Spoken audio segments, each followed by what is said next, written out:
20 years ago, the health equity journey began above a garage. It was kind of like this.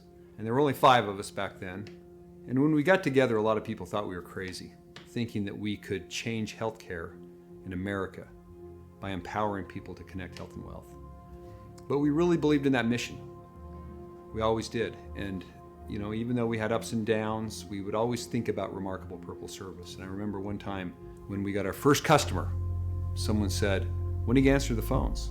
And I looked down at these pagers on my hip, and I was in my scrubs, and I said, "We're going to answer the phones whenever people need us." And so that started this culture of remarkable purple service, knowing that whenever people needed us, we would be there for them. So I think I first met Steve back in 2000. He was still practicing medicine in Tucson, Arizona. And then in 2002, we really started working in earnest on health savings accounts. And we were just fortunate to be able to have that legislation introduced at the end of 2002 and have it signed into law 1 year later, and the impact that that's had on so many families. Come back now 20 years later and join Health Equity as an executive and to lead the government affairs program and to create a new opportunity for more Americans to have tax advantage accounts to save for healthcare is just an awesome opportunity. I'm really excited about it. To be a part of the advocacy in government affairs, now public policy, was pretty incredible. Never thought that I ever would want to leave product compliance. Started hearing about something we can do to advance our agenda. HSAs hadn't changed since they were enacted, and there's a huge population of disadvantage out there that we could actually support by advancing our priorities. And so I'm very excited to be a part of that, and I can't wait till we get across the finish line, and I'm very happy to be doing this with you. When I first met Steve Nealman, like a lot of people who meet Steve, I was captivated by his energy for the mission of connecting health and wealth. And then visiting the then small health equity team at its original office, you could see that wasn't just Steve. It was a team of people who were super energized about doing this. And later on, I joined the company and then came full circle when we collectively acquired WageWorks, a company my wife and I had founded back in 1999, 2000. Just been an incredible opportunity to pursue a mission that matters. Joining Health Equity as part of the Further acquisition back in November, what really excites me is just the alignment of the mission that Further had and the mission of Health Equity. Coming to Health Equity via acquisition, some of the things that I'm most excited about for the future are just to be able to work more closely with the Health Equity teams and deeper integration and collaboration. Really excited for that. Steve called me nearly 2 decades ago, inviting me to be part of this mission. I'll never forget the passion in his voice for the mission. Connecting health and wealth for millions of Americans matters to me. And it turns out it matters the same for a lot of others as well. What's really remarkable to me is what started out as just a vision that somebody had in their garage has grown into an empire, an entire army of people that are activating thousands of employers through nearly 200 partnerships to bring better healthcare options and independence to millions of employees across the nation. Our success or failure is 100% tied to how our partnerships go. Partnerships are extremely important to us as we realize we can't do it all. We look to companies like Health Equity and others to provide that expertise, but we also want them to share in our values. We really felt that Health Equity would be the best partner for us. Our experience in how they've managed projects and the team that would have been partnering with us. Between Health Equity and WageWorks, which is kind of when we jumped on with the commuter benefit as well, it really allowed us to find a partner that did really well. So, yeah, it's been great. Great to work with you guys. We've spent the last few years at Health Equity bringing an incredibly talented team together. And we talk about bringing technology together and integration and all of that, but the biggest piece is bringing the team together. Yeah, I've been here at Health Equity for 16 years now. I have to tell you that from day one, the secret to Health Equity's success, being remarkable, has always been our people. Ever since I started at Health Equity, I knew that the culture and the purpose of what we do to change healthcare in this country and to help people save and spend was a really important thing. I honestly feel like I don't know any team members at Health Equity who don't care about the members. We all care. We all are willing to help because we want people's lives to be better. We are so grateful for our 120,000 employer clients and hundreds of health plan and other partners for helping us become the #1 HSA provider in the country. But it's more important than that. Thank you for helping us connect health and wealth for millions of Americans. And we know there are still millions of American families that have not had this opportunity, and we will continue with you on this journey.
I think being on a budget is fun, and seeing that you're saving money is really fun.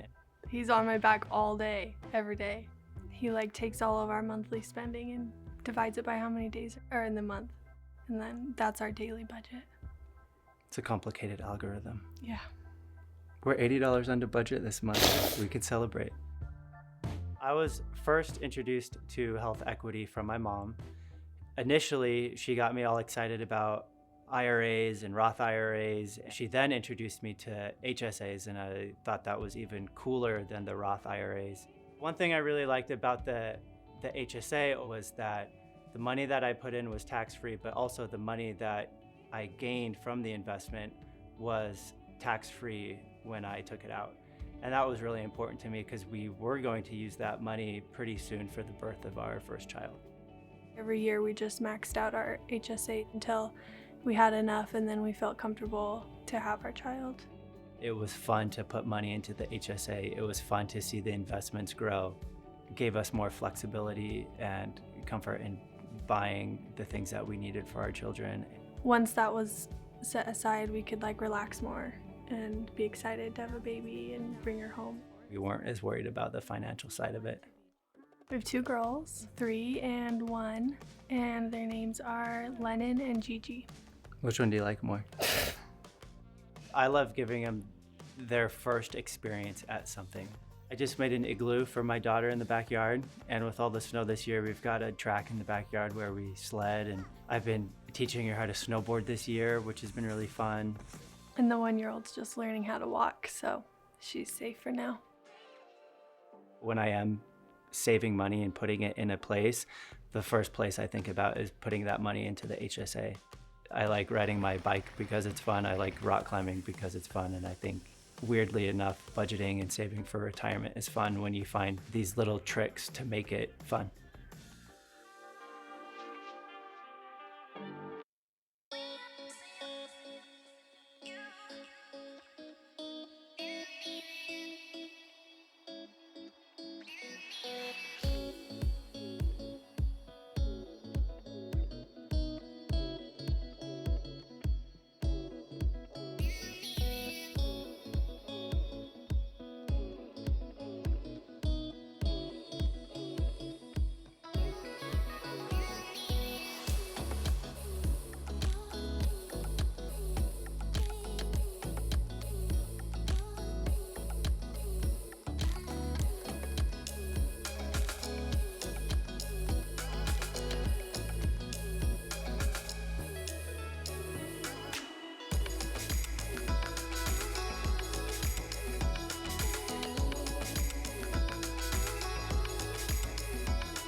My name's Shaylee. Faced a lot of pretty amazing phone calls in my career at Health Equity. I had a mom call in at 11:30 p.m. who her son had just been in a car accident. She wasn't able to get a hold of her insurance company, but she had an HSA.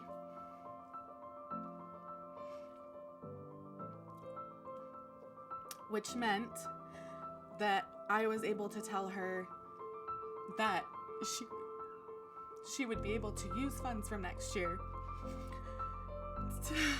to pay off the expense that she was incurring with her son. And that she would be able to, she wouldn't have to be stressed about trying to find that money in their budget.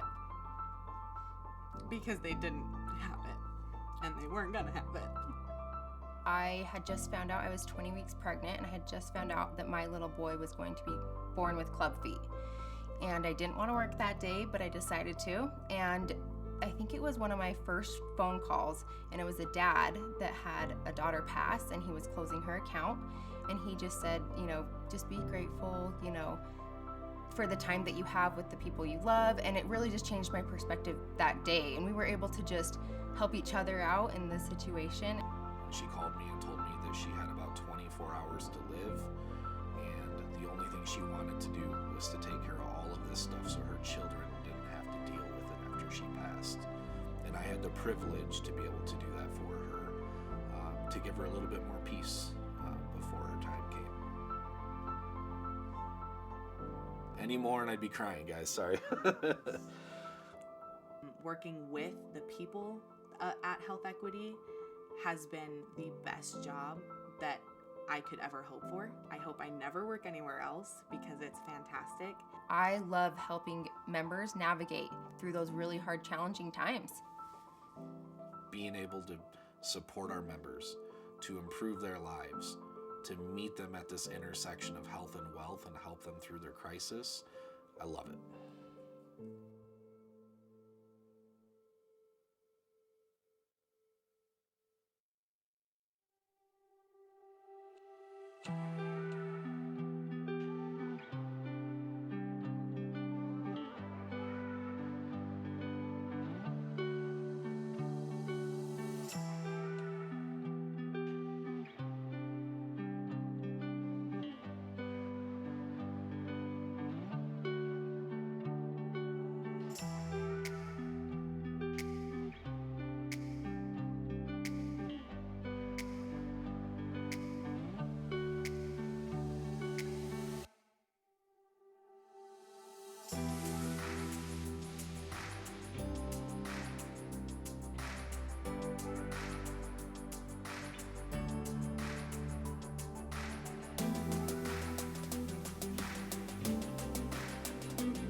As a parent of a child with autism, I often feel alone.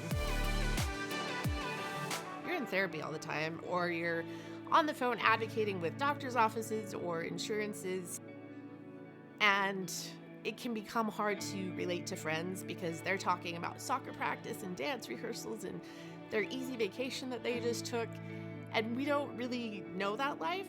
Autism for us has not only been very stressful, but it's also been an incredible financial strain on our family. I feel like our bank account is always somewhere around zero, feeling inadequate because I can't pay for this treatment that I want. I can't pay to take my son to this specialist. It's kind of always been, where's the money coming from? How are we going to pay for this? But it's been really great to have the Health Equity HSA. The amount is just automatically deducted out of my paycheck. My employer contributes to that amount. It carries over every year.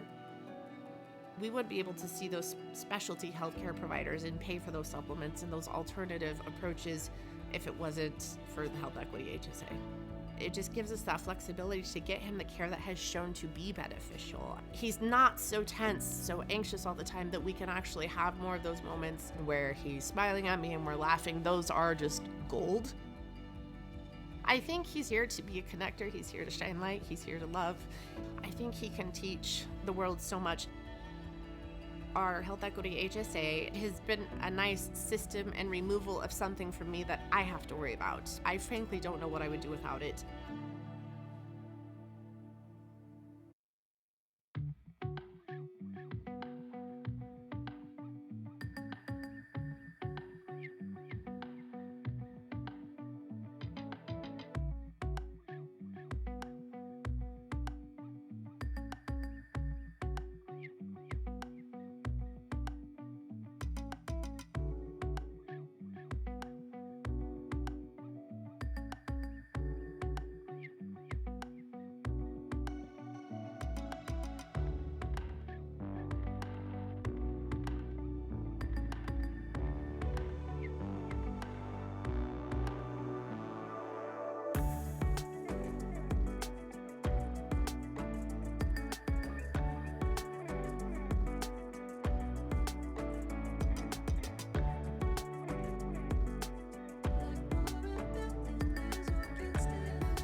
"20 years ago, the health equity journey began above a garage. It was kind of like this. And there were only 5 of us back then.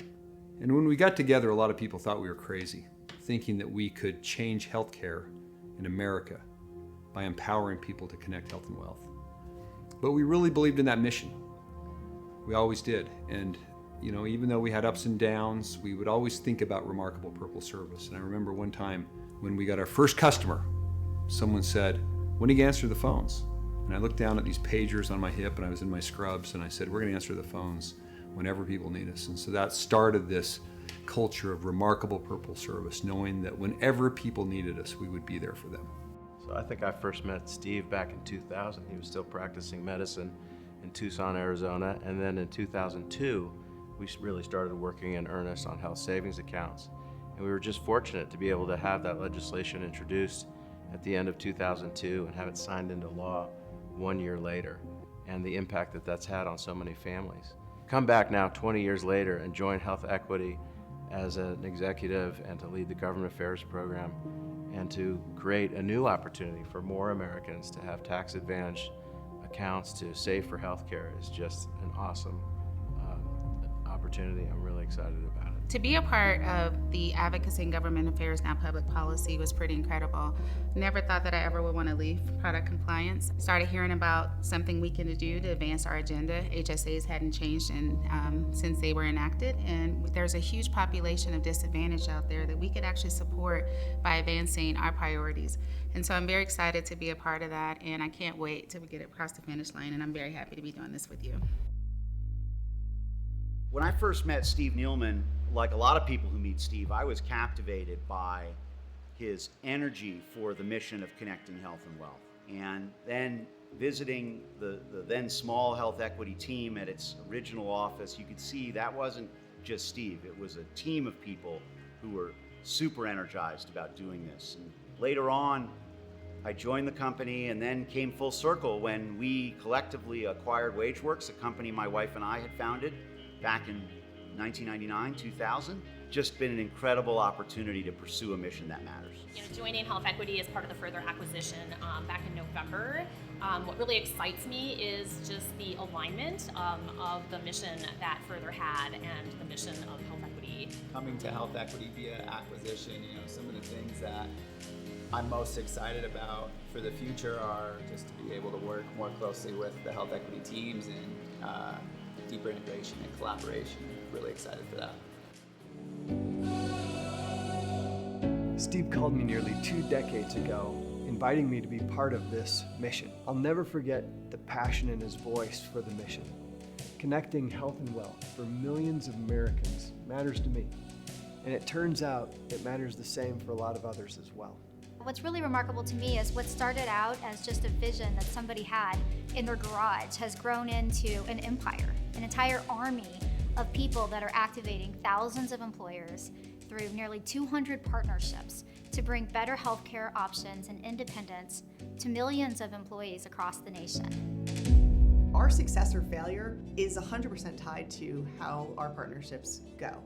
Partnerships are extremely important to us as we realize we can't do it all. We look to companies like Health Equity and others to provide that expertise, but we also want them to share in our values. We really felt that Health Equity would be the best partner for us. Our experience in how they've managed projects and the team that would have been partnering with us. Between, Health Equity and WageWorks, which is kind of when we jumped on with the commuter benefit as well, it really allowed us to find a partner that did really well. So, yeah, it's been great. Great to work with you guys. We've spent the last few years at Health Equity bringing an incredibly talented team together. And we talk about bringing technology together and integration and all of that, but the biggest piece is bringing the team together. Yeah, I've been here at Health Equity for 16 years now. I have to tell you that from day one, the secret to Health Equity's success, being remarkable, has always been our people. Ever since I started at Health Equity, I knew that the culture and the purpose of what we do to change healthcare in this country and to help people save and spend was a really important thing. I honestly feel like I don't know any team members at Health Equity who don't care about the members. We all care. We all are willing to help because we want people's lives to be better. We are so grateful for our 120,000 employer clients and hundreds of health plan and other partners for helping us become the #1 HSA provider in the country. But it's more important than that. Thank you for helping us connect health and wealth for millions of Americans. And we know there are still millions of American families that have not had this opportunity, and we will continue with you on this journey.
I think being on a budget is fun, and seeing that you're saving money is really fun.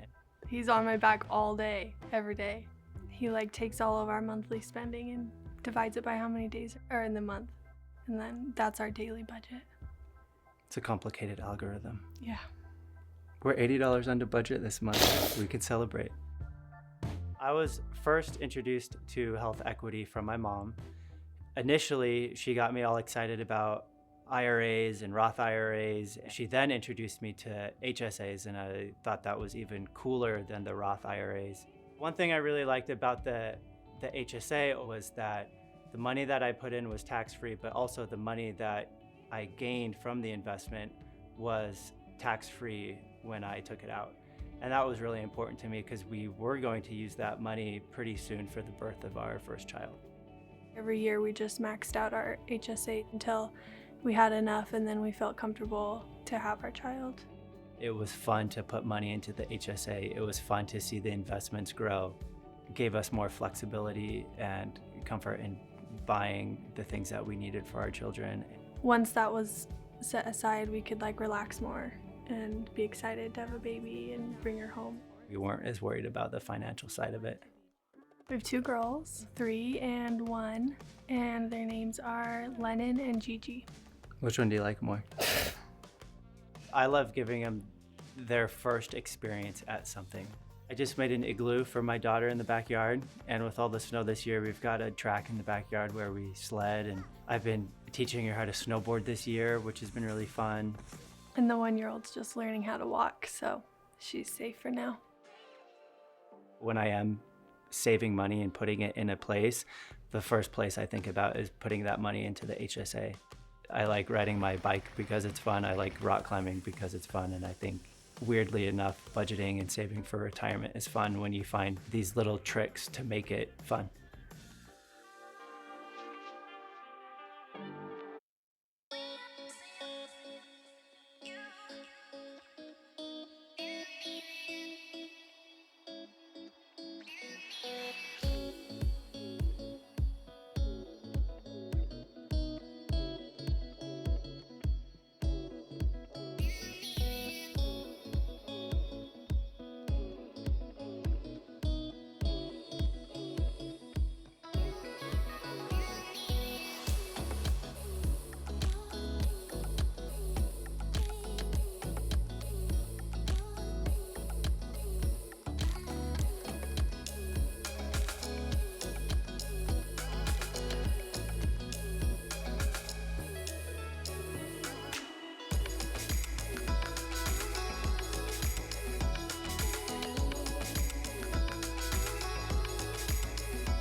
My name's Shaylee.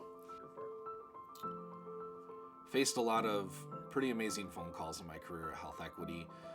I had a mom call in at 11:30 p.m.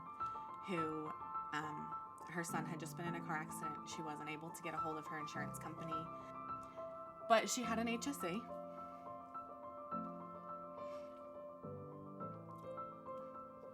Which meant that I was able to tell her that she would be able to use funds from next year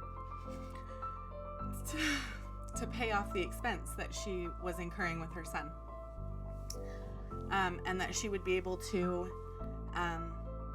she wouldn't have to be stressed about trying to find that money in their budget, because they didn't have it and they weren't gonna have it.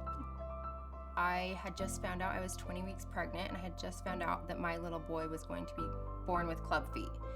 And I didn't want to work that day, but I decided to. And I think it was one of my first phone calls, and it was a dad that had a daughter pass, and he was closing her account. And he just said, you know, just be grateful, you know, for the time that you have with the people you love. And it really just changed my perspective that day. And we were able to just help each other out in this situation. She called me and told me that she had about 24 hours to live, and the only thing she wanted to do was to take care of all of this stuff so her children didn't have to deal with it after she passed. And I had the privilege to be able to do that for her, to give her a little bit more peace before her time came. Any more and I'd be crying, guys, sorry.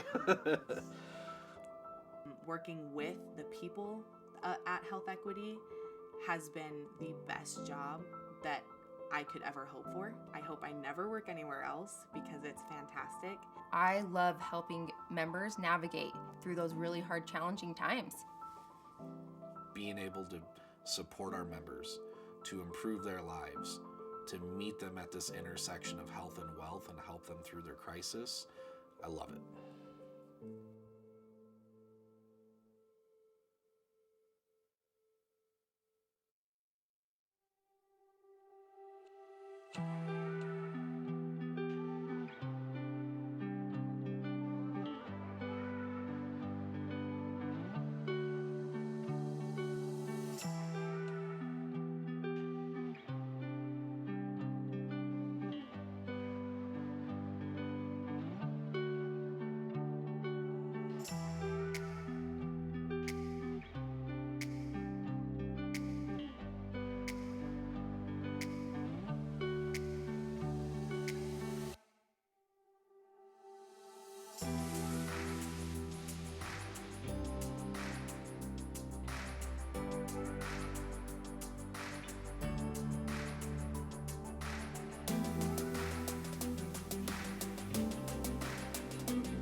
As a parent of a child with autism, I often feel alone.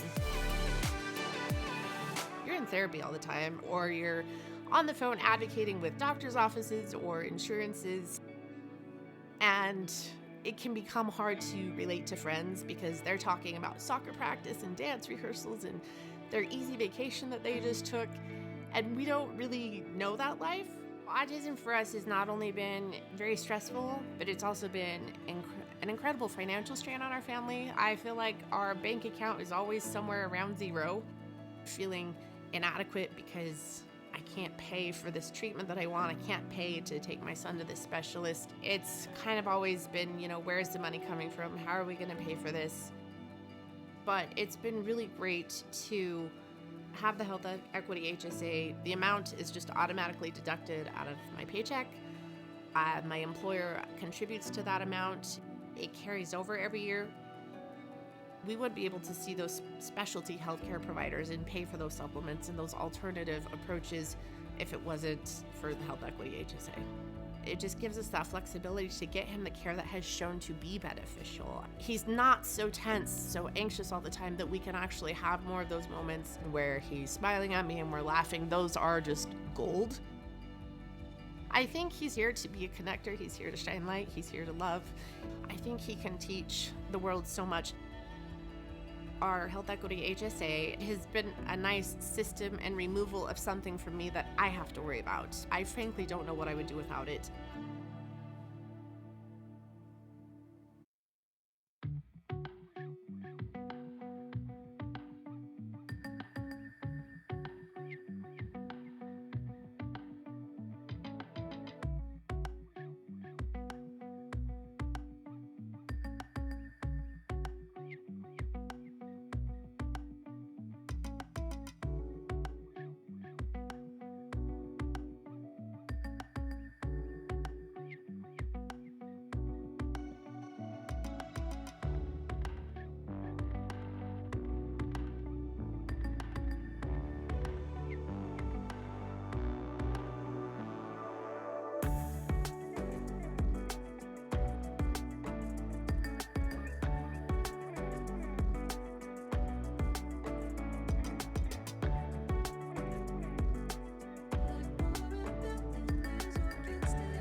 "20 years ago, the health equity journey began above a garage. It was kind of like this. And there were only 5 of us back then. And when we got together, a lot of people thought we were crazy, thinking that we could change healthcare in America by empowering people to connect health and wealth. But we really believed in that mission. We always did. And even though we had ups and downs, we would always think about remarkable purple service. And I remember one time when we got our first customer, someone said, when are you gonna answer the phones?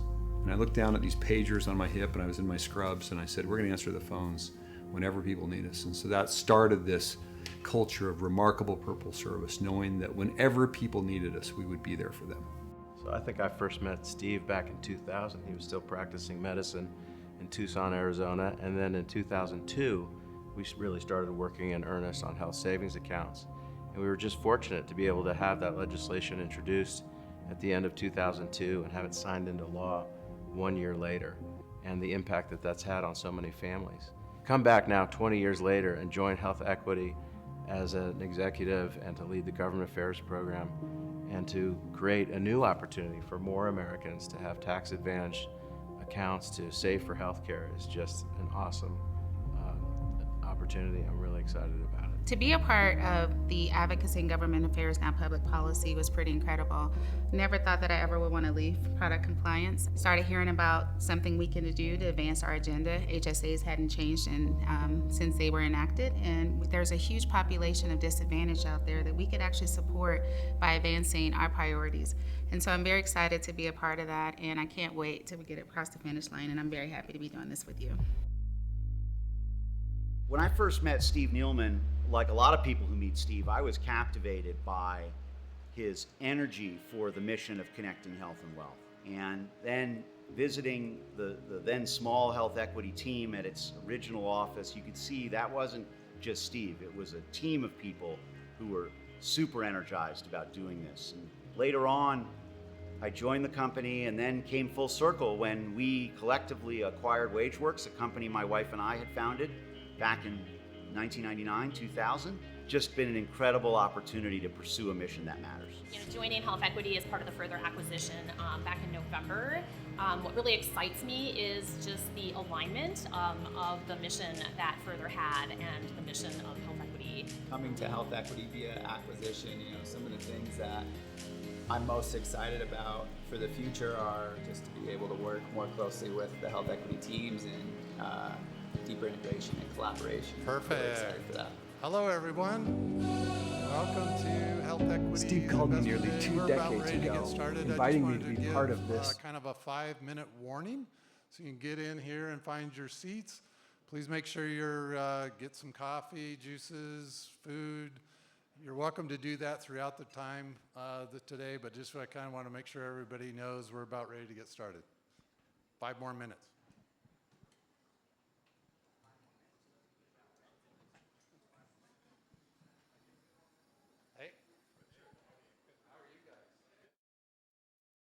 To millions of employees across the nation. Our success or failure is 100% tied to how our partnerships go. Partnerships are extremely important to us as we realize we can't do it all. We look to companies like Health Equity and others to provide that expertise, but we also want them to share in our values. We really felt that Health Equity would be the best partner for us. Our experience in how they've managed projects and the team that would have been partnering with us. Between Health Equity and WageWorks, which is kind of when we jumped on with the commuter benefit as well, it really allowed us to find a partner that did really well. So, yeah, it's been great. Great to work with you guys. We've spent the last few years at Health Equity bringing an incredibly talented team together. And we talk about bringing technology together and integration and all of that, but the biggest piece is bringing the team together. Yeah, I've been here at Health Equity for 16 years now. I have to tell you that from day one, the secret to Health Equity's success, being remarkable, has always been our people. Ever since I started at Health Equity, I knew that the culture and the purpose of what we do to change healthcare in this country and to help people save and spend was a really important thing. I honestly feel like I don't know any team members at Health Equity who don't care about the members. We all care. We all are willing to help because we want people's lives to be better. We are so grateful for our 120,000 employer clients and hundreds of health plan and other partners for helping us become the #1 HSA provider in the country. But it's more important than that. Thank you for helping us connect health and wealth for millions of Americans. And we know there are still millions of American families that have not had this opportunity. And we will continue with you on this journey.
I think being on a budget is fun, and seeing that you're saving money is really fun.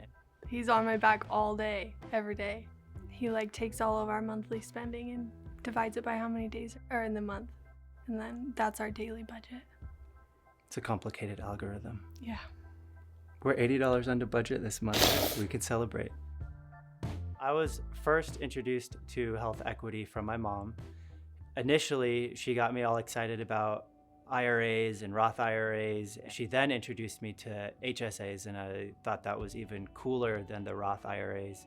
One thing I really liked about the HSA was that the money that I put in was tax-free, but also the money that I gained from the investment was tax-free when I took it out.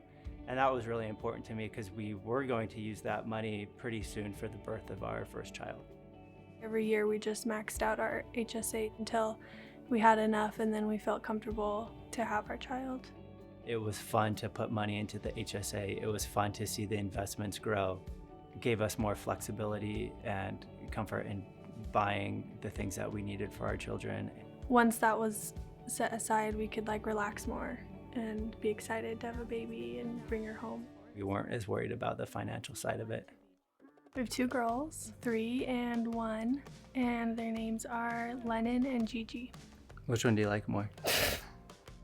I love giving them their first experience at something.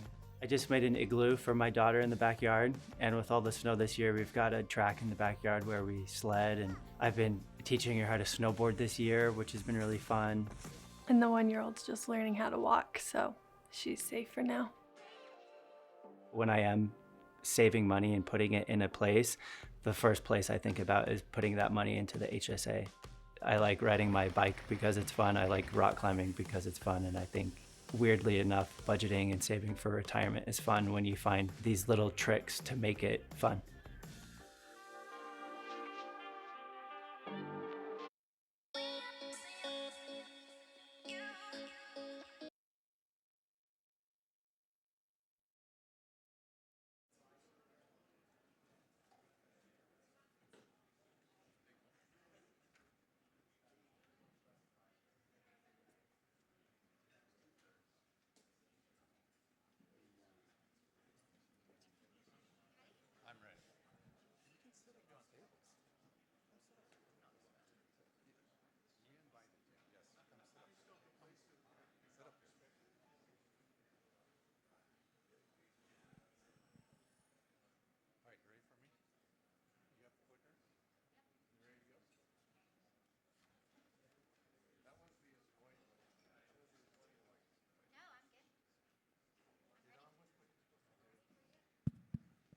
All right, I think it is 8:30. I think it is time to get going on our show here. So thank you all for coming.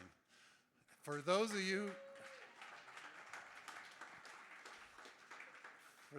who don't know me, and I don't think there's many, but I'm Richard Putnam. I do investor relations for Health Equity, and we are so pleased to have you with us here today.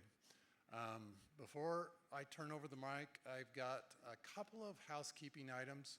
Food, restrooms are all down this aisle. Restrooms are on the left-hand side, food's on the right-hand side.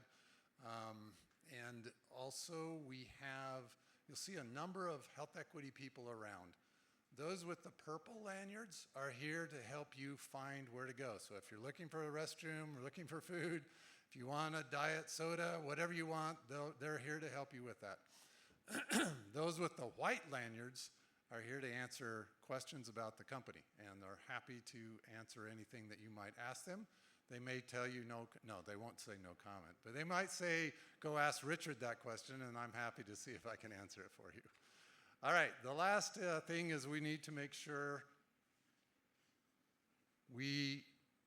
one more back. Here, yeah. Our safe harbor language, our comments and responses to your question today reflects management's view as of today, February 22nd, 2024, and will contain forward-looking statements as defined by the SEC, including predictions, expectations, estimates, or other information that might be considered forward-looking. We encourage you to review the risk factors detailed in our latest annual report on Form 10-K and any subsequent periodic reports. With that, I am going to turn the mic over to Mr. John Kessler. Thank you, Richard.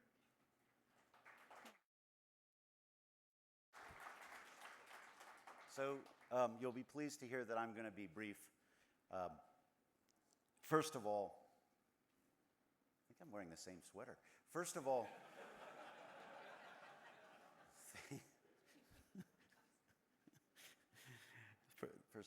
genuinely, thank you for joining us here on the Wasatch Front.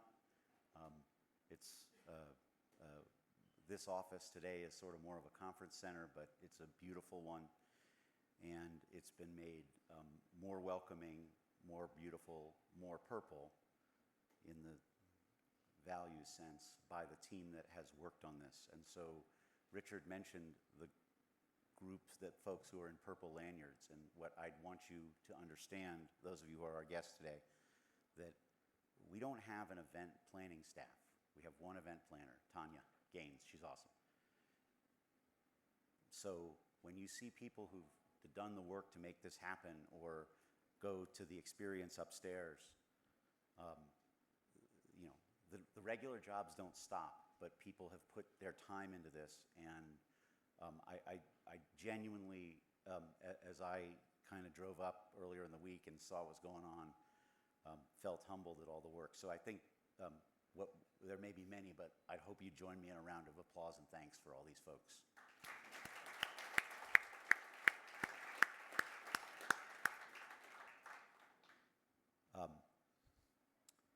So last night, we announced results of what we around here call our growth season. And those included record numbers for our fourth quarter of new HSAs, of HSA growth on net, record asset growth, all organic, and heck, even CDBs managed to squeak out a positive number. Yay. And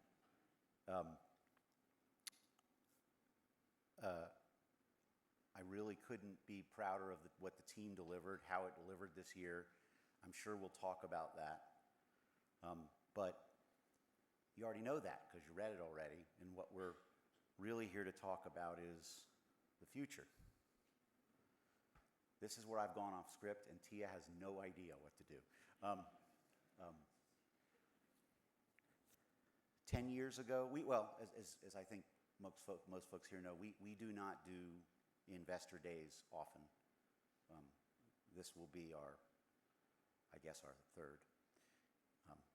10 years ago, we laid out a goal, and we laid out a goal publicly to you around the growth of profitability and revenue. And we did that to try and build some credibility that this was a trustworthy public company. And over the course of 3 years, the team nailed that goal. Then 5 years ago, just before COVID, we all met in New York. NASDAQ gave us a free room. It's very nice of them. Thank you, NASDAQ, if you're here or listening. We laid out a second goal. We said we were going to focus on market share growth. And parenthetically, we're still focused on market share growth, but at the time we said that we would deliver outsized market growth every year. And we laid out the strategy to do that. And again, the team nailed it. And today, or I guess last night, we announced another long-term goal, which I think reflects the maturation of the company and our ability to walk and chew gum at the same time, which is, while we will continue to take market share year after year after year, we've also announced that over the course of the next 3 years, we intend to double. I'm not supposed to say non-GAAP EPS. I'm supposed to say, how am I supposed to say it? Net income? There's some magic words that mean non-GAAP EPS. Non-GAAP net income per share. I think that's what Michael Newton, who's somewhere in this room, has instructed me to say. And the number that is our headline EPS that you are all used to seeing.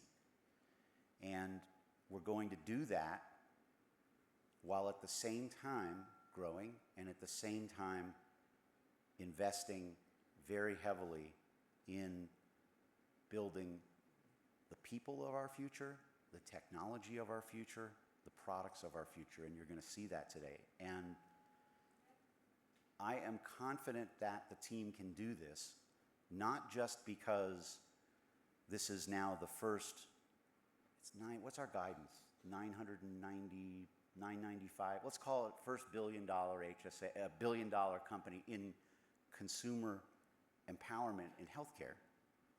I'm confident in it, not just because the team has delivered over and over again, but I'm particularly confident in it because the reason that the team is doing this is the same reason that we've been working all along. And that comes back to, see, it worked. I'm back on script now. It's okay. That comes back to, she's looking at me like it's not okay. It comes back to the mission of the organization. And what is so incredible about this company is over the course of the 15 years that I've been here and the 7 or 8 before, the company's basic mission is unchanged. And it is exactly these words. And the other night, we had a teammate event where Steve was running around as Steve will, and he had those, the purple $5 bills, with the little purple. And if you could say the mission right and say our values right, you got a purple 5. I got one. I got one of the purple 5s. And so I'm confident because people know why they're doing what they're doing here. They don't have to guess about what leadership believes, what the board believes, and ultimately, I think what you all believe. We all understand that everyone is here, we all got to make a buck. We all have to support our families, but this is America. We get choices about what we do. They have consequences. We get choices.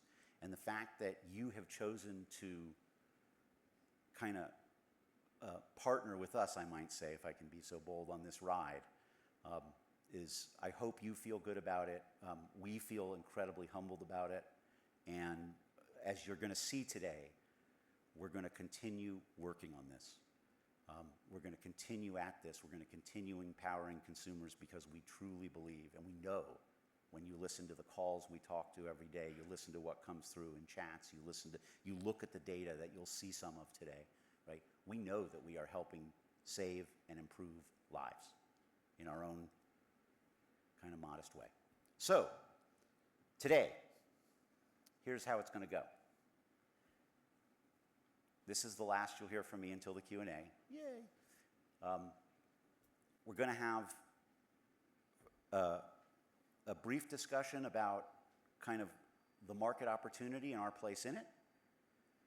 And that's going to be led by Tia. She's going to click her own slides, I think. It's probably wise. And then you're going to hear from a number of our other leaders talking about each of the 3 pillars of our strategy moving forward. First, to deliver remarkable experience. In this company, we talk about remarkable. Historically, we talked about remarkable service. Today, it's about remarkable experience because we have the technology, the know-how, and the platform to deliver remarkable experience. Second, deepening partnerships.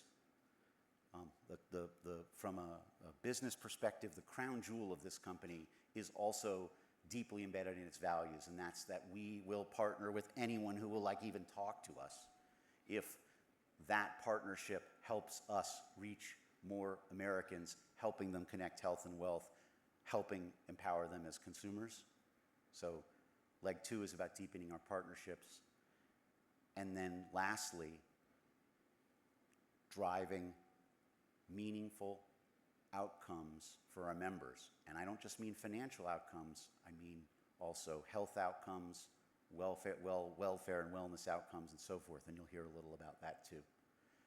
And then once we've got you good and softened up, the finance team will do its thing. And then Steve and I and others will return for Q&A. So that's the plan. And with that, I want to introduce Tia Padilla. Where are you, Tia? There you are. Here. Tia is our Chief Marketing Officer, is incredible. She's wearing different clothes. She has 2 outfits, clearly, at least. I have more than one sweater. Take it away. Thank you, John. All right, thank you, everybody. Thank you so much for being here and spending your time with us. This has really been a pleasure to plan for you and to think about this event, and here we are today. So as John mentioned, I'm Tia Padilla. I'm the Executive Vice President and Chief Marketing Officer when I'm not John's clicker. I've been leading our marketing, and that includes our brand, communications, and some go-to-market functions for the past 2.5 years. And I bring about 2 decades of largely financial services experience in the areas of marketing, product, sales, and go-to-market functions. A little bit about why I joined Health Equity, which you'll hear, and all of the presenters will start off a little bit about their story and what this place means to them. But for me, I joined Health Equity because of its empowering commitment to help every family regardless of their financial situation. I come from very humble beginnings and have seen the power and the impact of improving financial literacy, giving workers tools, and the kind of difference that that can make in a family's future. So today, my portion of the conversation is also short, not as short as John's, but it's my privilege to outline our long-range view of what success means to her, and also the strategy that we have to help Health Equity achieve all of that. As John mentioned, Health Equity's mission is to save and improve lives by empowering healthcare consumers. And John does, and Steve does, walk around giving out purple fives to anybody who can recite that. So thankfully, our CEO can. Our catalyst for that empowerment is an integrated HSA. It's a personal, portable, tax-advantaged health account that is intelligently connected to the member's healthcare benefits ecosystem. A little bit of exciting stuff. I'm so excited I get to present this slide, but those of you who saw our release last month will recognize some of this. Last year marked the 20th anniversary of HSAs, and the accounts have been a success story for American healthcare. Today, there's about 35 million HSAs with just over about $100 billion in HSA assets, and we believe that 30% of families with commercial health insurance do have an HSA at this moment.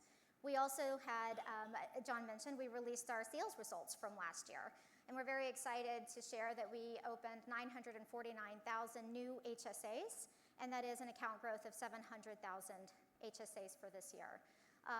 Based on what Devenir projected for account growth this year, we believe that's about 33% of the market share.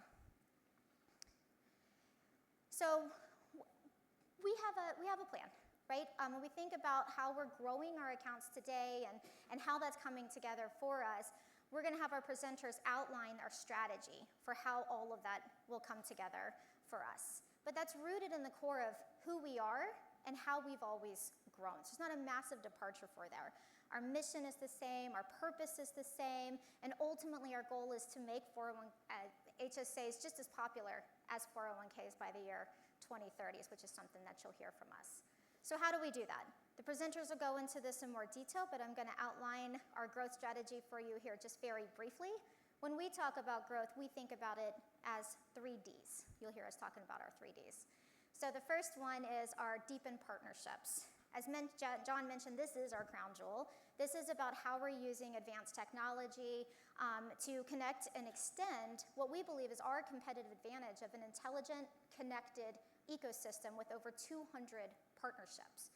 The key business outcomes associated with this deepened partnerships, one, in the way that we talk about it internally, is that it drives new logo growth.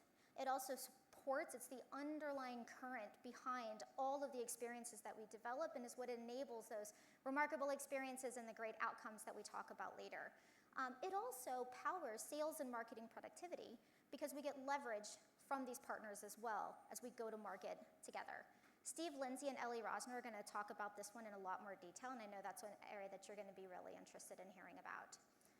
The second pillar is about delivering remarkable experiences.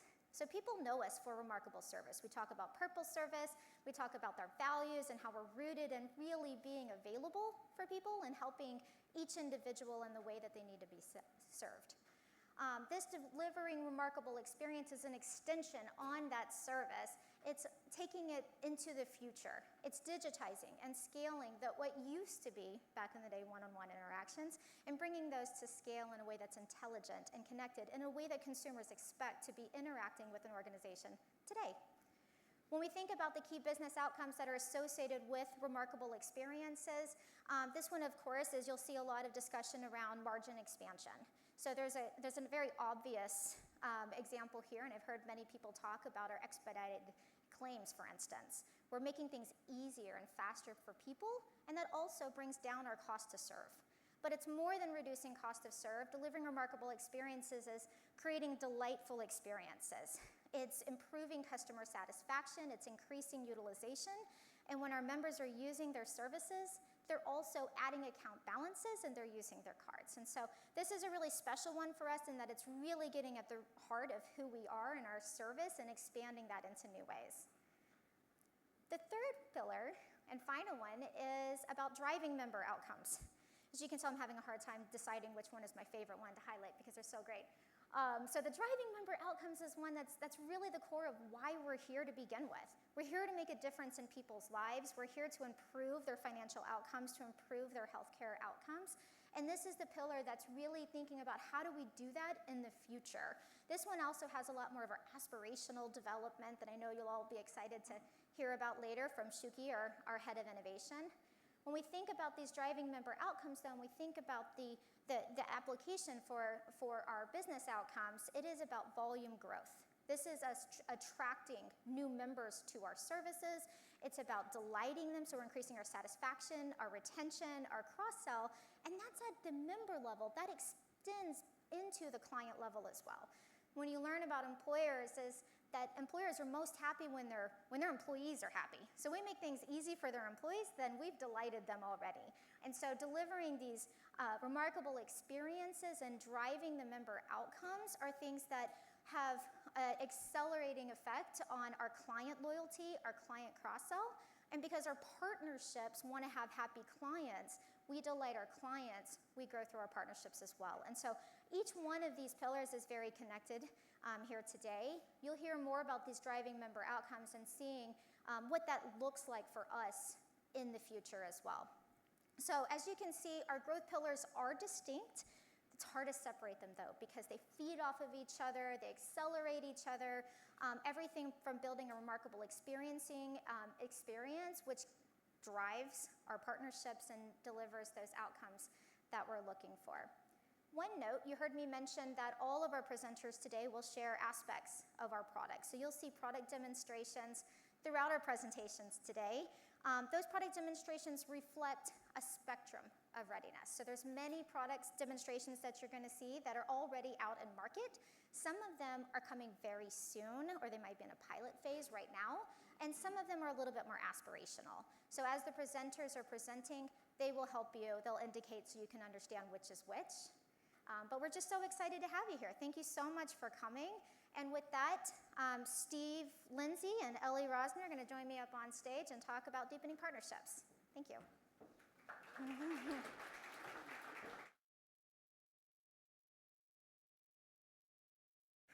Clicker logistics.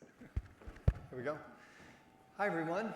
I'm Steve Lindsay, also known as the other Steve, Little Steve, the second Steve. I'm the Executive Vice President of Sales and Relationship Management and have been at Health Equity for 18 years now. My main area of focus is on account growth.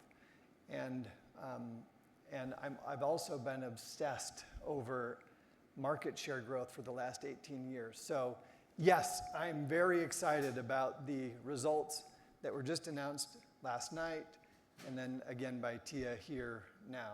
It's a lot of work by a lot of people. We've achieved a lot of milestones over the years, and I'm proud of those. It takes a whole team to do it. As I've reflected on that and look back, it's funny now to think back many years ago, back in the early years, when our big, hairy, audacious goal was hitting 10,000 HSAs and $2 million in total sales. A lot's changed since then. Ellie, what do you think about that BHAG from 18 years ago? Well, the numbers speak for themselves, so I guess great progress and the company is in a state of great momentum. So I'm Ellie Rosner. I'm the Chief Technology Officer of the company. Steve has been here 18 years. I've been here 7 quarters. So I think I'm going to have to change the unit of measure to years. Next month is going to be 2 years, and John said he's going to be here for 2 years. My team is accountable for delivering all the products and the solutions that Steve's team and others are delivering to our customers. Back to you, Steve. Thanks, Ellie. Okay, so you've heard from John and Tia about the opportunity ahead of us to accelerate growth amid a growing market. Ellie and I hope to bring to life some of what we mean when you hear us talk about deepening partnerships. Deepening partnerships is about how we use our competitive advantage of our smart, integrated ecosystem and more than 200 network partners to drive new logo win rates, unit growth, retention, and profitability. It's founded on a win-win commitment.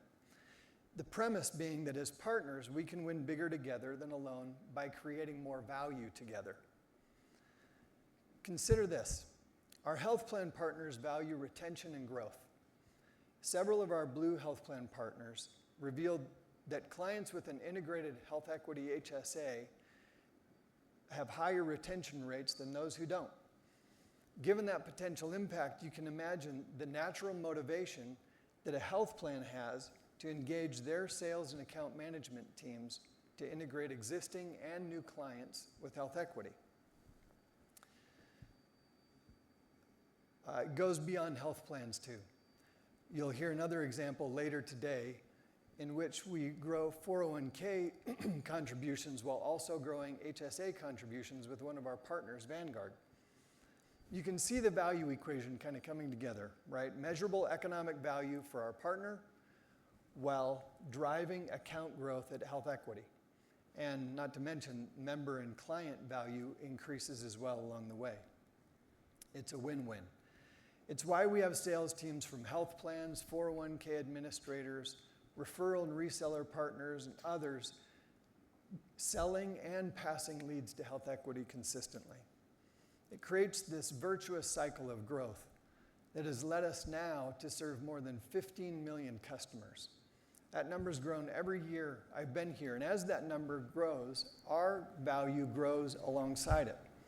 The more customers we serve, the more our partners want to work with us, and the more clients they bring to us. The more clients that we serve, the greater economic value to us and to our partners.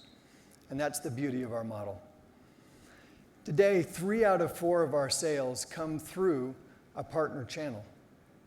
Having a partner that wants to help us sell and retain business, now that's music to my ears, but it hasn't always been that way. The consumer-directed benefits market has shifted over the years. I'd call out 3 trends that have driven the success we're enjoying now through our partner channels, our customers' buying patterns, and our ability to capitalize on them. First, many health plans and other partners have shifted to a partner CDB distribution model, foregoing in-house or white-labeled solutions due to their inability to scale and innovate at the rate of competitors. Last year, we re-onboarded 3 distribution partners that we believe will drive long-term growth. They've introduced us to many client opportunities and have already produced 45,000 new health savings accounts. Partners drive new client sales, which continue producing new accounts and assets over time.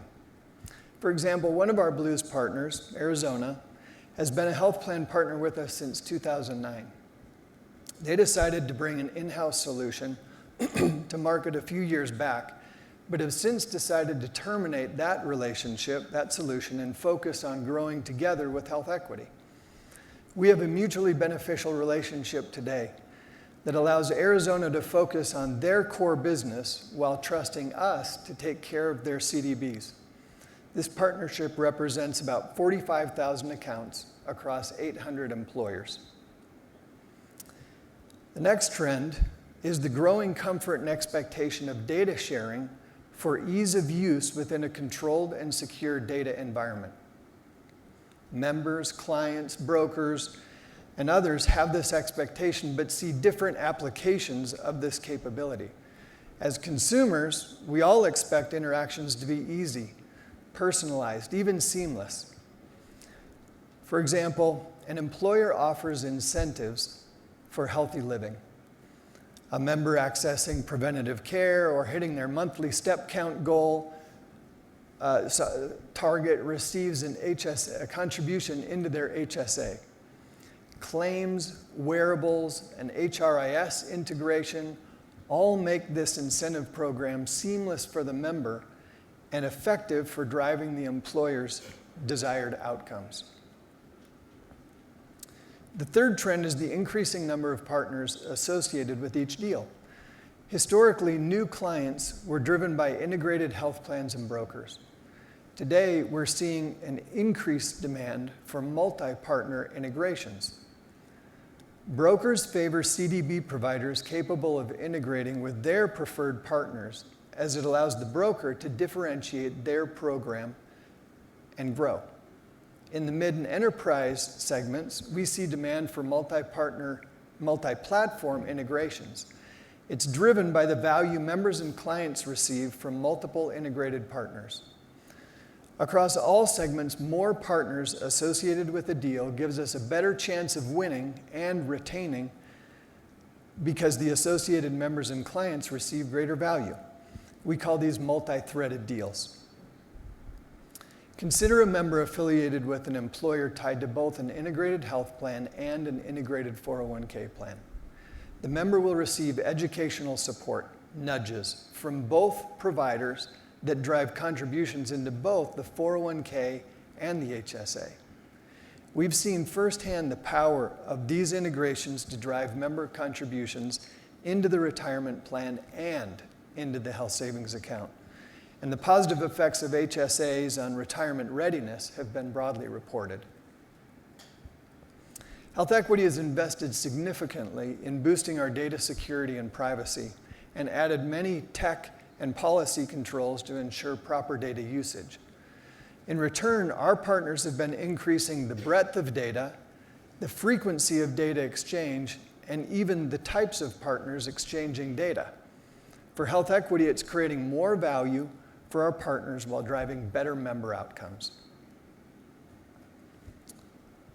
When we consider how much data exchange is occurring and how many partners will be sharing data, employers and partners want to work with someone they trust, or at least someone who they trusts.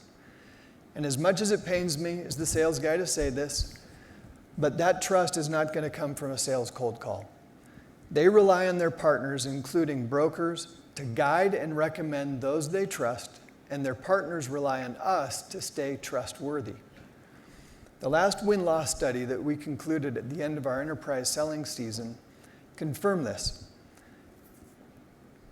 Nearly 80% of our employers surveyed said that their broker influenced their decision a lot or completely.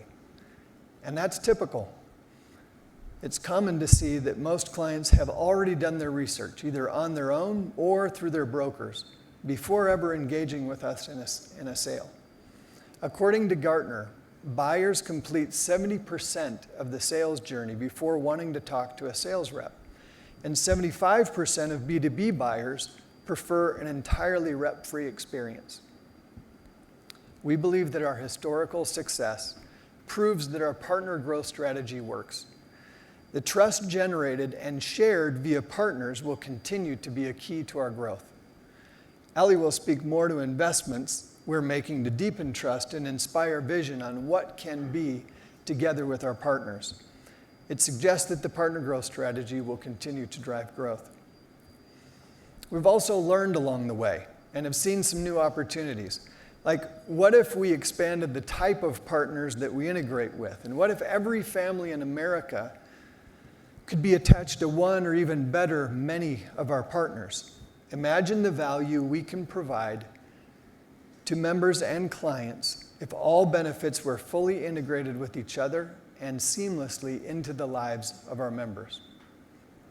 To make this a reality, we intend on selling more CDB-related products to more customers via more partners than ever before. That's why in the past couple of years, we've made a concerted effort to grow the number and type of partnerships that we have. It's also why we continue to digitize how we go to market alongside them. The digital selling model helps us scale to sell more faster and meets many of our customers right where they are with regard to their buying preferences. It demands a standardized experience, one that allows the partner to know just what to expect with transparency all along the way. These are all necessary components for scaling our sales and relationships to bring more to market faster, profitably. One example of this transformation is illustrated by our broker portal and small group digital sales model. Today, brokers drive more than half of our small group sales. They demand more information faster. They want to know what their clients are experiencing, which enhancements are coming when, and they want to be able to buy digitally. We're improving our broker portal so that brokers can self-serve information related to our product enhancements and access material needed to position Health Equity's services on our behalf, to track their clients' progress, and in the future, even open accounts directly for their clients. This type of innovation allows us to scale our growth through partners, increasing unit sales growth while also serving broader markets. The small and micro markets would be inaccessible without the scale that we get by working through our partners. The last thing I'll point to is a trend of our own devices. It's our management's ability to see the road ahead, anticipate customer needs, and innovate. And before I hand the mic over to Ellie, I just want to share this long-timer's view of just how impressed I am with Ellie and his team. It's really remarkable to see the contribution that they're making at accelerating growth that we've experienced historically by infusing technology and innovation into our robust partner leveraged growth model to make it even better. Ellie? Thank you, Steve. So what Steve has outlined in terms of our ecosystems and partnerships is really critical to our success, because we're transitioning to play a more central role in the ecosystem of healthcare, to become a benefits hub. Our objectives are really simple. We want to deliver more value to the clients and the members faster and in a seamless manner. So let's dive a little bit and see how we actually got here. Our current capabilities enable this transformation due to strategic investment that we cultivated over time. Two key factors distinguish us from the competitors. First, we're committed to integrating into our customers' ecosystem. And second, We actively incorporate external innovations and we bring them in. So not all the innovation is coming from within health equity. Some of it is coming from our partners. And that's really important because we're giving our customers some flexibility. You put those two features together, this provides a competitive edge that is sustainable by giving our partners incentives to deepen the partnership with us and pursue joint market opportunities. So the implementation of this strategy provides a sustainable competitive advantage to the company, but it requires deep trust, capital investment, and deep technical expertise. We believe makes it really difficult to emulate by our competitors. The benefits are significant when you get there. Firstly, it reduces the time that it takes to integrate and the cost as well. And secondly, it expedites innovation to market. So you will see more solutions here enabling us to deliver more value to our clients and members. However, reaching this point wasn't instantaneous. It required a strategic and deliberate capital allocation model over time and an unrelenting commitment to data privacy and security. Over the past 5 years, we've shifted our technology capital allocation towards building enduring capabilities. Initially, resources were allocated towards building systems to acquire companies and integrating them into our ecosystem. Knowing that M&A is going to continue to be an integral part of our strategy, we focused on building systems that enable integration. Now, we've transitioned, as you see on the chart, our focus more towards innovation and enhancing our product capabilities. And today, our investment focus leans heavily towards growth and innovation, fostering a competitive edge that's difficult and challenging to emulate. We're well on our way towards enabling this strategy growth. So let's dive deeper into the 3 investment areas that you see on the screen. First and foremost, privacy and data security, essential to any company that's entrusted with customers' data, especially around finance and healthcare. Second, it's a unified data hub. So we've built a unified data hub harnessing the power of the public cloud that's running in the cloud. And some of the solutions you're going to see later today actually use this data platform. You'll see expedited claims from Kamesh. You're going to see performance analyzer from Shuki. They're all leveraging this data hub that we have built and is running today in Azure. And we've implemented the connective tissue. It's a real-time, standardized, and bidirectional API connectivity, which is the focal point of our discussion today. APIs, if you think about data as the cargo that's been transferred between software programs, API is the vehicle that takes them from one place to another. It's the connective tissue. So I'm sure that some of you think, well, if we had a technology buzzword bingo card, we would be yelling bingo. But that's not the point. The point is that everybody today, it's on everybody's lips. APIs, cloud, generative AI, everybody's looking into that. And we as a company, when you see the solutions coming later on in the samples, we have jumped on it. And we've taken things in 90 days from concept to production. Shuki is going to talk more about that. But before I double click on the APIs, I do want to talk a little bit about data. Because we've made a deliberate strategic investment in building data. At the top, so let me go to this slide. At the top of the slide, we're talking about the difference between a closed and an open ecosystem. It's a big difference. In an open ecosystem, health equity, we connect to our customers and we connect with them organically. We don't force them to come to us. We go to them with standard connectivity. So we can accelerate this connectivity between us and every partner and creating a bigger value for everybody in the loop. Another benefit is that the customer has flexibility to change any of the providers in our open model. We can help the customer have more control and freedom to work and do more, and they can choose different partners. So we have different solutions for the same capabilities, but they have the optionality and the flexibility to choose the partner they want to work with. It wasn't possible overnight. And part of our evolution from being a service provider to proactively to providing education is to what we're doing now, delivering remarkable experiences. How it's possible is reflected here in our evolution. Collaborating with our partners, we're moving from basic data sharing with partners to establishing a bi-directional data exchange. What this achieves, you've heard the ease of use from Steve, and that's what we're getting by doing that. This evolution allows us to enrich our data by integrating data from other sources. And it's a wealth of information that we're exchanging with our partners, and we're enhancing the value proposition of the combined data hub that we're creating. We believe this capability is truly transformative, and it's empowering us to anticipate needs, make informed decisions, be prescriptive, and provide personalized recommendations that we're all used to get. What is the next best action? And this capability is available within our products and create partner value by delivering relevant advice in context. One of the cases of this capability can be observed in a partnership that we have with a leading health plan partner. Blue Cross Blue Shield of Massachusetts created BlueFit. It's a consumer health plan to provide comprehensive coverage through a digital experience. BlueFit is designed around HSA, and it rewards members by making progress on health, wellness, and financial literacy goals. We reported this program to investors in 2022, and we've continued to see growth. At this point today, it's reported that 95% of the subscribers have earned an incentive. In the upcoming sessions, you're going to witness more the power of leveraging cloud capabilities alongside AI, generative AI, machine learning, with APIs serving as the connective tissue facilitating those data exchanges.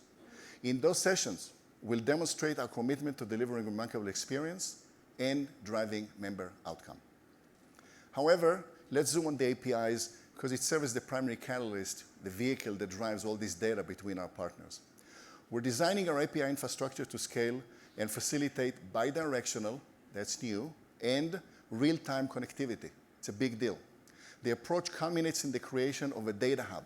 It's a repository merging health equity data enriched with data from various partners. And it provides unparalleled access to rich data access using the APIs. We've been on this journey towards advanced capabilities for quite some time now. And along the way, we've strengthened our competitive position and enhanced our ability to collaborate with partners to expand distribution, close product gaps, and create revenue-generating opportunities. Here's an example of potential integration with an insurance partner. Consider the scenario of a member who has a supplemental insurance policy alongside their workplace benefit. The member is hospitalized due to an accident. They're absolutely focused on the situation in hand, which leaves other areas that are unintended, including how to administer the claim and so forth. Health Equity will be able to assist both the member and the insurance company by reminding members of their benefits, or even better, submitting the claims on the member's behalf automatically to the provider right at the point where they need it, in context. Health Identity identifies eligible claim activity, and we help by passing that digital version of the claim and a proof of qualified claim so that our partner can process it electronically. The ultimate outcome is that member receives timely contextual information and assistance. Our insurance partner, it enhances the value proposition and the services and reduces processing time. And for Health Equity, we participate in the transaction, revenue generating opportunity. This is a true win-win-win situation. As Steve highlighted earlier, our partners seek a strategic ally who's capable of alleviating their burdens, reducing costs, and providing them a competitive advantage. Historically, we deliver this through manual processes and human-led partnerships, which is a common approach around the providers that we have today. To easily integrate into our partner's ecosystem, we have developed standard connectors, and we're launching them throughout this year for Health Equity so we can easily integrate at a fraction of the time and the cost. These connectors are readily available out of the box, and they serve as standardized interfaces for all the ecosystem participants. And that is how we will scale and strengthen and acquire more partnerships. Here's an example about a payroll provider. Today, we're on the Marketplace Platinum partner of that specific payroll provider, and you can find our solution on their app store. We're in the process of developing integration with that payroll provider so that mutual clients can connect and share data with their platform. Those new data connectors can help us continue to grow through the partnerships and deliver greater value to our shared clients. As much, but much more in the most cost-efficient and in a timely manner. We believe that our connectors will drastically shorten the integration cycle time and reduce cost associated with onboardings. Numbers matter. Using a standard approach, integrating a partner like I mentioned, like an existing payroll provider, could cost between $2,000 to $4,000. Now, however, with the connectors that we're building, we can slash over 70% of that cost and reduce the cost and the cycle time of the integration. In tangible terms, we're integrating roughly 200 employers every year just through a payroll provider. And we're seeing double-digit growth this year over year. This translates to millions of dollars in savings for health equity. And those integrations alone are yielding more than $500,000 a year in savings. But it's only one type of integration. We're doing many of those. This example demonstrates the value prop and underscores one of our enduring competitive advantages. Let me emphasize the real-time connectivity, which is a big deal. It's a pivotal aspect of our strategy, of the API strategy. Real-time connectivity means that we can provide recommendations and insights precisely when our customers require them within the relevant context. For instance, imagine a member in a store seeking to determine if the insurance he has covers a medical device or checking the status of a claim before making a significant purchase, getting information right there and then. In short, we're transitioning from receiving information from partners like claims and eligibility in a batch mode on a weekly, on a monthly basis to instantaneous data exchange. This ensures that members grappling with real-life scenarios have access to critical information when they need it, empowering them to make informed decisions on the spot. Let me conclude by emphasizing the key takeaways. Firstly, we believe our investment creates a competitive advantage. Constructing a real-time API platform with robust security measures and the capacity to scale to millions of transactions daily demands extensive expertise and capital investment. We're well on our way to completing both, positioning us uniquely in the market, creating a sustaining competitive edge. Secondly, our innovations and ecosystem yield tangible economic benefits, including reduced data exchange costs, expedited provider payments, enhanced visibility into cost control mechanism, and swift access to funds for provider payments, amongst the rest. These benefits resonate strongly with health plans, employers, and members alike. For health equity, these investments manifest in two key financial outcomes. A, driving unit sales growth and enhancing the customer value through the expanded distribution of our offering, enriching the experience for the user base. And two, decreasing the cost of serving accounts, thus optimizing operational efficiency and enhancing service delivery. Thank you very much for listening. Thank you. Thank you, Ellie and Steve. We appreciate it. We have a few minutes now for some questions from the audience. Anybody? Greg has got his hand up first.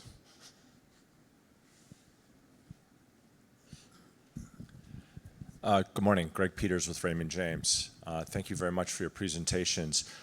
Two questions. One, first for you, Steve. You said in the broker portal, 55% of small group sales are running through brokers. Is there some sort of advantage you have inside of that broker portal versus some of your peers? Or is there a way to engender yourself so the brokers are more inclined to promote your products versus the competitors? And then I have a follow-up question for Eli. I don't know that we're given.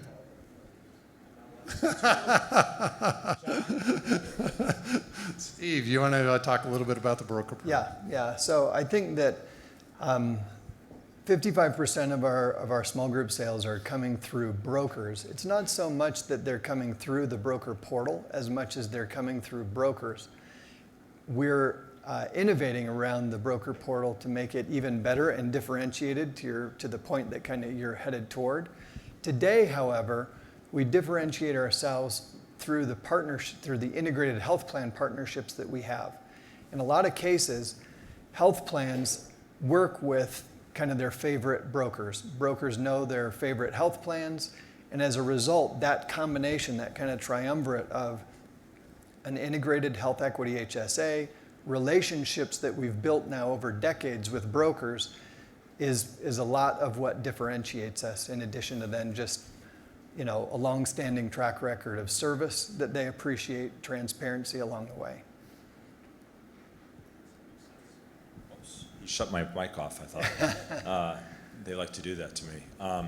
Eli, I was trying to follow along. You gave an example of the 70% cost savings with the one customer, the 500,000. I feel like there's a lot of intense competition for selling your products into small employers. And I'm just trying to take that example and see how it manifests itself in win rates for you guys, because I feel like your peers, your competitors are offering other discounts to get to get the win. So maybe help bridge the gap for me on that. Does that make sense? You have a comment, Richard? Because we were talking about cutting 70% of the cost, not giving discounts. Is that what you're referring to? Yeah, 70%. So the point I mentioned, probably didn't do a great job, was that by using the standardized connectors and the API that we've created, we're slashing 70% of the cost that it costs to integrate to an employer. And as a matter of fact, to your point, for small employers, that's a really, really big deal. It's a bigger deal than for the bigger employers who have more of an IT power and so forth. Thanks, Ellie. Next question from Scott. Scott Schoenhaus from KeyBank. Steve, you mentioned that 3/4 of your sales currently come through partner channels. Can you give us a sense of where that was maybe a year ago, 2 years ago, and where your target is? Is this 100% target for you guys? Great question. Our partner growth model has been producing at rates where it's hovered between kind of this 2/3 and a little bit more than 75%, but around that same area. And we like that. We think that's a right spot because there is this combination of not only selling with and through partners, but there are a lot of opportunities to sell direct as well. And so I think it's part of the strength of our sales force, their experience, their networking, relationships. It does enable sales even beyond what we sell through partners. One of the things that our partners appreciate is that kind of that chutzpah, that like proactive approach to selling. Because of our integrated relationships and partnerships, when we sell direct, what we're typically doing is bringing that client into an integrated health plan relationship or other partner relationship that we have. And it's just another element of the win-win relationship and value prop that we've got with partners. Thanks, Steve. Next question from Mark. Good morning. Mark Marcon from Baird. Steve, question for you. Just in terms of the network partnerships, what sort of growth have you had in terms of the number of network partners? Like if you went back 3 years ago, 4 years ago, was it 100? Was it 120? Then can you also break down roughly, what percentage of the partners are insurance brokers versus health plans versus payroll processors? Just any sort of distinction in terms of the types of partners that you have. And most importantly, since it's a big competitive advantage that you've highlighted, where do you think your competitors stand in terms of the number of their network partners?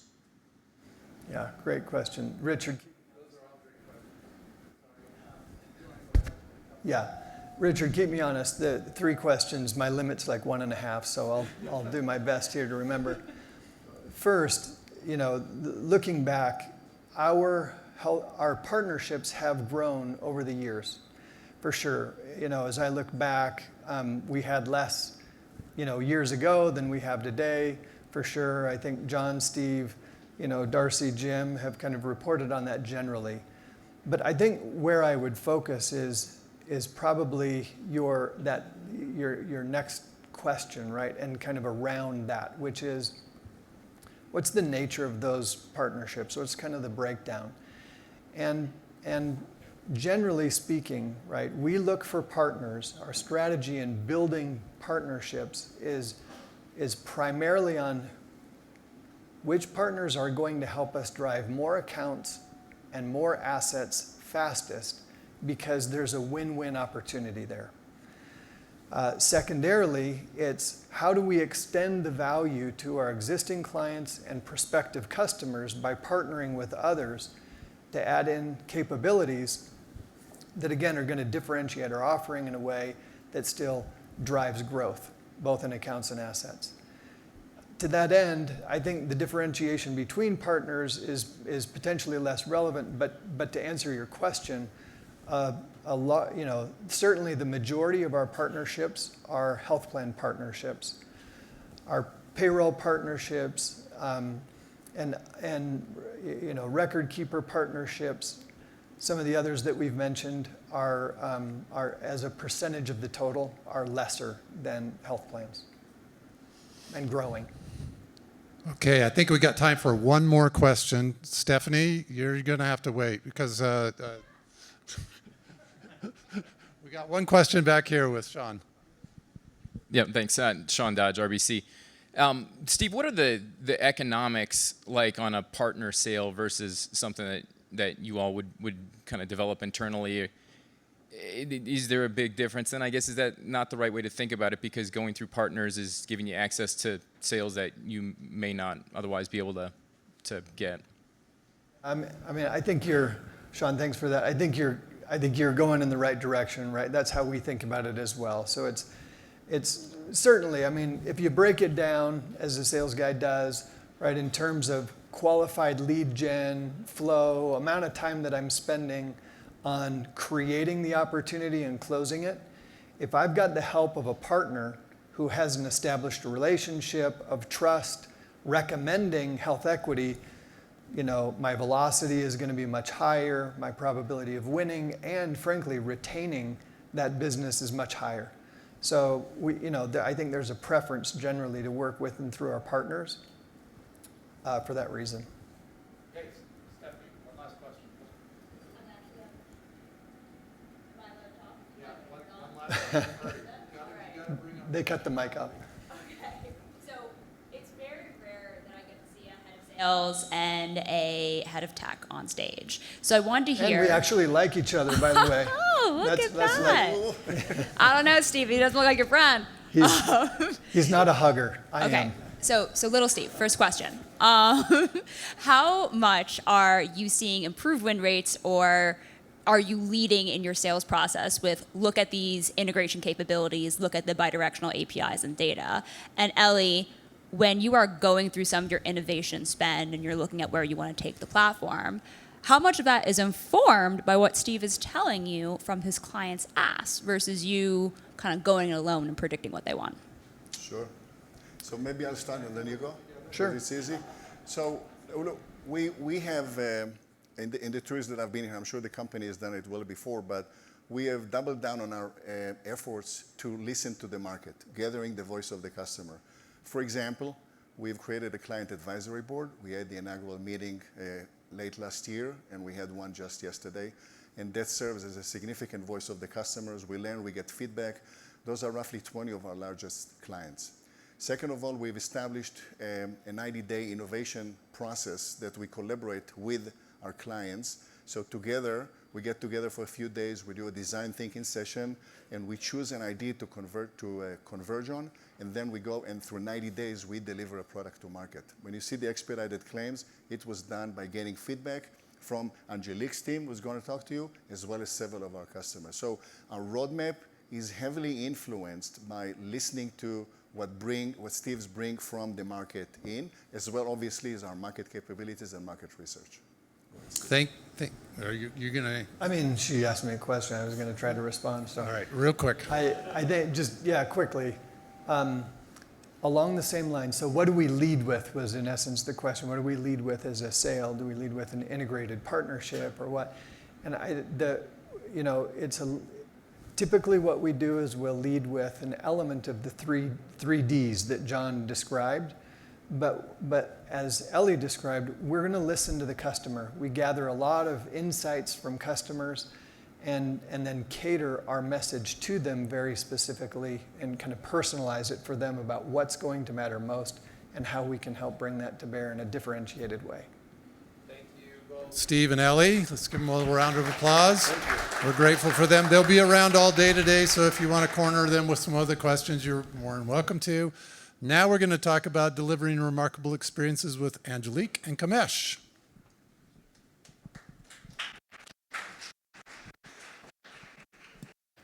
Morning, everyone. Thanks so much for joining us today. I am Angelique Hill. I'm the Executive Vice President of Operations here at Health Equity, and that means I lead our contact centers for all of our customer types, partners, large accounts, small accounts, member services, implementations, as well as our back office operations. I've had the pleasure of being here now for approaching 14 years at Health Equity. And I'm joined by my friend Kamesh. Hello, everyone. This is Kamesh Tumsi. I am SVP and Head of Product at Health Equity. So my team of product managers, general managers, and I are responsible for product strategy, vision, digital experiences, and ultimately the P&Ls of all our product lines. So with over 25 years of experience in product, I'm mostly focused on tech and fintech. I'm truly excited to lead some of the product transformation here. Great, thanks, Kamesh. So you just heard from Steve and Ellie how integrated partnerships increase sales velocity and customer value. Now we'll discuss how these integrated partnerships fuel remarkable experiences that delight our customers, drive down servicing costs, and open new revenue sources. Remarkable service has been at our core since the very beginning. It's one of the reasons I joined this company. We've evolved from providing a one-to-one service interaction to education at scale to where we are now, which is providing and supporting a full digital experience.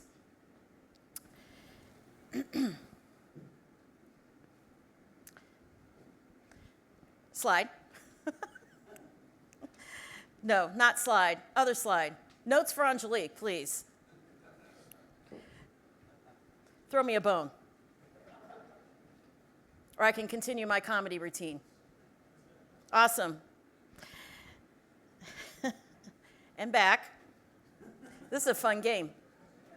Today's experience aligns with how customers engage. They expect mobile-first experiences and real-time insights to power their decisions. For our members, it means more opportunities to self-service on the go, and for us, it reduces cost to serve, supports new account growth and client retention, as well as cross-sell. We talk a lot about what's changed in the last 5 years, and we've seen tremendous growth of our business, shifting consumer demands, and new technologies. Together, these have made it both necessary and possible to accelerate digital transformations. What this means to you is that the service we delivered in the past is now digital, and that delivers greater customer and shareholder value. Health Equity has tripled revenues the last 5 years, and we expect to continue growing revenue. In a traditional call center, you have a one-to-one model, and there's a much more linear relationship between customers acquired and service cost. The shift to a one-to-many model allowed us to use our economies of scale to improve the marginal profit of each account by both increasing revenue and decreasing costs. So, first, let's talk about costs. As you know, service expense continues to be our single largest cost of revenue at roughly 84% of our total costs. We are a profitable business, but there's definitely opportunity to improve. Each year, you see late Q4 and early Q1 erode the year's gains due to increased member and client activity during our peak or growth season. It's also when we get the most accounts, so it makes complete sense, right? My team hears me refer to this as the cost bubble. And what we need to do as an organization is continue to pop this bubble to spread out the costs and improve our overall margins. When we double click on these service expenses, you'll see that member service expense is about 22% of the service cost line item. And we've made some advances in this area in the past 3 years. First, moving to a remote workforce allowed us to reduce staffing costs. We also began automating high-volume transactions, and once we completed the WageWorks platform integrations, we had greater capacity to invest in digital experiences.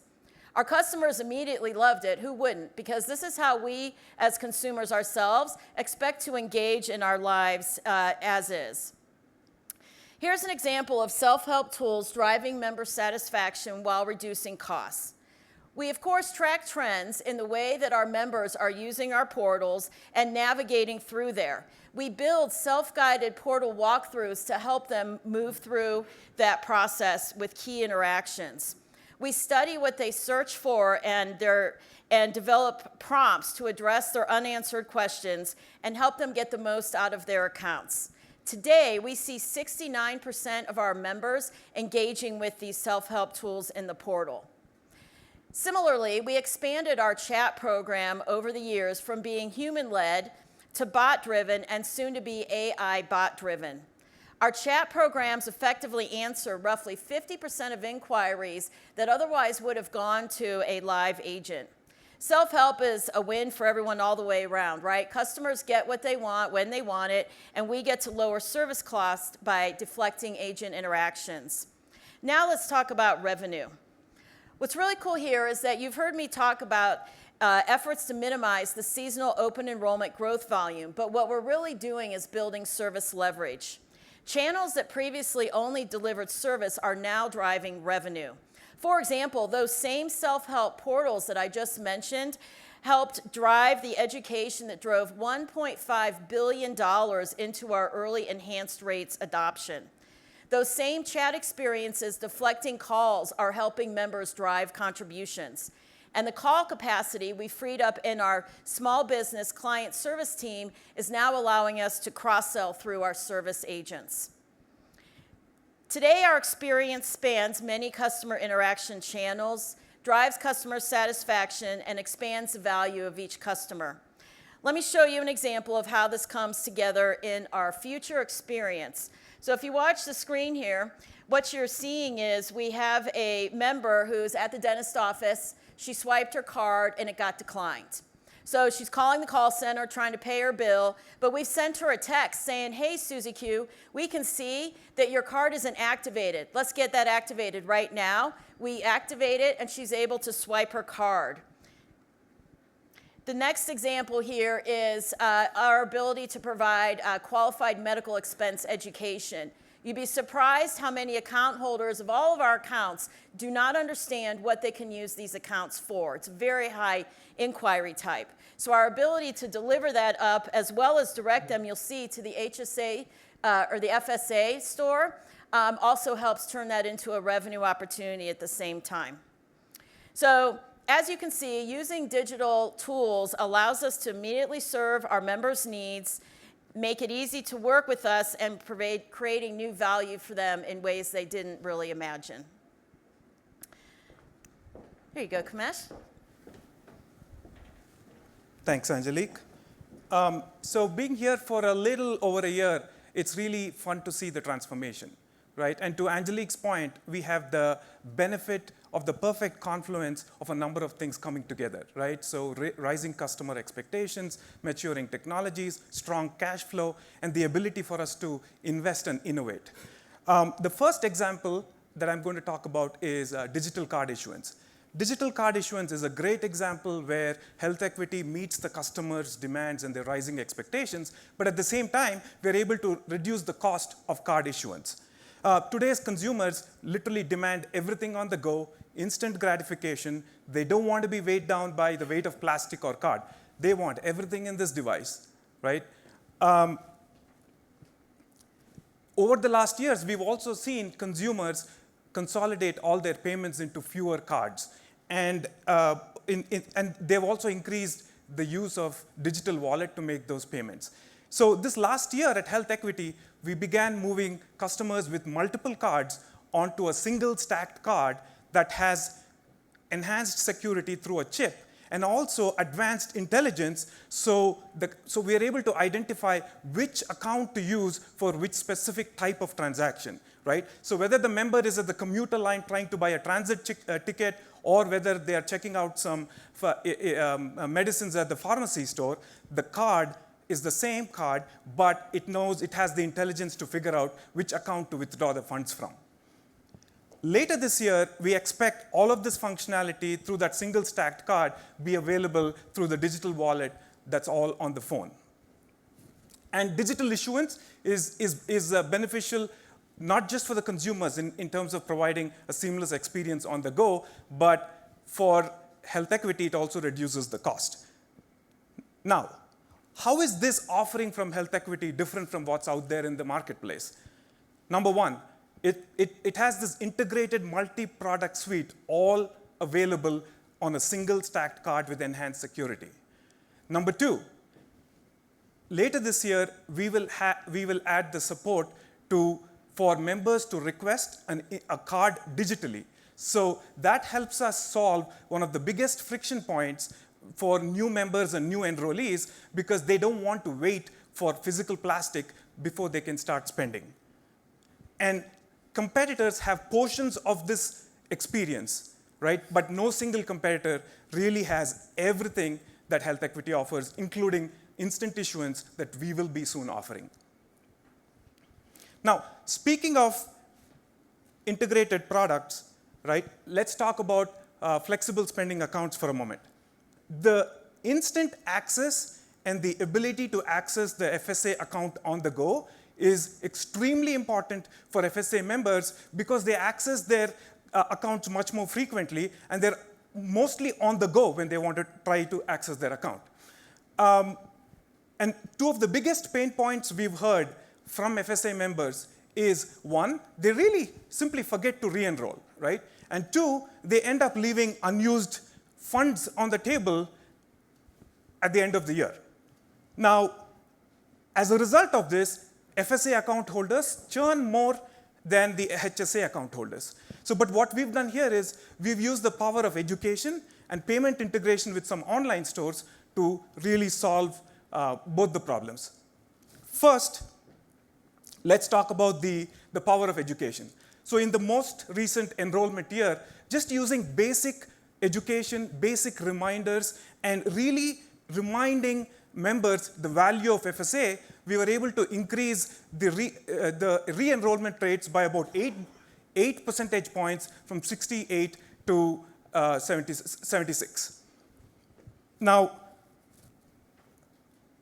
the second pain point, our integration with online stores like FSA Store, as shown here, makes it really easy for our members to actually purchase FSA-eligible items through literally a few clicks, right? So as you can see here, all the member does is click on a link, add the items in the FSA Store, and then we actually integrate by providing the payment details, the shipping address, the name, and all the other details. So literally, somebody can actually complete the entire checkout process in a few clicks. So this is not just a great consumer experience, it addresses their pain point, but for us, it opens up a very, very strong incremental revenue line.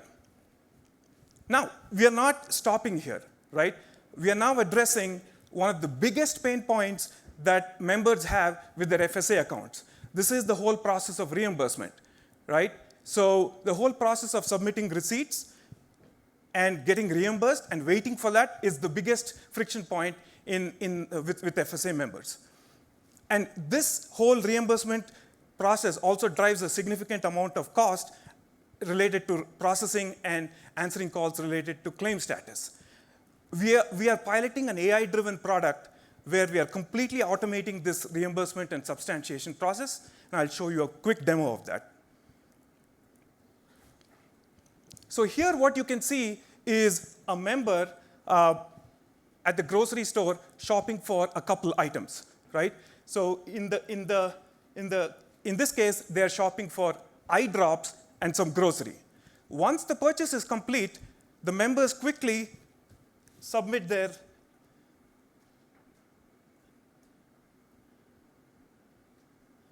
all they have to do is take a picture of the receipt, and you can see the two items here. One is the eye drops, which is eligible. The other one is not an eligible FSA item, which is a grocery item. So all they do is click the picture, submit a receipt, and using AI technology, OCR, and other API integration, what we're able to do is we're able to not only fill in the claim, but also figure out which items are eligible, right? So the entire claim submission process and substantiation process is done by a few clicks.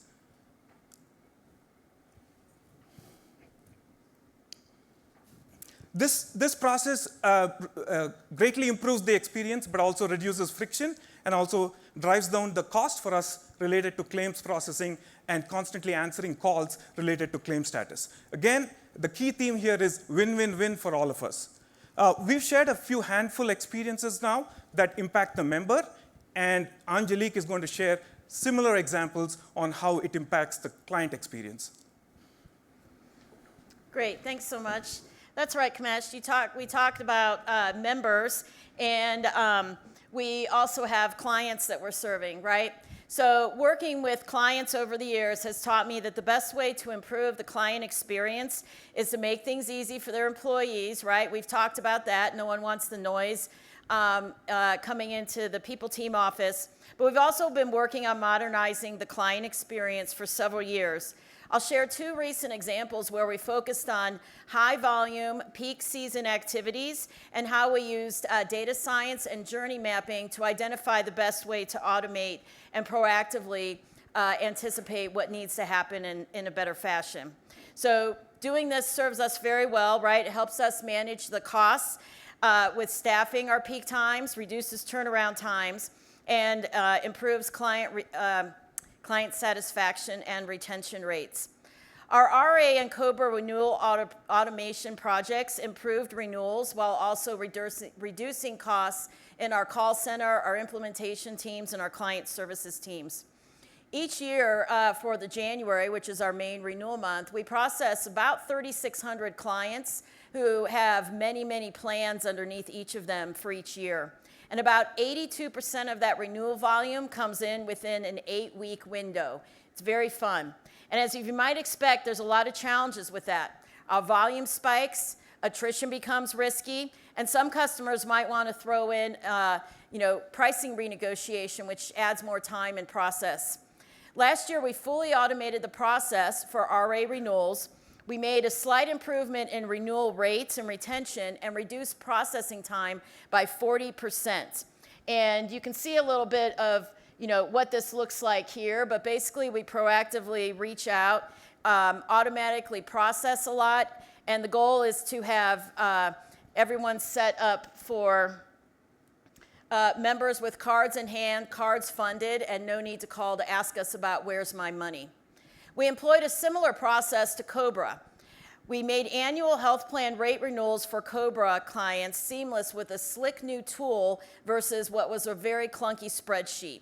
This significantly decreased turnaround time for processing all of the eligible rates to the carriers. We saw about 80% of our COBRA clients that provide us rates using the renewal tool during the 2023 season, which again reduces phone calls when we're getting things done in a few days instead of a few weeks. Thanks, Angelique. Standardizing the onboarding and renewal process is a first step towards automating our entire experience. And our eventual goal is for clients to manage the entire account opening, onboarding, implementation, reporting in a complete self-serve manner, right? So again, you've heard the broker portal that Steve and Ellie mentioned is a huge first step towards that process. So in addition to actually easing the account opening, the broker portal reduces the friction in the ongoing servicing, in the implementation process. For example, one of the biggest requests we get from brokers is for custom reporting and dashboards and metrics. So using the broker portal, it's extremely easy because they just log in and they can self-serve with all their requests. There are many, many more such examples of how we are using partner integrations, APIs, the power of data to provide a seamless experience. And I'm happy to share more examples in our Q&A. And in summary, we are and we plan to be the #1 HSA provider in the market, using the power of data, partner integrations, APIs, digital experiences. We plan to improve the client and member experience, reduce the cost to serve, increase margin, and open up new revenue sources, as well as create a lot of customer value. Thank you. Thank you. Thank you, Kamesh and Angelique. We have a few minutes. Greg, you're putting your hand up first again. All right, we'll go over here to Glenn first.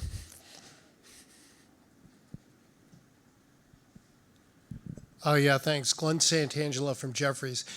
It certainly seems like the company is investing in a lot of tools to improve that client experience and lower costs, and it sounds like it's clearly gaining traction. But as a group, how much visibility do you have into Optum and Fidelity and what your competitors are doing, and what do you hear from your broker partners in terms of how your competitors are sort of responding to the changes that you're making? Thanks. What's Fidelity and United Health are doing? Yeah, I mean, absolutely. I think having that outside in view, whether it's coming from clients or having an eye on the customer competitors, is definitely a part of our roadmap planning process. I think there's definitely some of the things that we are doing are first to market. I don't know if there's a specific integrated broker portal the way we are envisioning, right? And whether it's reducing our cost through Claims AI, I can tell you we are among the first ones to do that. And we also talked about the instant digital access card. I don't think anybody has that full integrated product suite and the instant digital issuance that we will have. So definitely a lot of examples where we are first to market, but obviously we don't know all the specific details of all the tools that all our competitors have. Okay, Greg? Okay, Greg Peters, Raymond James. Good morning. Angelique, in your presentation, you mentioned bots and AI bots. Where are you in deploying that technology, and what kind of cost savings do you think it can deliver to the company over time? Yeah, so one of the things that I have been very excited about this year is late last year, we put together a multi-year service technology roadmap. We've brought in talent in our IT department to help support that, folks with experience deploying this, particularly in the service center, but also into areas of robotic automation. So we are in the process right now. We have a number of enhancements coming out this year, such as natural language, IVR, and you mentioned the chat. The chat's been highly effective. We've really curated the content. We have a very high CSAT. So we see lots of opportunity, and I know that there's many layers to it, but I expect to see an acceleration of this really kicking off this year and over the next several years with this roadmap. Lots of opportunity. Thank you. Any other questions? Oh, Alan.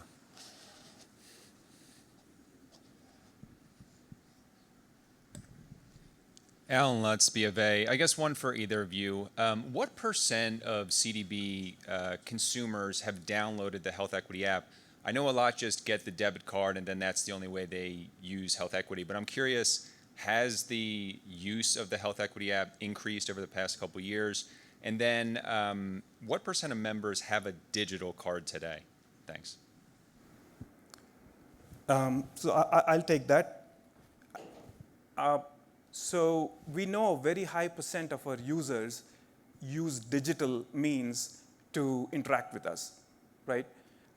Predominantly, we have a much higher penetration on the web side of things. And one of the things that we're heavily investing on is the mobile side. So I would say roughly 60-70% of all active accounts are accessed digitally. May not necessarily be through the mobile app, but that's what we are trying to get to increase adoption as well. So a lot of adoption on the web portal. To your second question on the digital card, we don't have a digital card live today. As I said, we have a stacked card with all the accounts that we just released. And very soon, this year, we'll enable members to access that same card digitally through their digital wallet.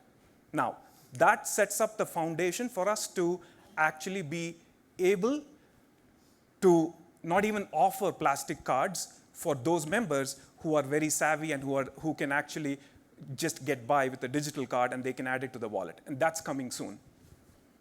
Thanks, Kamesh. Next question from George. Hey, thanks, guys. Quick one. George Hill at Deutsche Bank.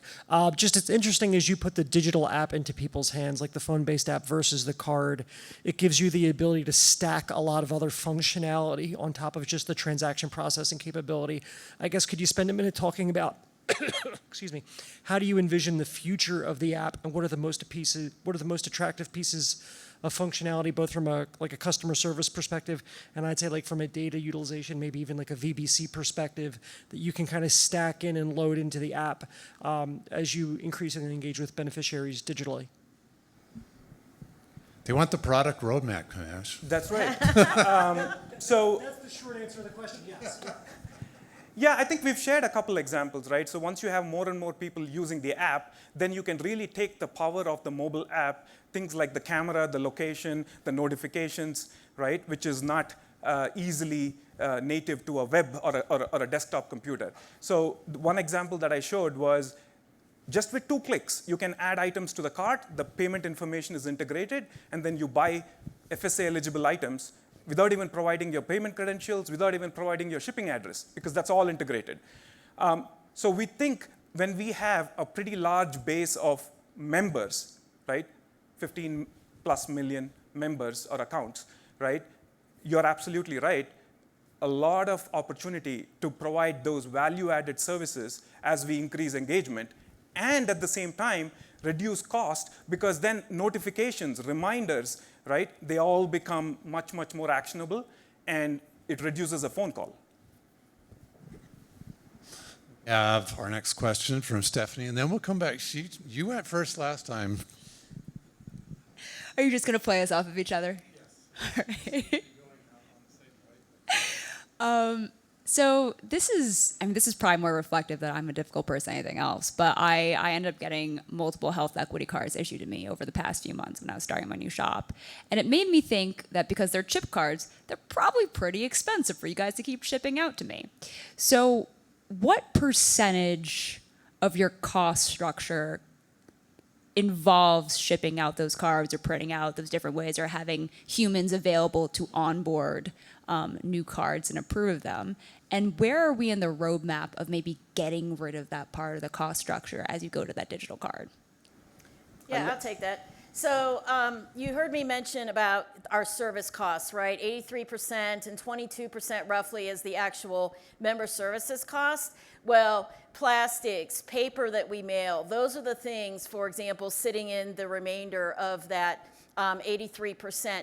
The team members, you talked about, we need to ship them. Well, we have to have people, set up the client in the system, and that's part of the automation I talked about with the RA renewals. A card is getting assigned at that time with the right eligible expenses and branding and things of that nature. So, so those all fall into all those other bodies and humans, as well as those hard costs, COBRA mailings, all of that resides in those service costs, to give you an idea of where that sits. And, we were really excited to get those chip cards out, and there's value in them. They mitigate and help prevent fraud, which is not a rampant issue by any means, but it's still a cost that we have to manage to. And it allows us to continue to get other, it's also a contactless card. So there'll be some conversion processes. We did the first platform. The second one is coming. And then that's when we kind of light up the race, if you will, to getting to a point where, as Kamesh said, a plastic, we're not going to automatically ship a plastic, right? Because a lot of people are going to prefer to have it electronically and have access to their dollars within a few days of being onboarded here and not have to wait for that plastic. So that's coming when we talk about the instant issuance further down the line after we get the mobile wallets rolled out and finish our conversion of all of our platforms over to a single processor. So around the corner. Jalik, our next question, and maybe last question before we take a little break, is from Sean. Thanks. You talked about the transitioning from bots to AI bots. What does the AI kind of bring incrementally? Is it just there was so much variation in how people were asking questions that a lot of the bot chats kind of defaulted to a human, and this solves that, or is it just kind of open up a much broader range of I don't know, answers and capabilities? So our chat journey started with old school Jane Doe sitting here, one-to-one answering your response. And what we invested in over the last probably about 12 to 18 months pretty heavily is curating the content. And we track the quality of the CSAT and the comments from the members. Was this the information you expected? And as we layer AI onto that, our ability to most accurately respond to that question and deflect an actual call will only continue to improve. We've been tracking that to understand the success of our chat. I don't know about you, but sometimes I get really frustrated as a consumer with chat. And I personally did not want to have that experience for our members. And we found by really watching how their members are commenting about, did we answer the question, and having a human right now curating that content, we can move into AI helping curate that content. We'll continue to watch our call deflection rates, ideally continue, well, I guess deflection, we want that to go up. But we're seeing the benefit of the investment by a human, and we're going to layer AI on that and just be able to expand. We also, as an aside, I'll say, we have launched, we're about to launch across all of our client platforms. We now have client chat, which also is going very well. So we'll be layering the AI across all of those chat platforms. Thank you, Angelique and Kamesh. One more round of applause for them. Thank you. We're going to take a little bit of a break. There's some food and drinks and sodas back there. We also have more over here. I also wanted to have you take a few minutes and go up to see the immersive experience if you haven't had a chance to do that yet. We'll try and be back here at 20 after the hour. All right? Thank you.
Family is something that is dear to my heart.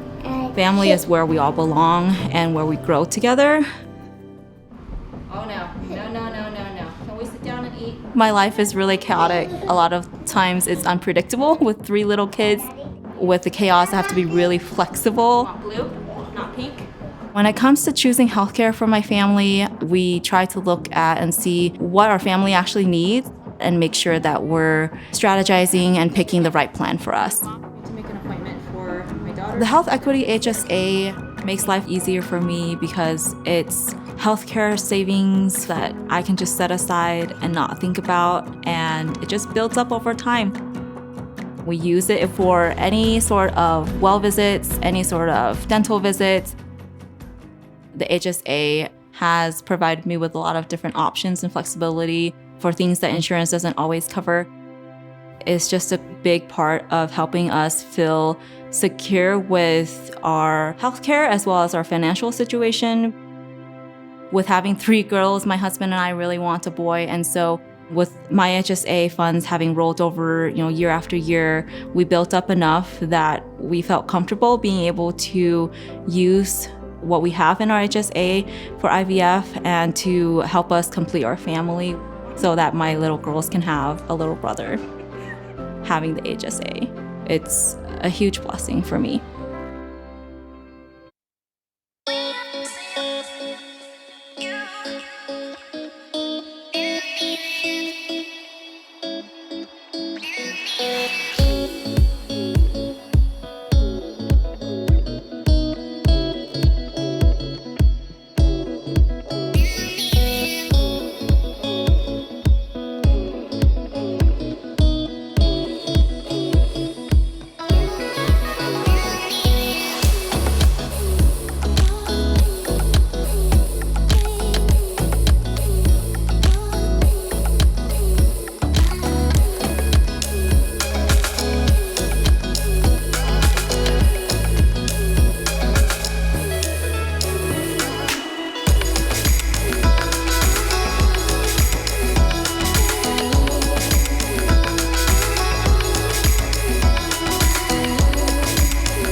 People don't know about their healthcare benefits. You know, some people don't understand them.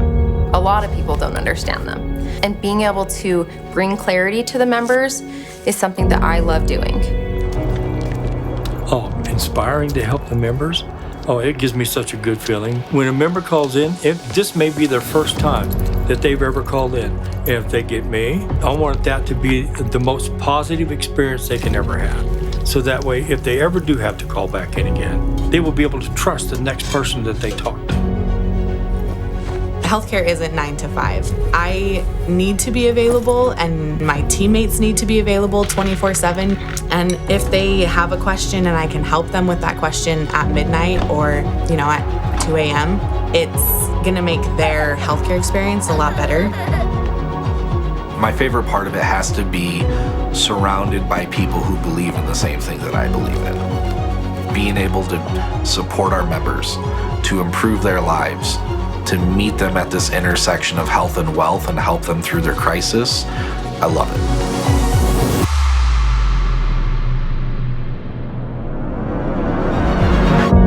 Thank you for calling member service. This is Drew. How can I help you out today?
because my father did pass away from colon cancer and it's hereditary, I have to get screened every 5 years.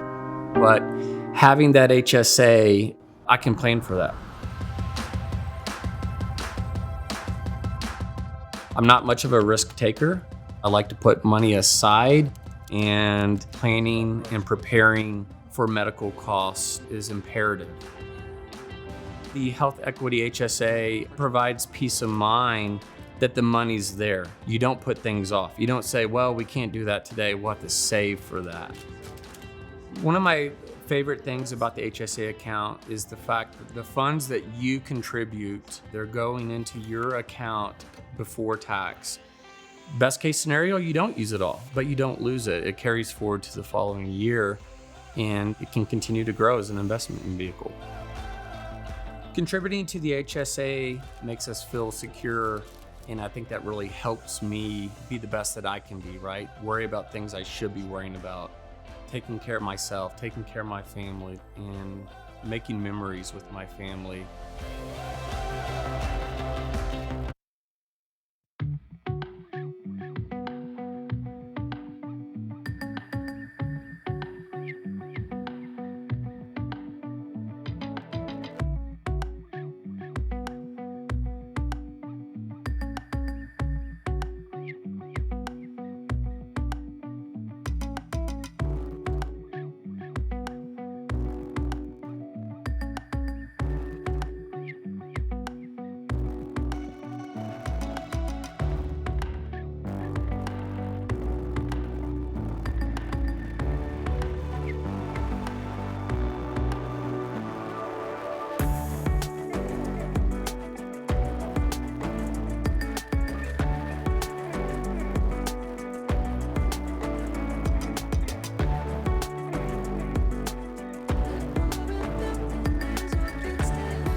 On March 18th, 2021, my 7-year-old son was in a terrible ski accident.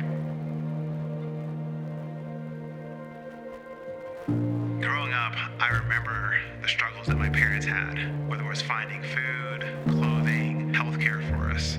It was a big worry when I was a kid. In raising our kids, we've had some unexpected challenges. We have a son who was diagnosed on the autism spectrum.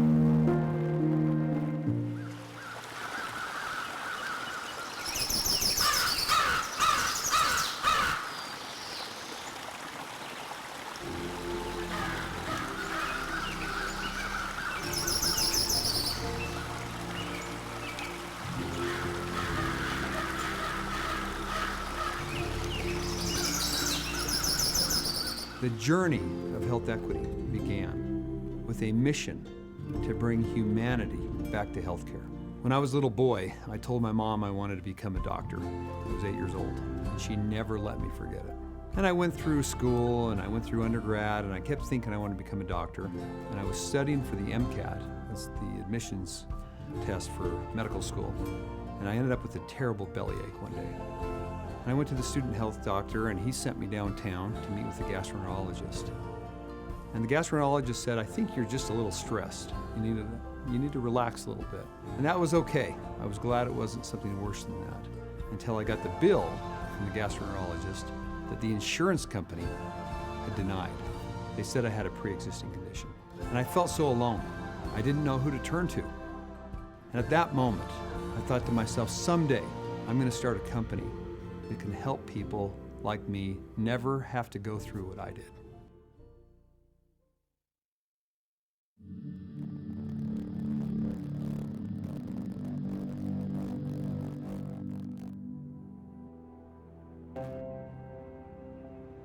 So as I finished medical school, I decided I wanted to be a surgeon.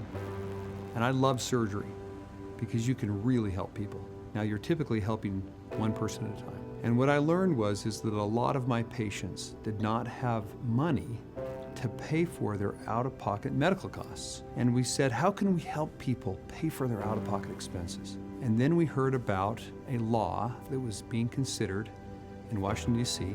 that would allow for health savings accounts. We got on a plane and we met with the legislators and we educated them on the power of this health savings account. And lo and behold, after our efforts, the law was passed at the end of 2003. So we'd had a great day skiing with our family, and my husband and our 2 sons decided to do one more run. I was tired, wanted to wait at the bottom, and I kept waiting and waiting, and they never came back down. My phone rang. As soon as I answered it, I could hear our son crying and screaming in the background. They thought that, his leg was possibly broken, but it was a really serious injury. That was the only thing that we knew. We brought him to the first hospital, and he was in the emergency room. They did the first x-ray, and we could tell the break was really bad. So the doctors presented some options to us. They could either take him by ambulance to a bigger hospital a couple hours away, or we could life flight him up to a children's hospital. And they stepped out to give us some time to decide what I wanted to do. I weighed the pros and cons of all of the different choices, and at the same time had the realization that there was a significant financial impact that we were looking at with whatever choice we made as well. We're good? There we go. All right. We need everybody to come sit down. We're ready to start talking about driving member outcomes. For driving member outcomes, we have Shuki and Kelly. You guys want to come on up? Oh, Shuki's leaving. That's not a good sign. Shuki, we need you here. All right, there he is. He disappears on one side and shows up on the other. All right, so let's go ahead and jump in. Everybody, you might want to grab your seats real quick because we're starting.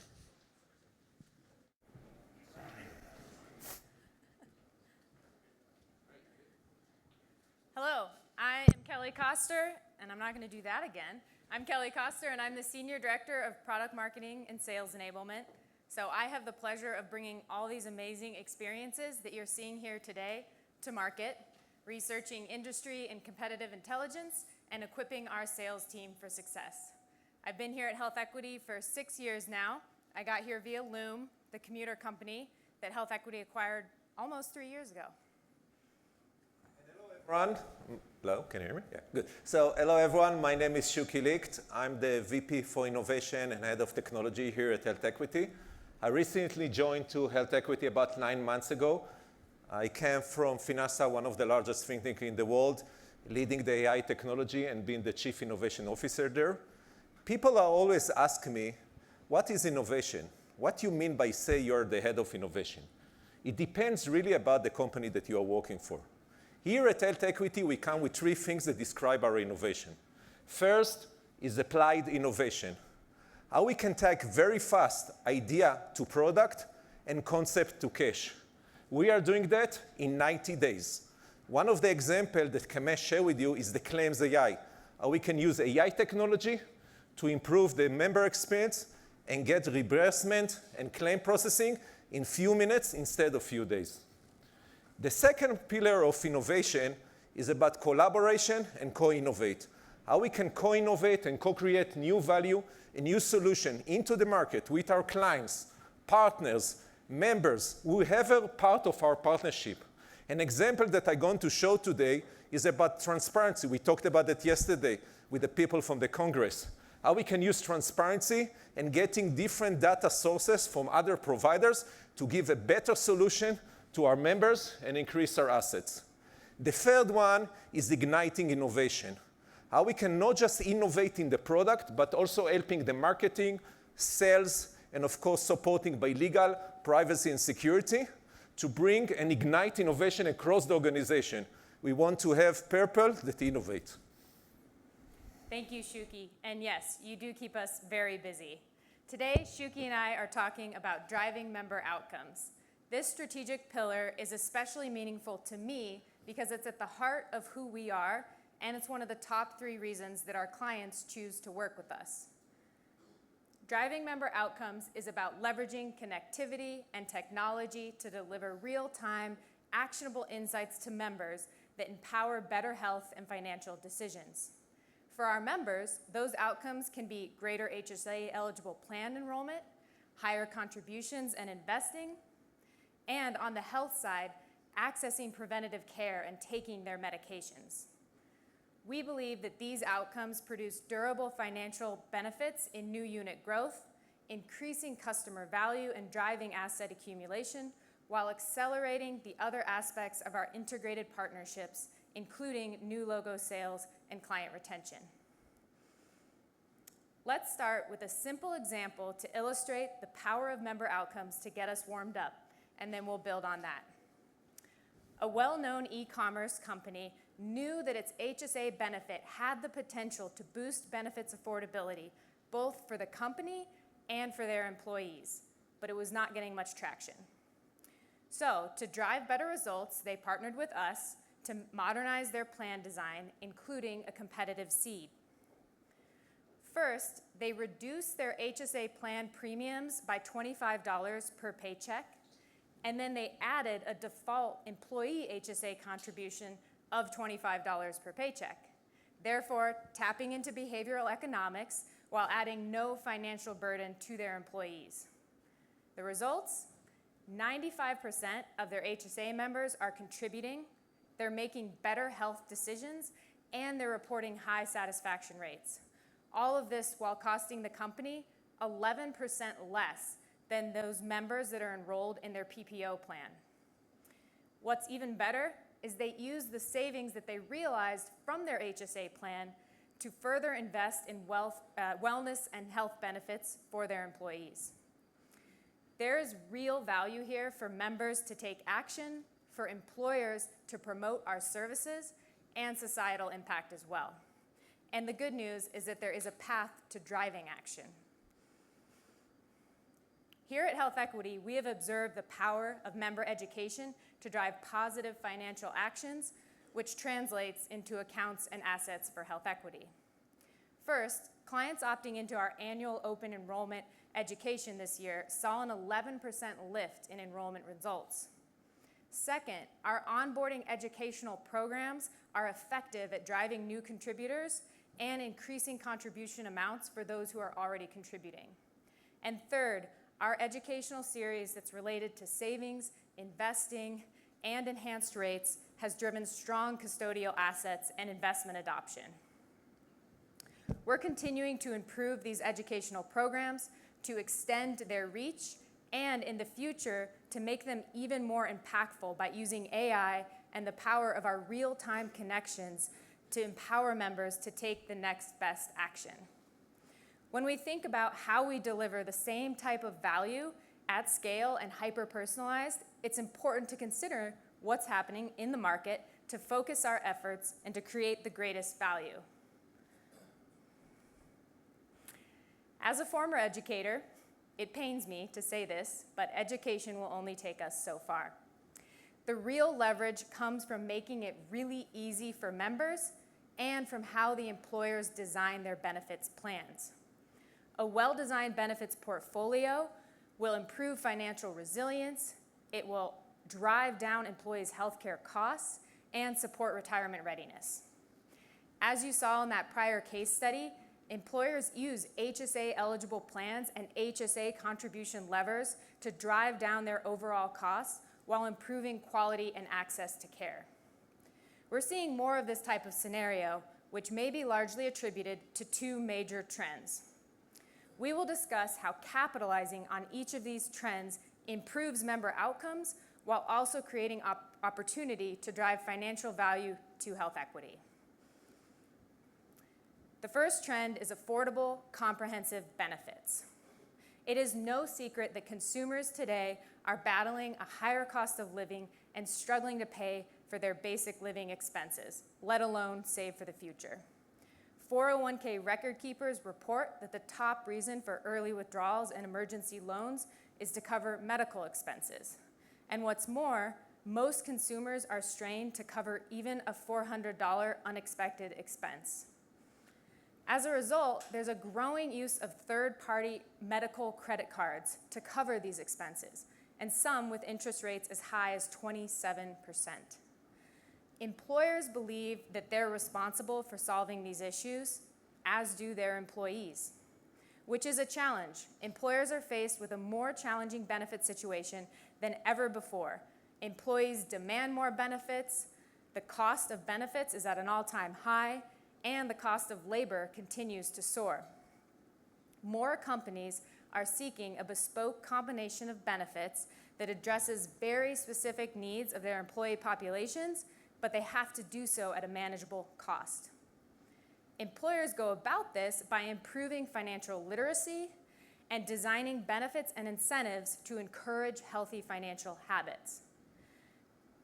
By connecting into the employer's ecosystem, we can help bring these solutions together for the employer and their workers and support overall benefits utilization and the incentives that are attached to them.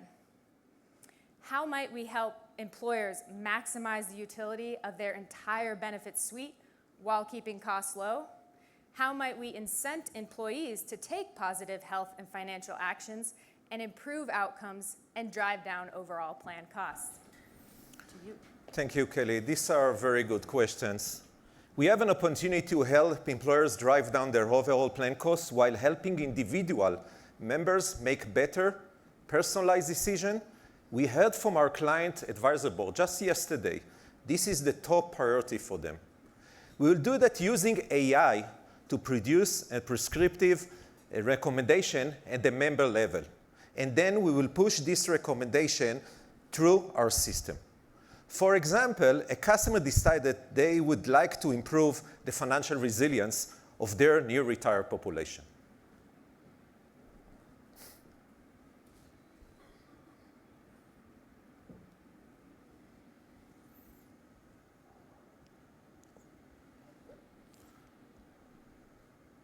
I appreciate if you can move to the next one.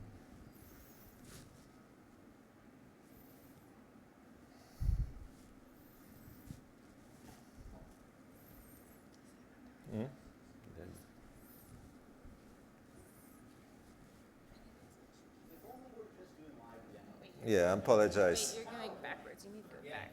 Here. No, that's forwards.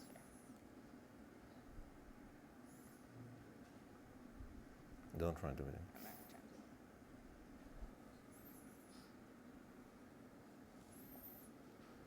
Okay, I apologize.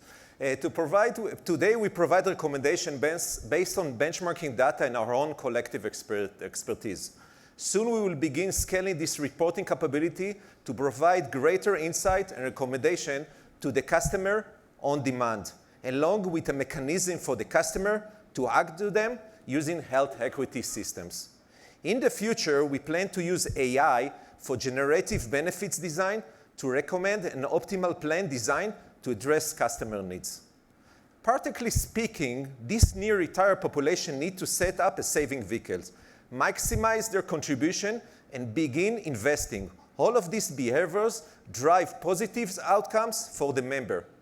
They also help the employer reach their objective for driving financial resilience, and for us, they mean new account and assets grow. Let me show you how this will look like in our employer analyzer. Thanks, Shuki. Before jump into the actual demo, I just want to take a moment to say that we understand the importance of maintaining rigorous data privacy governance, and we're committed to continuing to invest in both the technology and the processes to support data security, consumer privacy, and responsible AI use. This is really important to call out. We are working very heavily with the data governance, privacy, and compliance team. We have built the control to align health equity to industry data standard and comply with the application regulation. So let's keep it in mind when we dive here. And now, let's start the demo. Here, what you see on the screen are 4 things. One, I'm going to show you dashboard with segment-specific insight. Second one, recommended action with estimated impact. Third, ability to deploy action directly within the tool. And fourth, post-campaign analysis and benchmarking. First, what we see is a dashboard that shows different KPIs that are relevant to these clients. For example, we can see the average investment balance. We can see, for example, that in the last 3 months, we have an increase of 10% of the investment. Second, we are using machine learning to try to segment our members from investor to saver to spender and also to unengaged. It's very uncommon to see such an high level of unengaged beta members. The machine learning identifies that almost 30% for this client, the members are unengaged. This is something that I want to show you later how we can improve. This information we can start to realize, to take an insight, and to understand what the action that we need. Another area that we are sharing with these clients are different ways to see how the trends going through the year. As you can see, there's different ways to see the spenders and the saver. One of the things that we see here from insight perspective is there is a lot of activities and expenses in the falls and in the summer. It's something that it will be hard for the members to catch up later in the year, and this is something that the clients need to take an action right now. We are showing more and more KPIs that are showing trends about enrollment per year, last year. All this information helping the members and the clients to be more optimized of things that they are doing. But we are not stopping here. This is not our competitive advantage. Let me show you where is our competitive advantage. We are using machine learning and AI to try to scoring and clustering in more deep things about our members, from healthcare affordability, from cost saving, from benefits literacy, and work-life wellness. All these things are generated by AI to give a different score that no one else are measuring today in the market. We are the first company that have tried these numbers to go with. I see there's a very low numbers about affordability. Let's jump in and see what is going on and what's happening here. As you can see in the screen, there are 4 types of reasons why we got such a low affordability. The first one is recent spend. What it means, we are using machine learning to predict what will be the next expenses and spending by the members. We are using what are historical data, as you imagine, all this data going through our system, and we try to figure out what will be the spend in the coming months. As you can see, 66% the AI recognizes that we will have members that will struggle to pay their expenses. This is a very big number compared to people that have a better secure. When we go to deductible, the situation is much worse.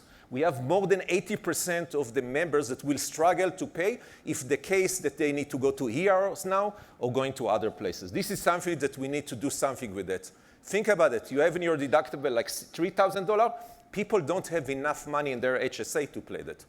The AI start to give recommendation. Using generative AI, we recommend to the clients what they need to do. What are the changes that they need to do, and what are the action? They click and see different ways to help them, maybe to increase the match, maybe to start to send campaign management to the members to do things right now, not to wait for the end of the year. It's a real-time, bidirectional insight and action. We click next steps. The system also gives to the client a way to see if we will take this action, what will happen. We see that if we will take the action that the AI recommend, we can grow by 10% of our population. The generative AI generates a very nice email, better than what I can generate.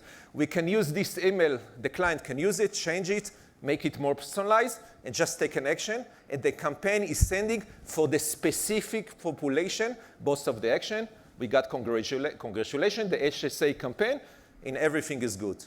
What the system is also give us, as you can see here, is what happens with our campaigns. So you start to see how the campaigns are starting to influence your members, how these campaigns are starting to get your things better and better moving future. So we are not just looking back what happens from inside, we are taking the action, we are recommending the action, and we also can see from A/B testing if this recommendation works, and then it starts to be a very interactive tool for the members. The last things that I want to show you, and again, I have like 6 hours, so I will stop here, is that I'm going to talk about benchmarking. One of the top things that we heard from our clients, they want to compare themselves to other clients in their category, in their industry. We're using machine learning to try to use hundreds of attributes how to compare me as a client to other in my group. Why? Because I want to be in the top programmer. In this case, yeah, I have the same balance for investment. So my members have the same investment, but take a look about that. In my peer group, 12% are investing, only 7% on my size. So the balance is good, but the investment is by far, there's a lot of things for me to improve. And this is something that the clients pay today for consulting, pay today for yearly review. We are giving them in real time, give them right now benchmarking on the fly. And then you can start comparing more and more things. And as I mentioned, you can go again and again and go more and more deep. This is something that I'm very, very excited about it. I need to continue. OK. So, I'm sorry. All of these things are possible because of the deep trust partners due to the enhancement you heard about from Eli and Kamesh. Why is so special and why is so unique to health equity? First, we have the power of ecosystem. The second is the size and the scale of our business. This is why I'm so believe in this company, about the scale and the size that we can start to introduce this tool. And on one side, we have clients that will start to continue to give us more information and we can give them insight. On the other side, we are engaged with almost 16 million or 15 million members. So we can in real time start to have this conversation with them and change their life. Using this tool, we can help influence better overall plan design for the employer and also equip employers to target specific population to drive the outcomes they are looking for. And as we stated earlier, these outcomes are generally aligned with ours. It's better usage for health saving account. It's, of course, will keeping more money in the account and investing asset so they can grow over time. Thank you, Shuki. This is a really cool tool. We just shared a more extensive demo with the Client Advisory Board yesterday and received great feedback on how it empowers benefits administrators to optimize their overall plan design, stay competitive, and find cost-saving opportunities. They also saw how it could help them improve overall utilization and produce board and executive level materials to secure and defend funding. We shared a couple other capabilities with the Client Advisory Board to address the affordability gap as well. First is an example of an ecosystem partner that we're bringing to members to address healthcare costs and the acute financial strain of an unexpected expense. We're partnering with a provider of health payment accounts that allows employees to access a zero-interest credit line for medical expenses and pay it back seamlessly through payroll deductions. This allows members to access care when they need it without incurring high credit expenses or impacting their credit score.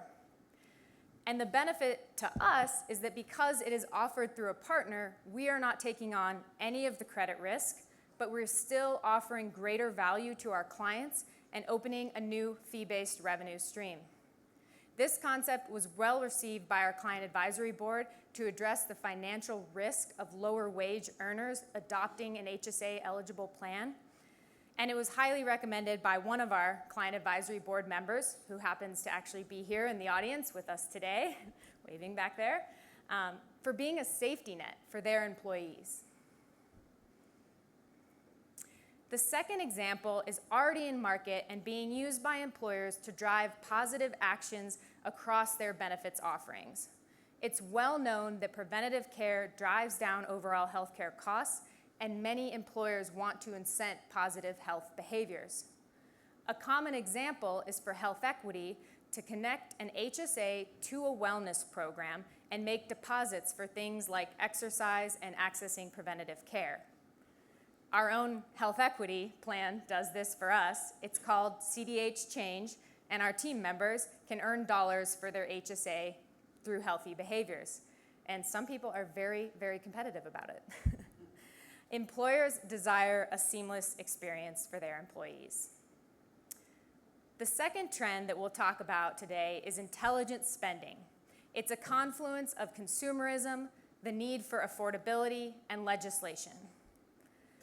The rising cost of healthcare is coupled with higher cost of living is squeezing families to cover even the most basic care. And the issue is compounded by the fact that healthcare is the only industry where consumers contract for goods and services without ever knowing the price. And there's huge price variability among providers. Congress recognized the risk and consumer impact and passed a bill that helps consumers know the cost of a covered item or service before receiving care. Nearly 3/4 of employers say that finding more transparency in PBM pricing and contracting is a priority, and 58% say that they want to see additional reporting and better provider quality measurement standards. This has opened a huge opportunity for consumers to price compare before committing to care and for plans to drive down overall healthcare plan costs. So our challenge is how might we empower consumers to make well-informed healthcare decisions, including quality of care, access, and pricing, and ultimately drive down the cost of healthcare. Yeah, this is a real challenge, the transparency, and I can talk about myself personally. Few years I found an issue in my heart, and every year I need to go to MRI. Believe or not, every time I found a different price of how much it costs an MRI, and sometimes in the same location. And when I joined to Health Equity with the team, we start to think, hey, is there a better way to understand the price upfront? How much I overspend about health? And then we start to understand, and we heard this also in the Congress, it's not something that I'm just struggling with it. It's the entire community and all the members or ours in the United States. So we went and built a solution, we call it intelligent spending. And you can see that on the screen. What intelligent spending is do one important thing. It educate the members how much they overspend.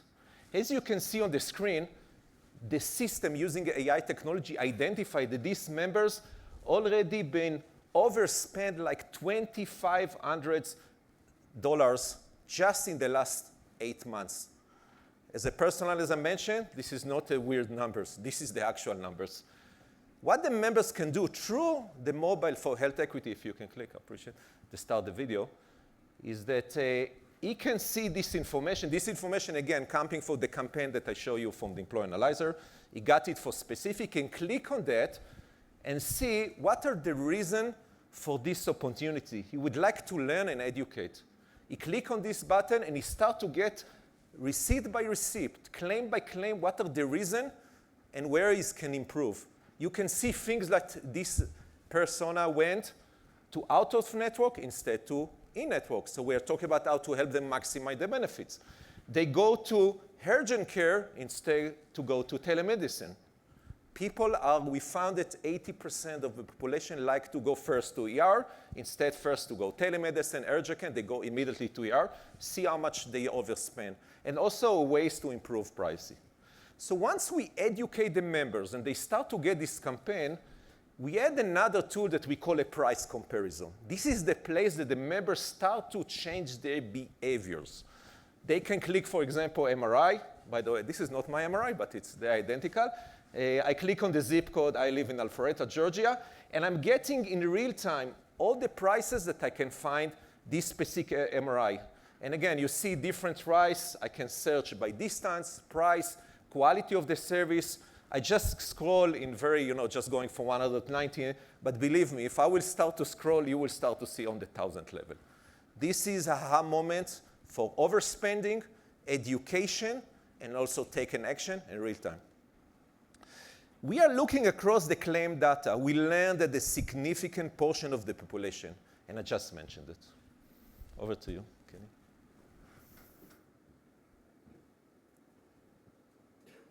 Thank you, Shuki. Some very exciting innovation on the horizon for health equity to continue to drive member outcomes.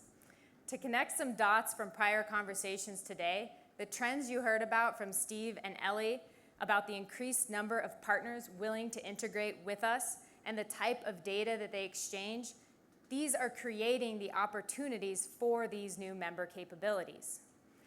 Ensuring that we have strong data and privacy controls, both through technology and internal policies and procedures, is vital to maintaining our partners' trust. These investments are worth it to us because deepening the power of our connected ecosystem is critical to driving member outcomes, and vice versa. And it's creating a durable competitive advantage for us while unlocking financial growth. We accelerate our go-to-market by bringing others' products and services to our members, as is the case with the health payment account example that I shared earlier. This provides faster member and client value and accelerates our revenue. We drive new accounts and asset growth through traditional tools such as employee education and more impactful tools like the Performance Analyzer, which enables employers to optimize plan design and target actions. We expose the financial value of an HSA-eligible plan and health savings to both employers and their employees. In the future, we expand revenue and value to our customers when we bring these new services to market, and we increase the customer lifetime value over time. The personalized recommendations drive contributions and assets into the program, and the investment integrations drive long-term account growth. Thank you for your time today. We're proud of our efforts to drive member outcomes, and we're excited for the innovation ahead to empower consumers to make better health and financial decisions.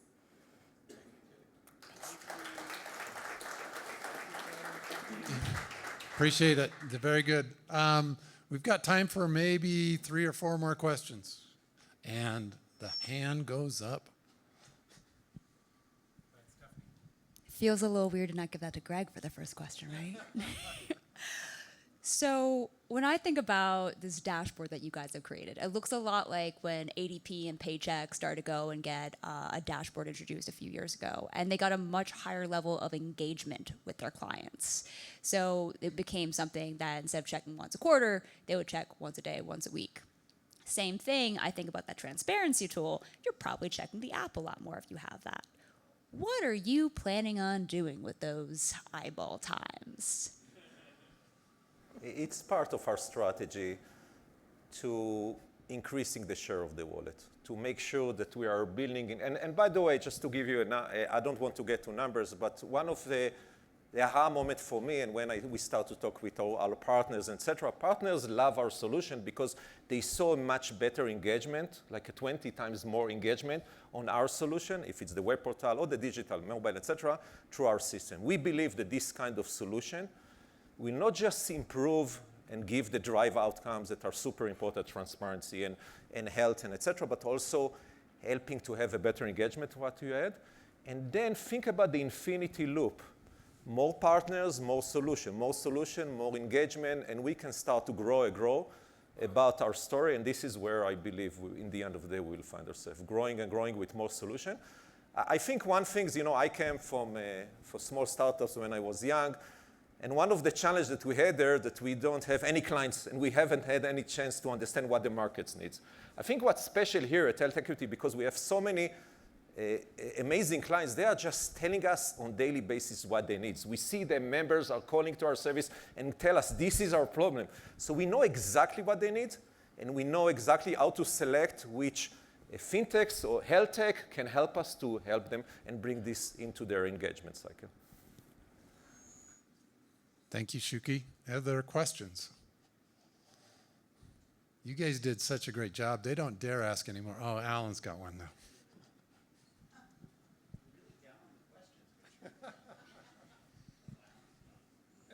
As it relates to the price transparency tool, do you have access to all network rates in there? I'm curious, what coverage ratio do you have there? Just curious if that's 100%, if there's some payers that aren't opting in. Just curious what you're seeing there. Thanks. We are today engaged with several partners. If it's fine, I will not mention the name, and each one of them have a different cover. The cover is very high. We are very sensitive about the quality of the data and the privacy and the security. So this is where we are standing now, just to make sure that security and privacy and everything in place. But for your question, we see a very high cover. Don't tell anyone. I'm using this tool for my own because it's not yet in production, but I'm using it to my own personal needs, and it seems very accurate compared to what I was thinking about. There's things to improve there. Once we will assure about the quality, and as I mentioned, privacy and security, we will take it to production. Thank you. Shall we end? To give Shuki and Kelly a big round of applause. Thank you very much.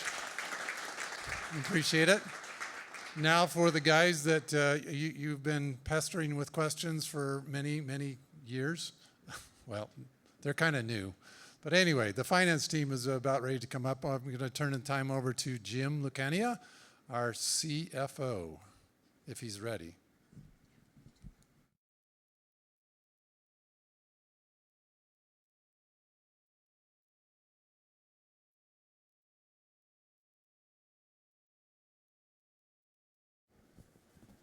No sound yet? There we go.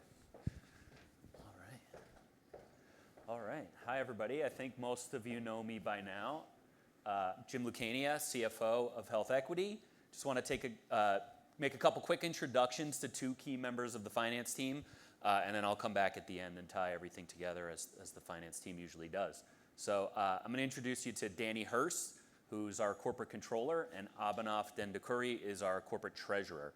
Danny's going to take a few minutes to walk through an upcoming change in our income statement presentation that should give you a little more clarity to the components of revenue and expenses that have and that don't have any exposure to market interest rates. So these reporting changes are a second deposit on our commitment to provide you with as much transparency and clarity as possible to model the business performance using the core drivers, which are accounts, custodial assets, and custodial yield. Then Abhinav's going to walk you through the roll forward of our HSA cash maturity schedule that I know many of you love, that we unveiled last month in San Francisco, and he'll provide some more details around the enhanced rates product. And in the interest of time, we'll hold all the Q&A till the end, so make a note of your questions so we can discuss them after the presentation. So take it away, Danny. Thanks, Jim. Hey, everyone. My name is Danny Hurst. I am the corporate controller. I joined Health Equity 10 years ago and have been the controller for the last 3 years. As you look at how we plan for financial success and reporting that success to you, we believe we can provide a bit more clarity. To that end, we are shifting certain components of our revenue reporting lines and associated cost to serve, with a small change in allocation of overhead expenses for our upcoming fiscal year 2024 earnings release in Form 10-K. I need to go back one, actually. As you know, we describe our revenue in 3 buckets: custodial, service, and interchange. Custodial revenue is a combination of revenue generated through interest earned on custodial cash and record-keeping and investment advisory service fees earned from members with invested assets on our platform. Key drivers for the investment advisory and record-keeping fees are the number of investor accounts and balances in those accounts. The majority of custodial revenue is driven by the yield earned on HSA cash and client-held funds. Service revenue generally captures everything else, including charges per account, service charges per account, and transaction-related fees. Interchange revenue reflects the fees generated through members spending on our platform. We separately report interchange revenue in its own line because of the relative magnitude of this revenue stream. The drivers for service and interchange revenue are primarily the number of accounts on our platform, whether they be HSAs or CDBs. When we report earnings next month, we will modify custodial revenue to include only revenue generated by the yield on HSA cash and client-held funds, and we will combine the record-keeping and investment advisory service fees into service revenue. With the added disclosure of our HSA cash maturity schedule and the more granular reporting of yield-dependent custodial revenue, you should now be able to more easily and precisely model the portion of our revenue that is correlated to market interest rates and the portions that are not. We have provided a bridge for you in this slide to show how FY23 was reported under the historical classifications to the updated classifications. The cost of revenue associated with these changes, including record keeping and investment advisory costs, will be included too as part of service costs. The change in reporting, let's see, I gotta get one more on my talk track. And then on this final slide, I have provided the historical recast of what's right here, of the last 2 years. There we go. For the updated trend, just for trend analysis to give you what the last 2 years would have been under the new format. All right, most of the prior presentation sessions today, including the client advisory board, experiential component upstairs, have focused on the drivers of service and interchange revenue, growing partners, clients, and member accounts. Abhinav is now going to discuss the drivers and reporting of our custodial revenue. Abhinav, over to you. Thank you, Danny. Like Tia, I have a couple of jackets myself, thanks to the higher interest rates. Hello, everyone. I'm Abhinav Dandikuri, Corporate Treasurer for Health Equity. I've been with Health Equity for about a year now. And I had the privilege of meeting the Health Equity team for the first time when I was negotiating one of the insurance partner agreements, which is now part of our Enhanced Rates program. Since joining the company, we have doubled our Enhanced Rates program capacity by adding 3 new insurance partners. I'm also super excited about the robust pipeline of large, high-quality insurance companies that are waiting to partner with Health Equity. Last month, we unveiled this cash maturity schedule, and today we roll that forward to the end of the fiscal year. Let me note a few important things on this slide for you. First and foremost, as we mentioned yesterday, we ended the fiscal year with $15 billion in HSA total cash assets. And remember, these do not include the benefit wallet assets that are expected to fund later this year. Second, you get the first look into the fiscal year 28 deposits, and it's a pretty typical year of deposits for us. You'll also continue to see the Beyond bucket grow as lion's share of benefit wallet assets and our new account growth spurs the Enhanced Rates program. And last but not the least, under most economists' forward curve expectations, fiscal year 25, 26, and 27 maturing yields are well below the new money rates that we expect for these maturing deposits. So let's double click into each of these in the context of overall custodial cash management. But first, let me share with you why we're so excited about the Enhanced Rates program. Enhanced Rates has been and will continue to reduce our variable rates exposure, improve the stability of our custodial yields, and increase the overall custodial yields itself across multiple business cycles. Let's dive deeper into each of these. First, our insurance partners allow us to make daily cash inflows and outflows. Unlike basic rates where we have variable rate contracts to manage daily liquidity, insurance partners allow us to have implicit liquidity in our contracts. The result of that is we're able to reduce the variable rates exposure that we have in our basic rates program of about 10% down to 0 in Enhanced Rates. Second, with Enhanced Rates, we have improved stability of our custodial yields through extension of duration and through the implicit repricing mechanism that exists in these contracts. With Enhanced Rates, we've extended out the duration to approximately 4.5 years compared to 2.5 years for our basic rates contracts. The term commitment remains around the 5-year mark, but while basic rates reprices at the end of the repricing, at the end of the term, which is typically 5 years, Enhanced Rates spreads this out by repricing 10% each year. The result of this is improved custodial yields. And this is shown even in our backtesting regression analysis, where we observe lower standard deviations of expected returns for our Enhanced Rates program. And lastly, with Enhanced Rates, we expect higher highs and even higher lows.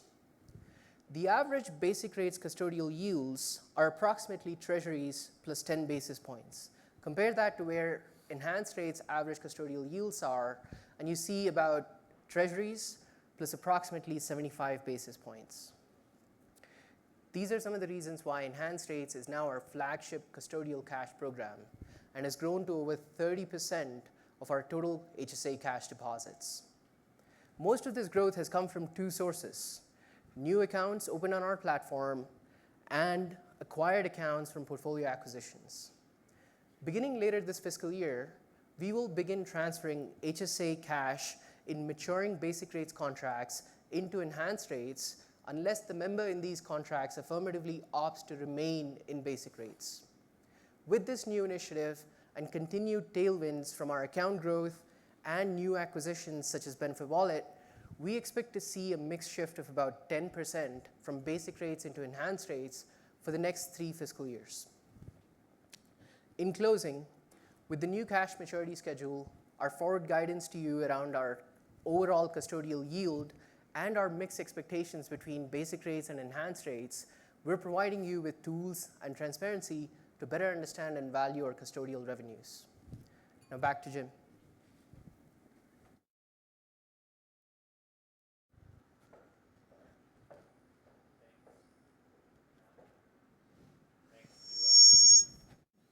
Can you hear me? All right, there we go. Thanks both to Danny and to Abhinav. So you've seen a lot, you've heard a lot, hopefully you learned a lot today. So I'm going to kick off the Q&A session with the first big question. No, I'm going to ask the first question. As a shareholder, what's in this for me? So as John noted at the very beginning of today's sessions,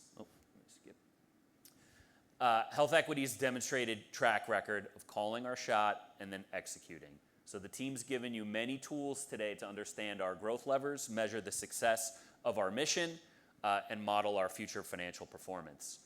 So I'm going to share with you how I think about these tools and the multiple paths that they provide us to achieve our multi-year objectives, which really boil down to just one thing, and it's increasing shareholder value. So first, we'll get some housekeeping out of the way. As you saw in the press release from last night, and as we summarized here, we're increasing our guidance for fiscal 2024, which ended 3 weeks ago. We're raising both the bottom end and the top end of the ranges. And second, we're affirming the previously provided initial outlook for fiscal 2025. We expect to provide more detailed guidance when we finish our 24 audit and report earnings next month. And now finally, for what many of you have been waiting for, some new information from finance. We're excited to share a 3-year goal of doubling our non-GAAP net income per share over the next 3 fiscal years. So these are the factors that we believe will help us achieve this goal. So first, you heard Abhinav provide more detail around what we've been sharing for some time, that we expect the laddered custodial strategy and continued migration of HSA cash to Enhanced Rates will provide at least 3 more years of rising average yields on our HSA cash, assuming today's forward curve. We believe that these rising yields, along with continued growth in accounts and balances, will drive material increases in custodial revenue, dropping to income at relatively strong margins. The realignment of our P&L that Danny walked through now isolates custodial revenue as the only income statement line with a material long-term correlation to outside market interest rates, namely 5-year treasuries as our benchmark. Factoring in our HSA cash maturity table, you should now have all the tools to model our custodial revenue into the future more precisely based on each of your respective long-term views on neutral rates. So next, we'll discuss the other 2 revenue lines. Interchange revenue is highly correlated to our overall account growth. So we assume that both our member spending behaviors and unit economics will remain relatively stable. So interchange revenue should vary primarily with our continued ability to grow new accounts. Service revenue growth is also driven by total account growth. In recent years, this volume growth opportunity has been partially offset by a decline in average service revenue per account. So as we've discussed in the past, an opportunity to earn higher custodial yields adds to some market pressures to reduce our per member service fees. So while we believe this pressure will continue, we're aiming to bend the curve in this decline over our 3-year period. You heard from my colleagues a number of new product enhancements designed both to strengthen our leadership position in our marketplaces, but also to enhance opportunities for new service revenue streams. And then finally on service cost, our objective hasn't really changed in this area. We aim each year to reduce our unit cost to serve an account. So while still delivering Purple service, remarkable experiences to our members, clients, and partners.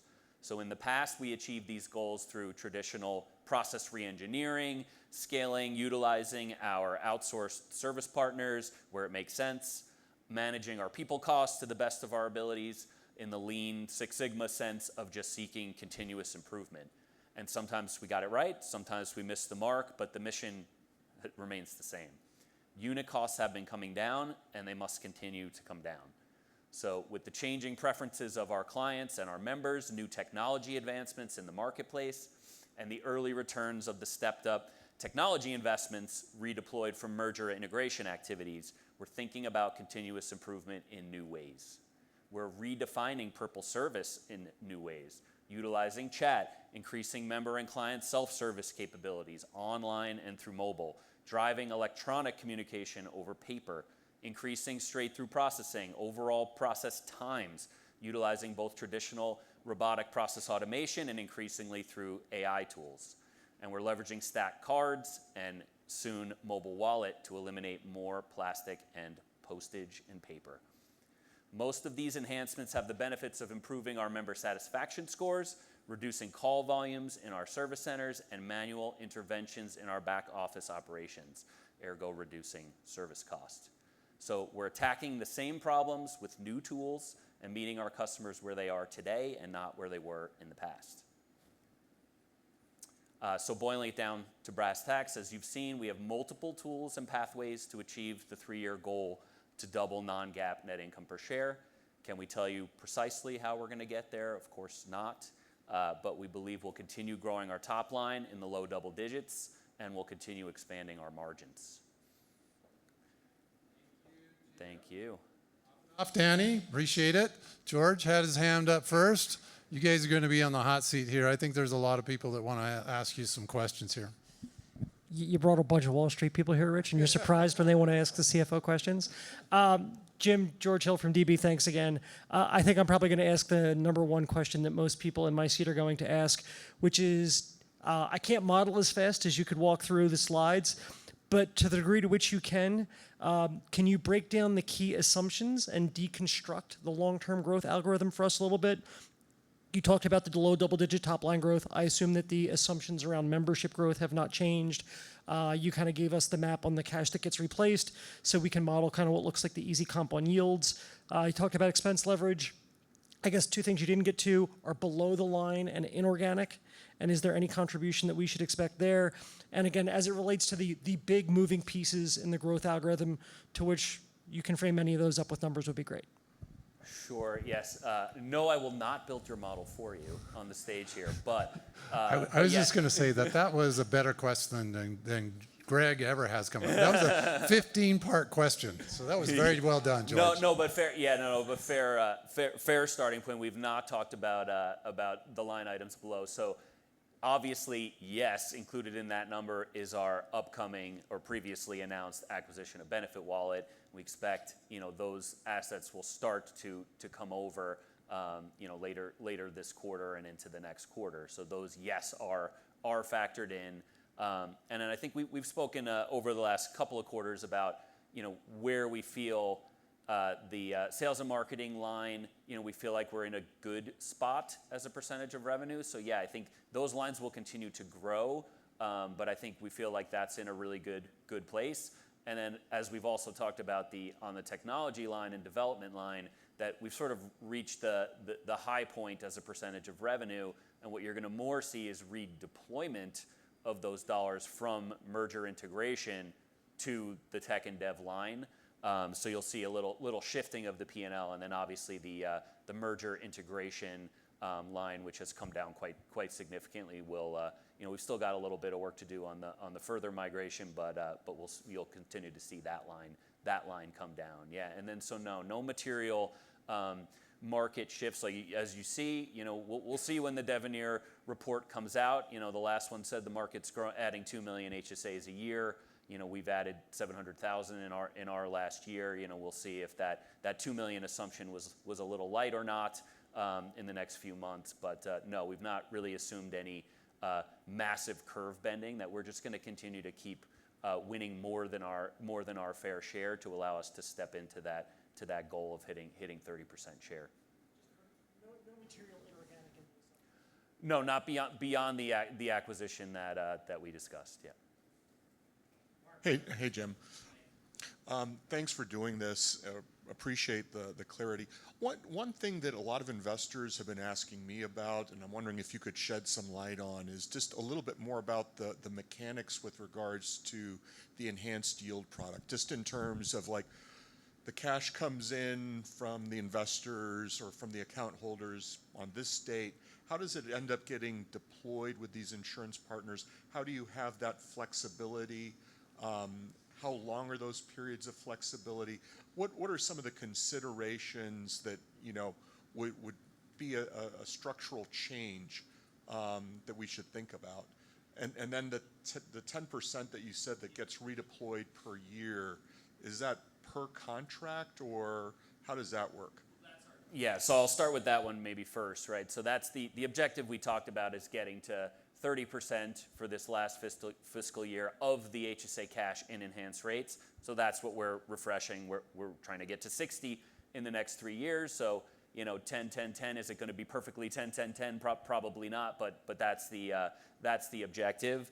But to the first question, we have an algorithm that invests clients' cash. So we're not directing every dollar in, right? Sort of eliminating this, like self-dealing, right? Like choosing the highest rate. That's not what we do, right? The algorithm deploys cash coming in, and members are attached to one financial institution or another. So what Abhinav was referring to is if you are attached to Bank XYZ, that contract is maturing.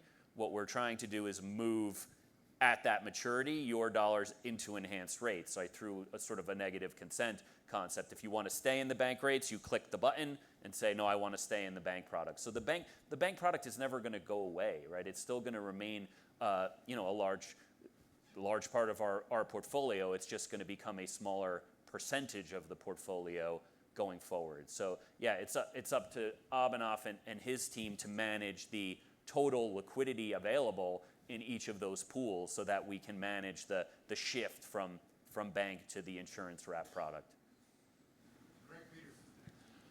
Oh, hey, Jim. Thank you. I like how they put the finance team up and they only give us 10 minutes for Q&A. I know, but it's I think everyone here has dozens of questions to ask of you. I'll just focus on one. So in your comments, you talked about bending the curve for service revenue growth. So if you look over the history of Health Equity, one of the metrics that we sort of track is just service revenue growth per account. And one of the features that becomes apparent is that trend has been down. So tell us why you're going to be able to bend that curve, especially with elevated interest rates and the fact that your competitors are going to be pushing service costs down to their customers. Yeah, so I think two factors. So one clearly is that pricing pressure of unit revenue to a customer actually lower, right? And that is especially the case in HSA land, as of course, like we are earning more on the custodial line. The other part of that average revenue per customer is a big mix shift, right, toward HSA away from CDB. CDB is a higher service revenue per account product. It just is. And that's the main revenue stream of the CDB products is on the service line. Very, very little relative custodial revenue in those products. So you're seeing the combination of the headline pricing pressure in HSA and the double of we're mixing more towards HSA, bringing that average down. And so really how we're going to bend it is through these new products and services that can add new revenue streams. And then the final piece being we're no longer declining in the CDB. As John said right in the beginning, we eked out a gain there. So bending that curve and growing the CDBs mixes up the average revenue per account. Hi, Scott Schoenhaus from KeyBank. Back to enhanced rates. I think you mentioned that you have a large pipeline from large insurance partners. As you execute on that pipeline and get more large insurance partners, what does that do to that premium that you guys denoted? Does it change the average premium higher? Does it skew it higher? Yeah, so again, it's that's the sort of bilateral negotiation. So that where we go in that area is dependent on our ability to negotiate a strong deal with the next insurance provider that joins the stable. Yeah, and certainly if that number changes, then you'll hear about it and see it. But that's sort of where we're blending out today and how we model the business. Hi, Jim. This is Jack Wallace with Guggenheim Securities. How should we be thinking about your exposure to the front end of the curve over the next couple of years? Right, the enhanced products give you some flexibility, but the front end is still elevated relative to the 5-year. I believe you historically have had about $500 million of cash exposed to the front end. How does that wind down? Has it already wound down? Just kind of help us walk through that. And yeah, I'd say it's probably already in a good place. I think we were half a billion or so at Q3, and we're 700 of HSA cash is where it stands today. So I think it will probably fluctuate around period to period because we're in this migration of, we have to manage the bank liquidity and the insurance wrapped liquidity to get those migration timings right. So it will certainly fluctuate. And then, the client-held fund side, that number you see on the balance sheet, that fluctuates quarter to quarter as well. But so that there's not going to be no exposure, but as the insurance or the enhanced rate product grows, there's less need to have that overnight liquidity bucket. Thank you. Hi, Stan Berenstein, Wells Fargo.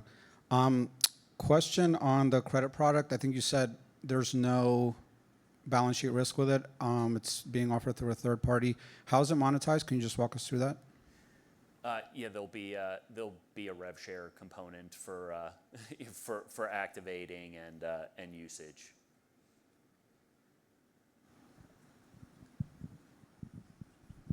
Thank you for receiving me in, Jim. I know you didn't talk about inorganic as part of the strategy, but it has historically been a pretty big part of how you've been amassing share. And when I look at the top names in the different account holders, there's not as many large chunky transactions left that you guys can do. Is there a lower limit to what you'd be willing to spend management time on for portfolio M&A? What do you mean by lower Is there limit? Is it one of those things where with a smaller book of portfolios just be less attractive, that you guys would rather just invest more organically? I see what you mean. No, I think like that like we view that the small ball acquisitions I view as sort of semi-organic growth, right? That's part of the growth strategy. Like whether I'm paying the acquisition price, like I view that as a commission payment. That unfortunately Steve and team don't get. The other side gets for having built that HSA portfolio. So no, absolutely right. I think we'll be focused on continuing to bring in smaller blocks. Obviously, fiscal 24 we acquired nothing, which is an unusual year, and we're getting done a big deal this year. But no, it will absolutely be part of the strategy. We have time for one more question. Anybody? All right, then. Hey, Jim, just following up on the enhanced rate product. I mean, you sort of highlighted in your slide it's an extra 65 basis points above the bank product. Obviously your members are going to want something for adopting that product. How does that extra 65 basis points get split between you and ultimately the customer? Because I think John has sort of also made the case that moving into enhanced rates would reduce the volatility around the movement in interest rates, but I would guess that product is also vulnerable to volatility of interest rates. So I'm just trying to triangulate all those things so I can think about how it might impact the yield going forward. Yeah, thanks. So we certainly do share a bit of that back to the member, right? So as you can see it in our results that the custodial cost line or BIPs paid to members increases a little bit as we mix toward enhanced rates. So they're certainly sharing a piece of that, of the upside there. And yeah, like sensitivity to rates, so both our bank rate product and our enhanced rate product, that T plus 10 and T plus 75, it's the same T that we're talking about there, five-year treasury. So yeah, as five-year treasuries move, both of them move up and down together, but enhanced rates in the regression testing and the backdating analysis that the team did before making this big push into the product, we've seen enhanced rates perform better through multiple cycles, or I should say this insurance wrapped product perform better than bank deposits in these cycles. And that's why we're comfortable that we'll have higher highs and higher lows through the next business cycles. Thank you, Jim. Let's give them a round of applause. Danny, Abhinav, Jim. Jim is not going away. He's going to come back up there, but he's going to be joined by John and Steve. So while we get that set up, we're going to take a quick lunch break. Lunch is down here. Hit the immersive experience. In your box, in your little gift box, there's also some AirPods that you'll be able to go and click on some QR codes and listen to some additional stuff. So make sure you open that up and take it with you. We'll try and get back here by a few minutes before noon, all right?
I think being on a budget is fun, and seeing that you're saving money is really fun. He's on my back all day, every day. He takes all of our monthly spending and divides it by how many days are in the month. And then that's our daily budget. It's a complicated algorithm. Yeah. We're $80 under budget this month. We can celebrate. I was first introduced to health equity from my mom. Initially, she got me all excited about IRAs and Roth IRAs. She then introduced me to HSAs, and I thought that was even cooler than the Roth IRAs. One thing I really liked about the HSA was that the money that I put in was tax-free, but also the money that I gained from the investment was tax-free when I took it out. And that was really important to me because we were going to use that money pretty soon for the birth of our first child. Every year we just maxed out our HSA until we had enough, and then we felt comfortable to have our child. It was fun to put money into the HSA. It was fun to see the investments grow. It gave us more flexibility and comfort in buying the things that we needed for our children. Once that was set aside, we could relax more and be excited to have a baby and bring her home. We weren't as worried about the financial side of it. We have 2 girls, 3 and 1, and their names are Lennon and Gigi. Which one do you like more? I love giving them their first experience at something. I just made an igloo for my daughter in the backyard, and with all the snow this year, we've got a track in the backyard where we sled, and I've been teaching her how to snowboard this year, which has been really fun. And the 1-year-old's just learning how to walk, so she's safe for now.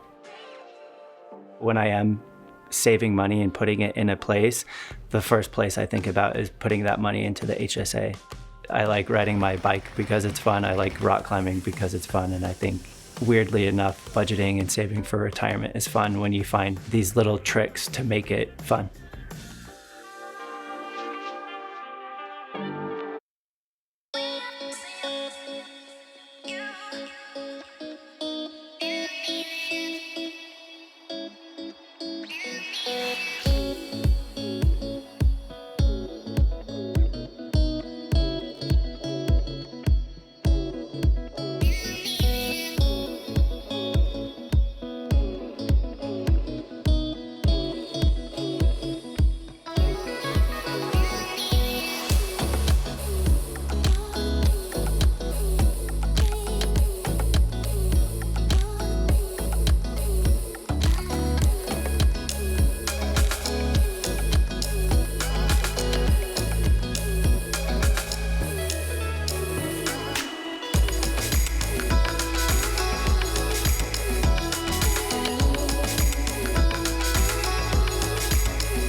My name's Shaylee. Faced a lot of pretty amazing phone calls in my career at Health Equity. I had a mom call in at 11:30 p.m. who her son had just been in a car accident. She wasn't able to get a hold of her insurance company, but she had an HSA.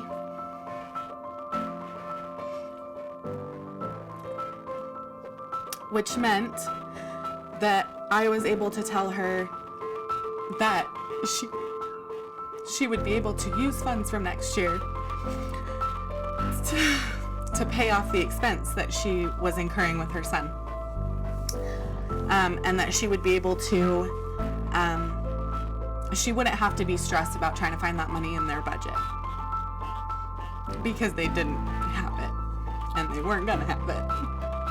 I had just found out I was 20 weeks pregnant, and I had just found out that my little boy was going to be born with club feet. And I didn't want to work that day, but I decided to. And I think it was one of my first phone calls, and it was a dad that had a daughter pass, and he was closing her account. And he just said, you know, just be grateful, you know, for the time that you have with the people you love. And it really just changed my perspective that day. And we were able to just help each other out in this situation. She called me and told me that she had about 24 hours to live, and the only thing she wanted to do was to take care of all of this stuff so her children didn't have to deal with it after she passed. And I had the privilege to be able to do that for her, to give her a little bit more peace before her time came. Any more and I'd be crying, guys, sorry. Working with the people at Health Equity has been the best job that I could ever hope for. I hope I never work anywhere else because it's fantastic. I love helping members navigate through those really hard, challenging times. Being able to support our members, to improve their lives, to meet them at this intersection of health and wealth and help them through their crisis, I love it.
As a parent of a child with autism, I often feel alone. You're in therapy all the time, or you're on the phone advocating with doctors' offices or insurances, and it can become hard to relate to friends because they're talking about soccer practice and dance rehearsals and their easy vacation that they just took, and we don't really know that life. Autism for us has not only been very stressful, but it's also been an incredible financial strain on our family. I feel like our bank account is always somewhere around zero, feeling inadequate because I can't pay for this treatment that I want. I can't pay to take my son to this specialist. It's kind of always been, where's the money coming from? How are we going to pay for this? But it's been really great to have the Health Equity HSA. The amount is just automatically deducted out of my paycheck. My employer contributes to that amount. It carries over every year. We would be able to see those specialty healthcare providers and pay for those supplements and those alternative approaches if it wasn't for the Health Equity HSA. It just gives us that flexibility to get him the care that has shown to be beneficial. He's not so tense, so anxious all the time that we can actually have more of those moments where he's smiling at me and we're laughing. Those are just gold.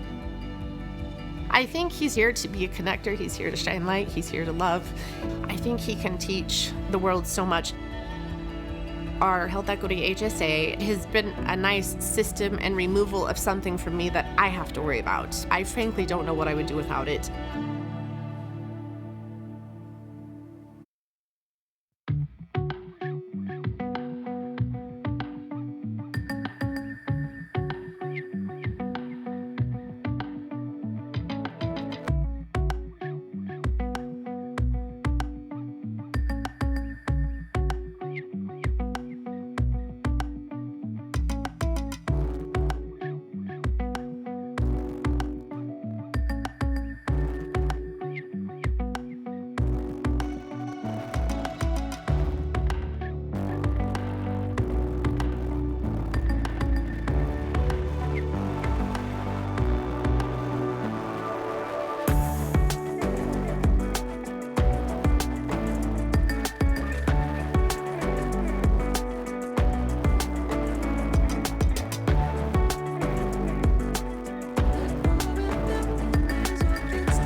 20 years ago, the health equity journey began above a garage. It was kind of like this.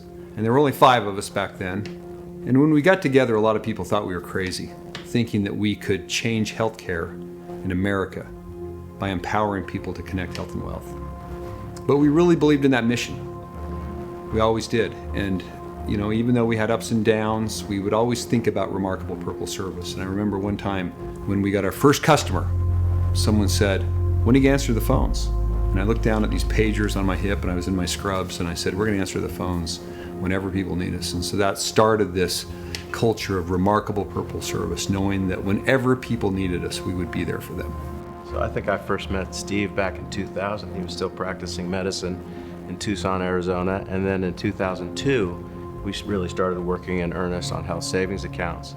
And we were just fortunate to be able to have that legislation introduced at the end of 2002 and have it signed into law 1 year later, and the impact that that's had on so many families.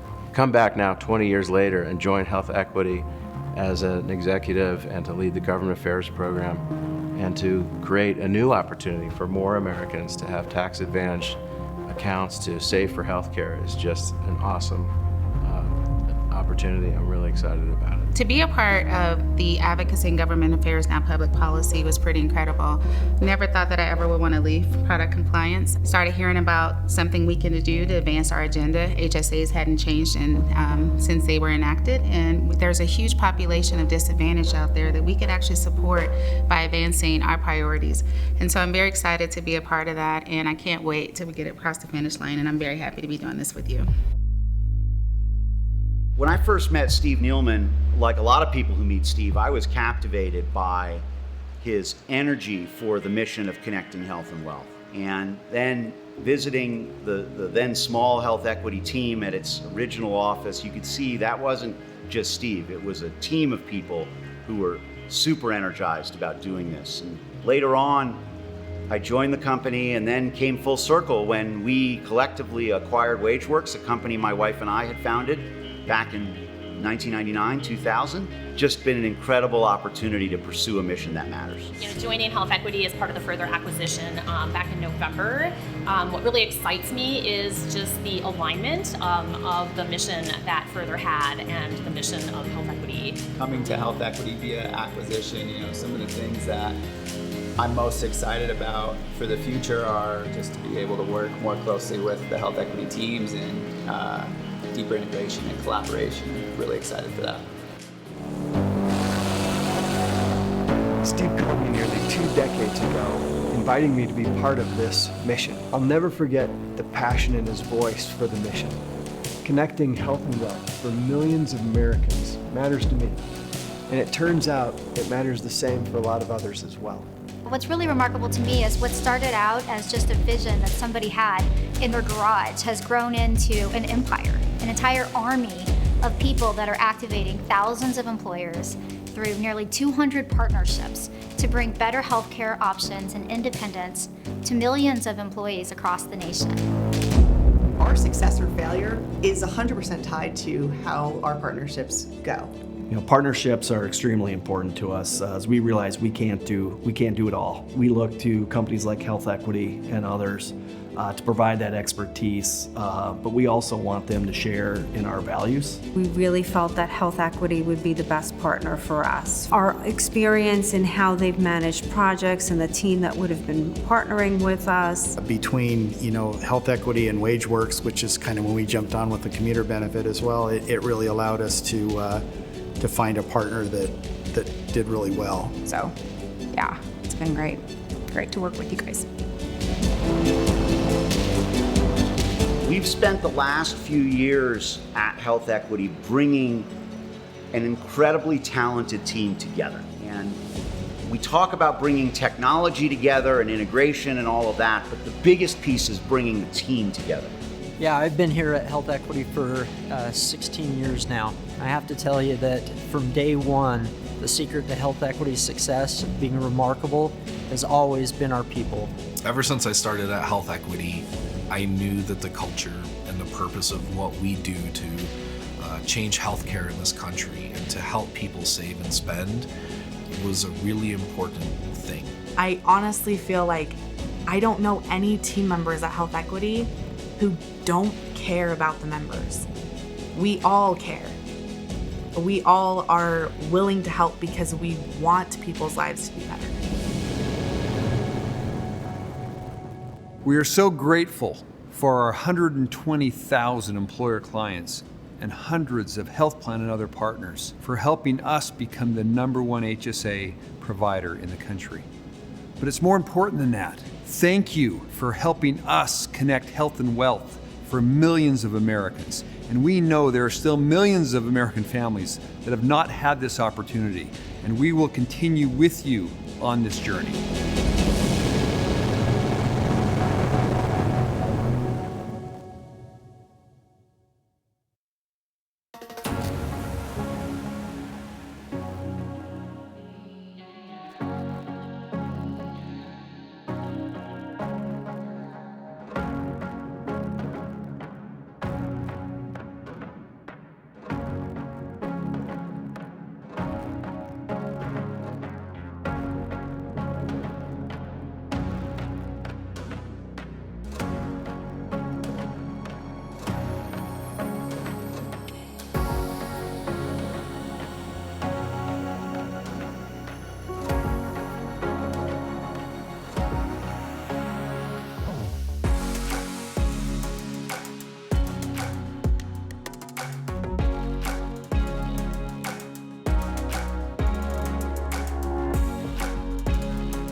I think being on a budget is fun, and seeing that you're saving money is really fun.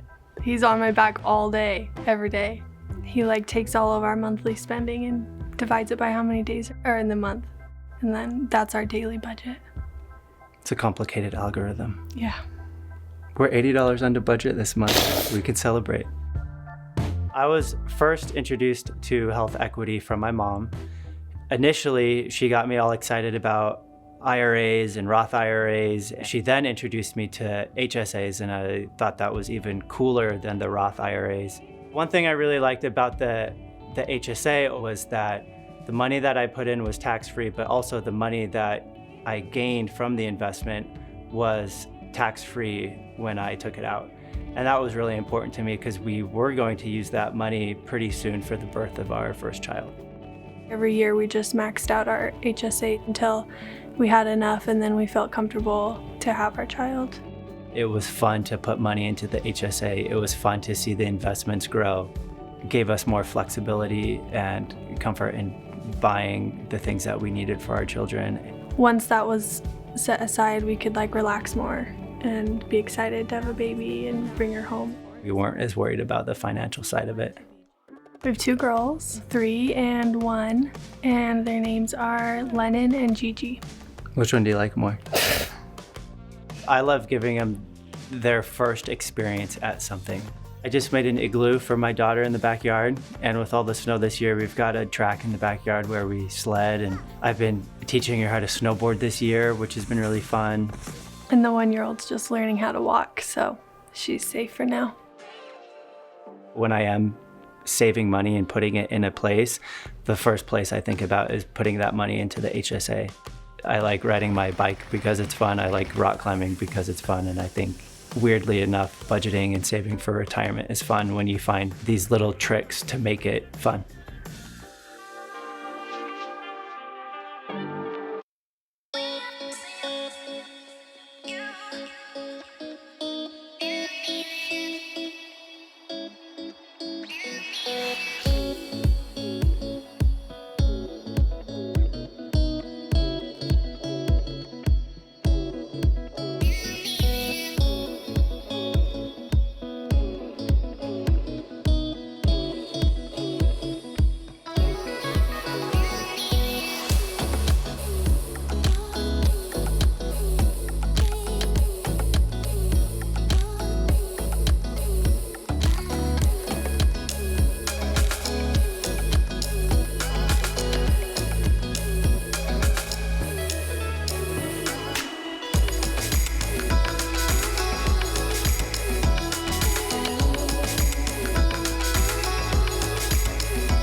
name's Shaylee. Faced a lot of pretty amazing phone calls in my career at Health Equity. I had a mom call in at 11:30 p.m.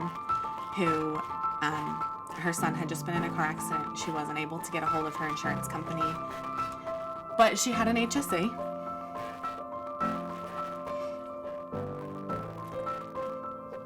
Which meant that I was able to tell her that she would be able to use funds from next year to pay off the expense that she was incurring with her son. And that she would be able to, she wouldn't have to be stressed about trying to find that money in their budget. Because they didn't have it, and they weren't gonna have it. I had just found out I was 20 weeks pregnant, and I had just found out that my little boy was going to be born with club feet. And I didn't want to work that day, but I decided to. And I think it was one of my first phone calls, and it was a dad that had a daughter pass, and he was closing her account. And he just said, you know, just be grateful, you know, for the time that you have with the people you love. And it really just changed my perspective that day. And we were able to just help each other out in this situation.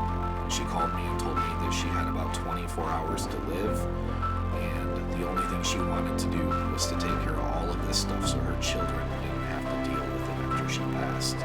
And I had the privilege to be able to do that for her, to give her a little bit more peace before her time came. Any more and I'd be crying, guys, sorry. Working with the people at Health Equity has been the best job that I could ever hope for. I hope I never work anywhere else because it's fantastic. I love helping members navigate through those really hard, challenging times.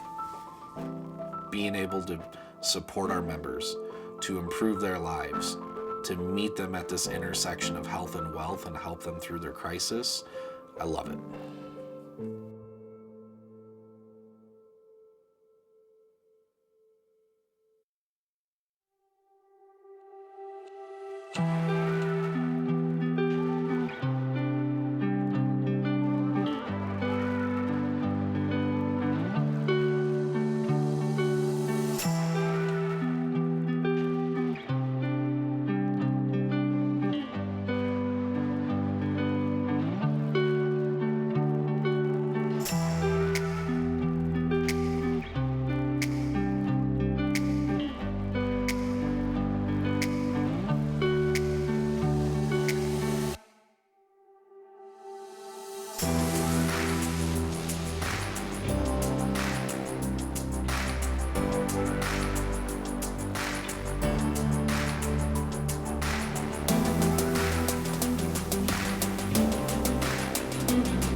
parent of a child with autism, I often feel alone.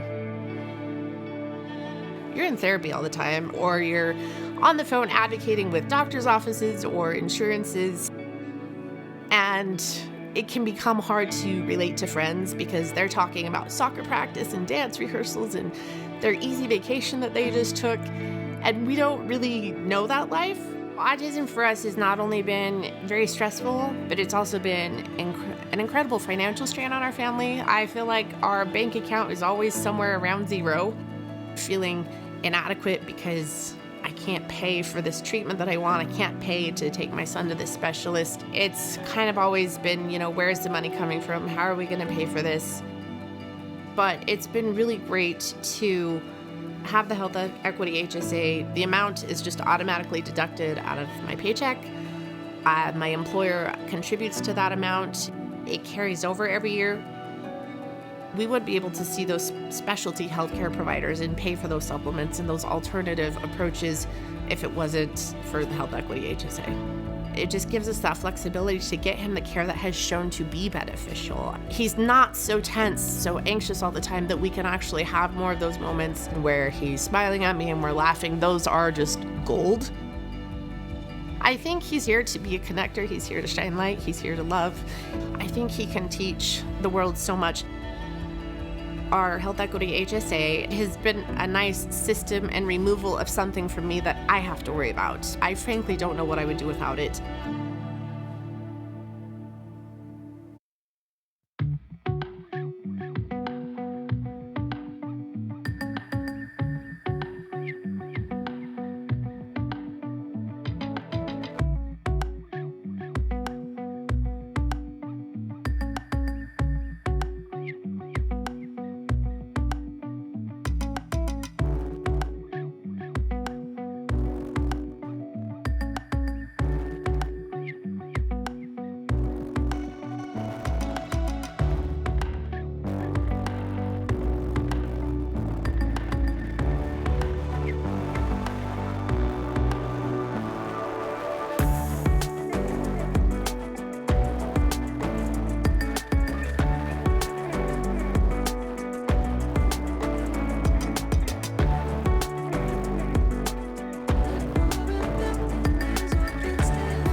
Hello, everyone. I think we're about ready to get started for the main event. We have Steve Neeleman, come on up. John Kessler. Where did Jim Lucania go?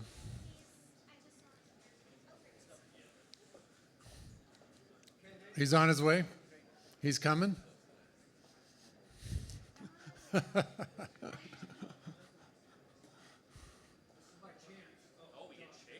You get chairs. You get to sit and relax.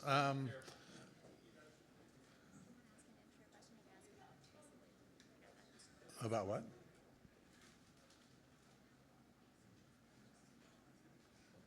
Okay, we're going to turn this over to the audience here and see if they have any questions for Steve Neeleman, John Kessler, and Jim Lucania. And we got Greg and George up first. Greg.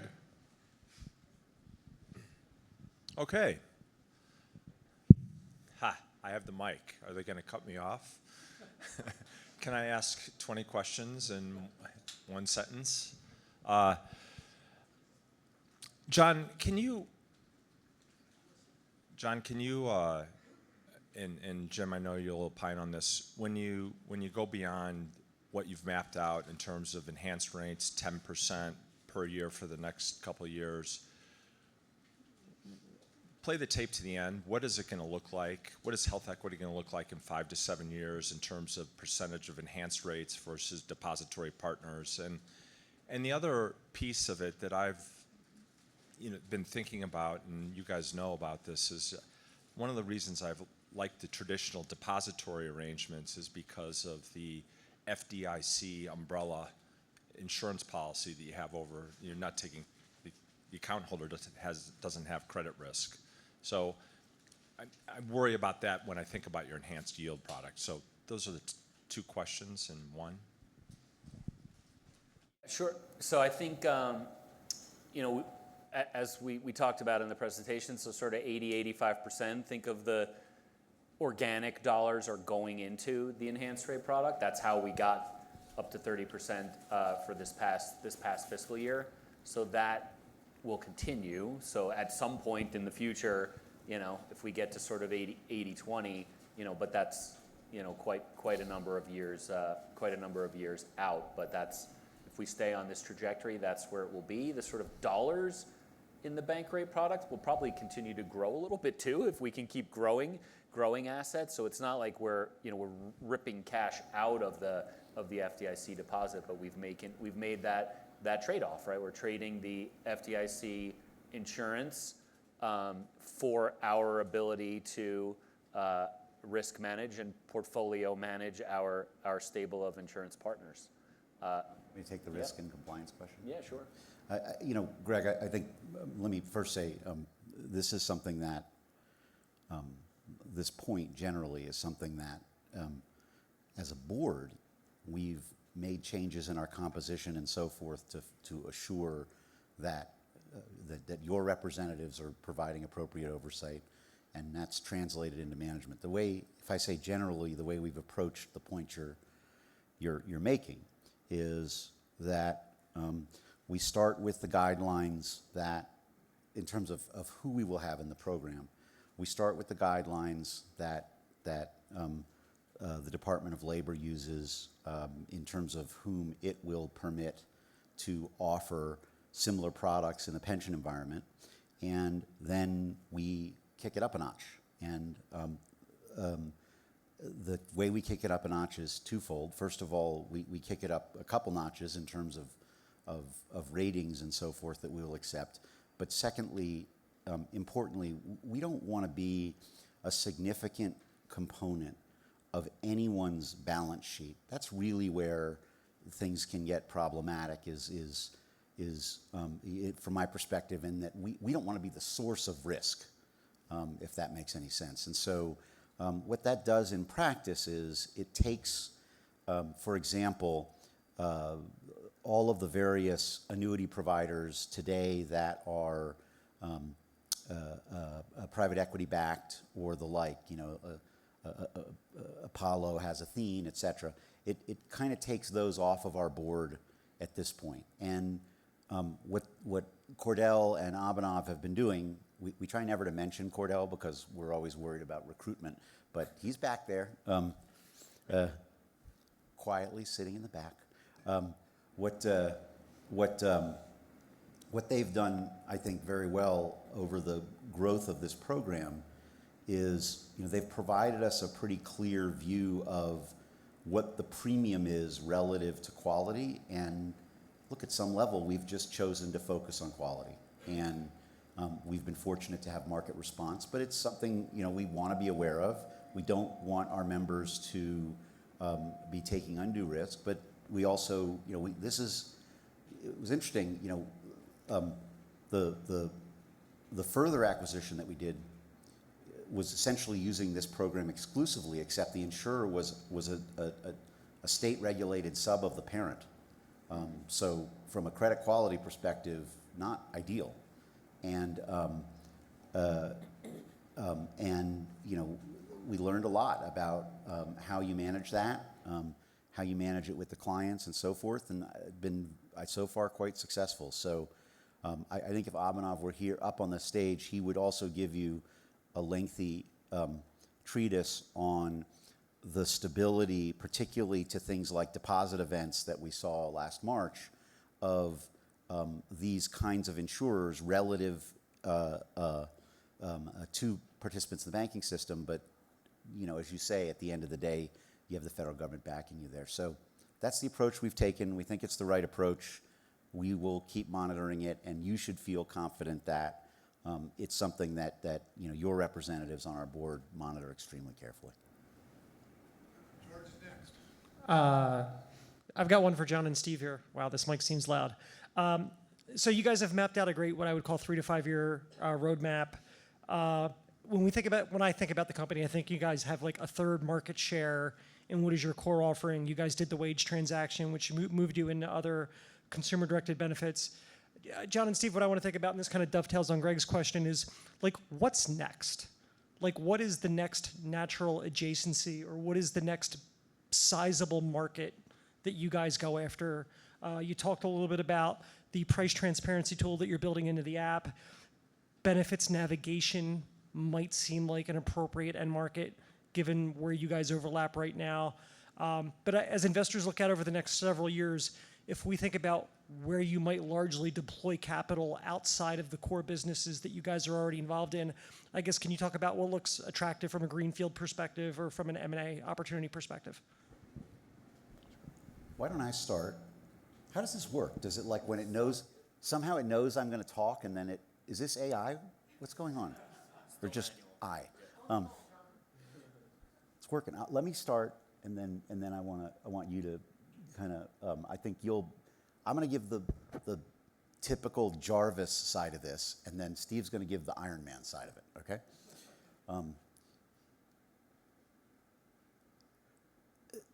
I think if you get nothing else out of today's event, you should understand that something that knits together both everything we've talked about plus Jim's commitments in terms of, which are our commitments, in terms of increasingly focusing on, what am I supposed to call non-GAAP? Non-GAAP net income per share. You're welcome, Michael. Et cetera, is that over this period of time, we see the returns to deployment of capital in 2 areas. The first, as we've said before, is portfolio type transactions, and the second is to largely internally developed innovation. We'd rather spend money working with our clients on their needs right now than thinking about kind of horizontal transactions. One big reason for that, and it's the 2 examples you offer, George, are perfect examples. Our conclusion is, and I'm sure this is not going to make friends with everyone, maybe everyone in this room. I think generative AI is going to eat large chunks of particularly consumer-facing software applications and particularly those that kind of work through these sort of businessy channels. I think, so to be more precise, I think generative AI is going to eat transparency. I think generative AI is going to eat navigation. And so when you look at what we're doing, what we're trying to do to some extent is say, well, the good news is we're not in those businesses. So how can we get ahead of that, solve 90% of the problem with get 90% of the opportunity at 10% of the effort and 20% of the cost for our clients? And some of that will be done as we're doing, a lot of that will be done with partners who are similarly not invested in what I might call the legacy infrastructure of those businesses. So that's all my Jarvis, Debbie Downer way to say, we're going to deploy capital over this period principally to growing at the edges of the businesses we're in. That doesn't mean there won't be new revenue streams, et cetera, right? But it does mean they're going to be very adjacent, and they're going to be primarily developed through the creation of new businesses rather than, we go buy something and now we're in something else. But I think what Steve can hit a little bit better than I can, certainly more inspirationally than I can, is where the real interest is and where that interest kind of collides with what our passion is and so forth. So let's go there. Sure, thanks, George, and thank you all again. We're cruising towards spending $3 trillion a year on healthcare in this country, $3 trillion a year.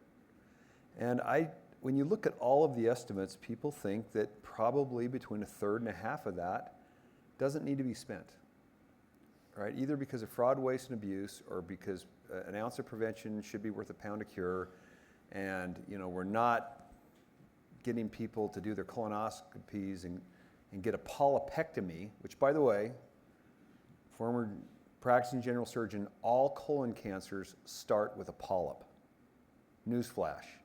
Polyps can be removed in about 5 minutes. Colon cancers and metastatic colon cancers and the sequelae that come from that is a big, expensive problem. And so, if that's in the half of $3 trillion a year, by helping people, just reminding them, go get your colonoscopy. You're 45 years old. I'm 55. Time for another one. Just reminding people. Or get your hemoglobin A1C under control. That's one of the ways we can drive this down. And we talked a little bit about that earlier.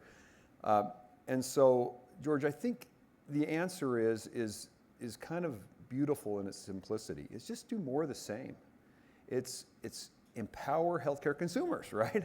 And we've been empowering them for many years by helping them understand the benefits of a tax advantage account. And then we started empowering them more and teaching them how to invest. And then this remarkable thing happened. Once they realized that even though health equity makes less money on investments, you all know that in this room, significantly less when they start to invest that next marginal dollar, they start to put more money into their HSA because they realize this isn't an FSA, right? This is persistent, it's personally owned, and it's portable into retirement, to my next job.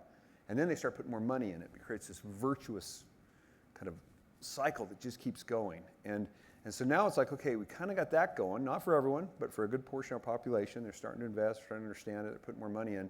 Now let's help them spend money better. Let's help them understand their benefits. Let's help them understand that their employers are offering them incentive dollars to just into their HSAs or in other accounts just to do stuff that will save and improve their life. And yet they don't do it.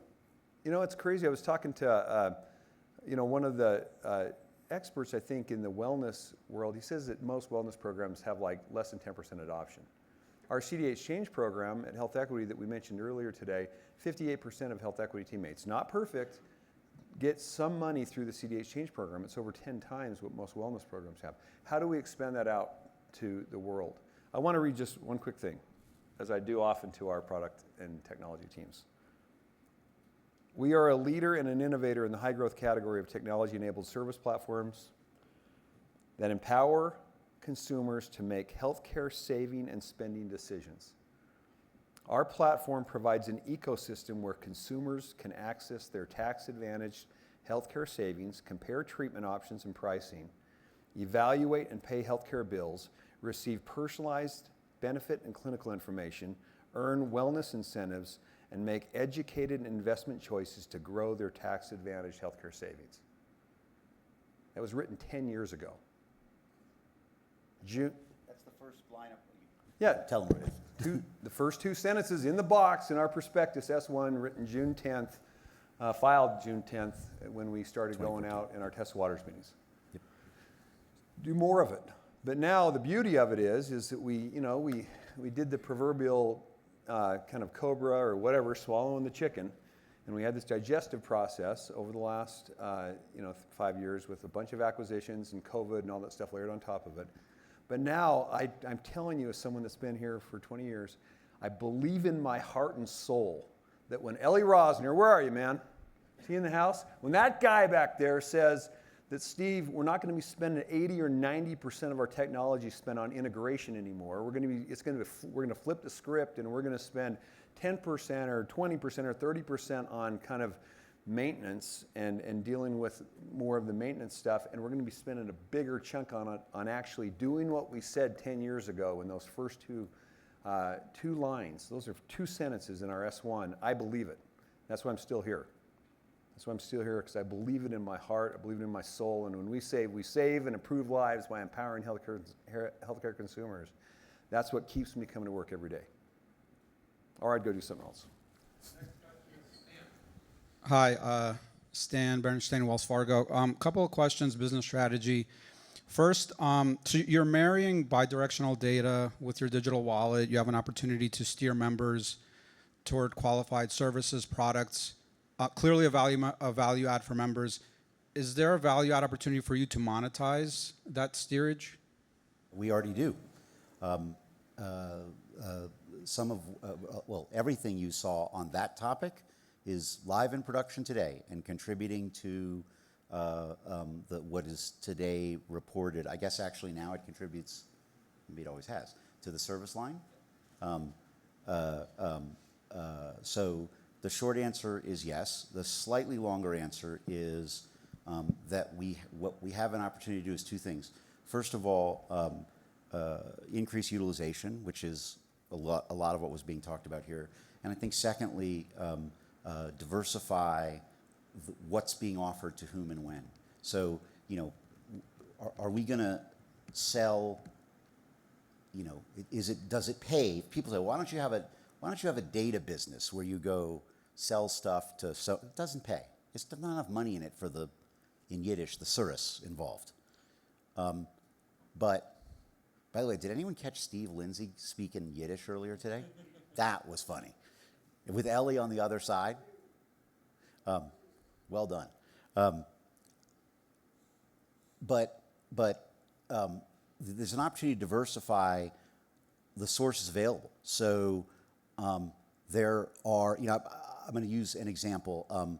There's a company that I was in the shower this morning, and I'm listening to CNBC, and they're talking about NVIDIA, and they have to go to commercial, and the company that I'm not going to name because we are talking to this company, but is a company that is let me say it's in the eyewear business, and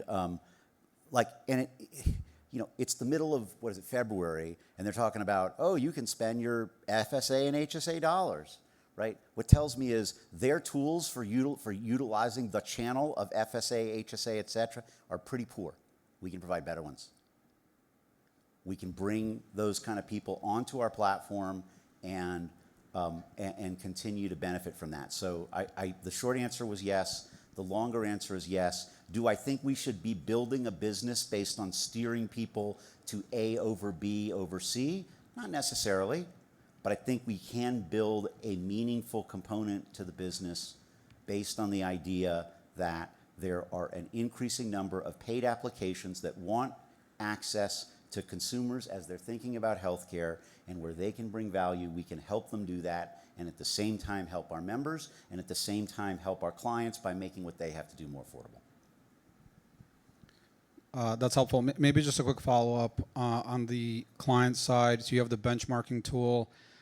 Maybe I missed this, but is this an optional add-on that you're monetizing, or is it just a differentiation that you're just pushing out to everybody?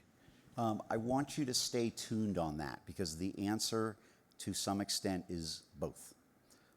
We do want to get this in the hands of particularly as it really gets going, we do want to get it in the hands of some of our clients who have been very good to us in terms of providing feedback in its development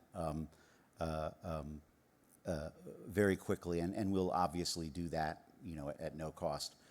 But we do believe that, and again, if you sort of think about all this, is we would not be the first company to say, hey, there might be an analytics business in what we do.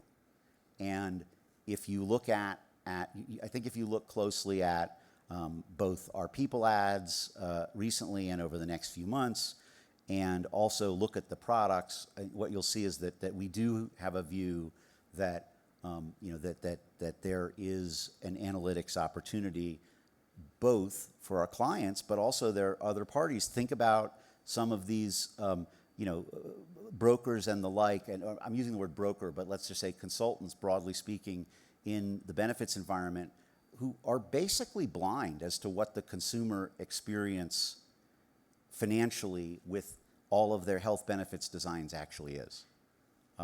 we can help them see. So I think there is some opportunity there in terms of what you might think of as analytics, and you'll probably be hearing more about that from us. Over here, Mark is next. So thanks a lot for doing this today.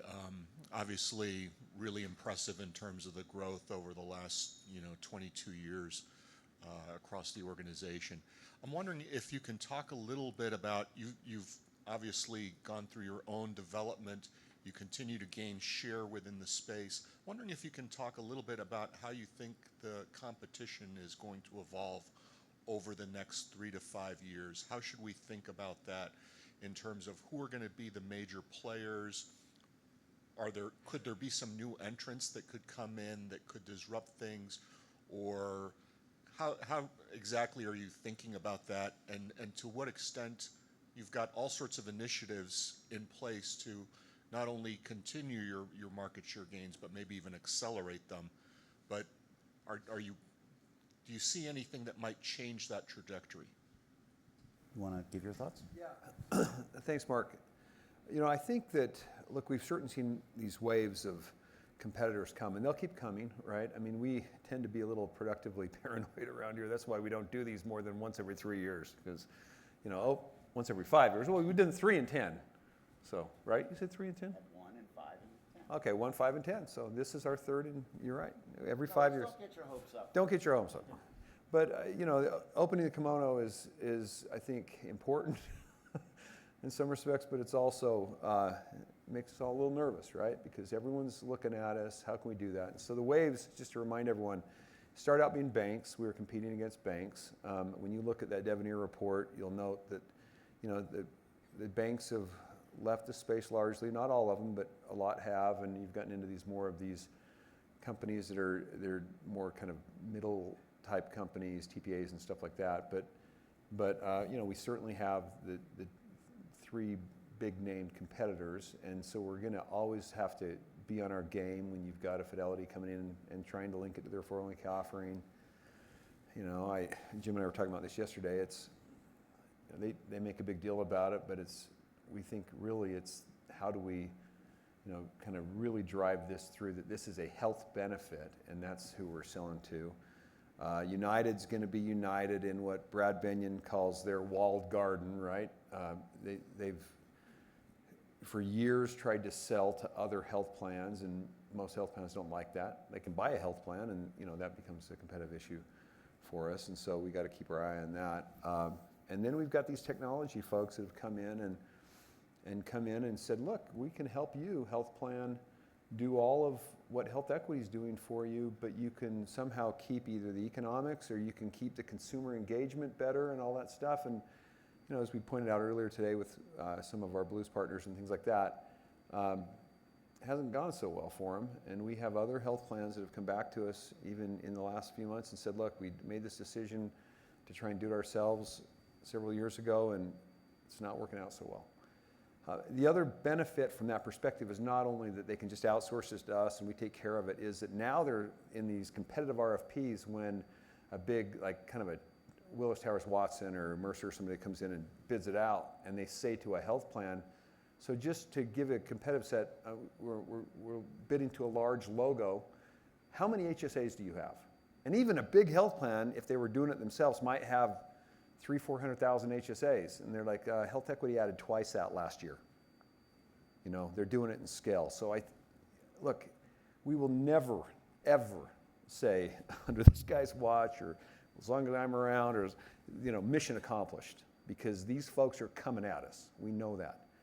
But I do think, Mark, that if we can continue to do what we've said before, it's kind of a battle cry, connect health and wealth better than anyone else in the industry, we can ward them off. Now, I will turn to John because John's a prolific studier of the industry on who he thinks would be the next kind of emerging foe, other than just recycling through, banks trying to get back into it, benefit enrollment companies trying to get back into it, technology companies trying to DIY it with health plans. But John, any other thoughts? Who do you think, what's Amazon? Are they?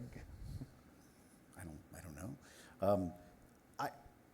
I think two things. First of all, what's really remarkable is if you look at the top 20 providers today, 19 of them were in this business when I arrived at Health Equity. Okay? And that includes all of the largest ones. The names may have changed, it might be a different owner, right?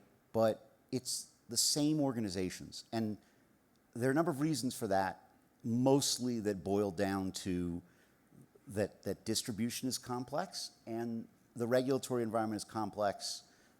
You can't, it turns out you can spend $60 million and create and actually create an equivalent of, it's incredible by the way, you could spend $60 million and create an LLM that will be competitive with ChatGPT 3.5. You cannot spend $60 million and create an HSA competitive company, which is, I mean, the first statistic I didn't know until very recently, and then I saw it, but the second I've known for a long time.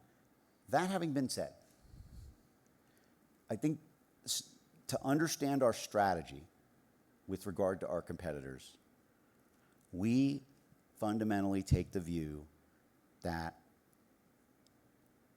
scale and a level of capital intensity are our friends.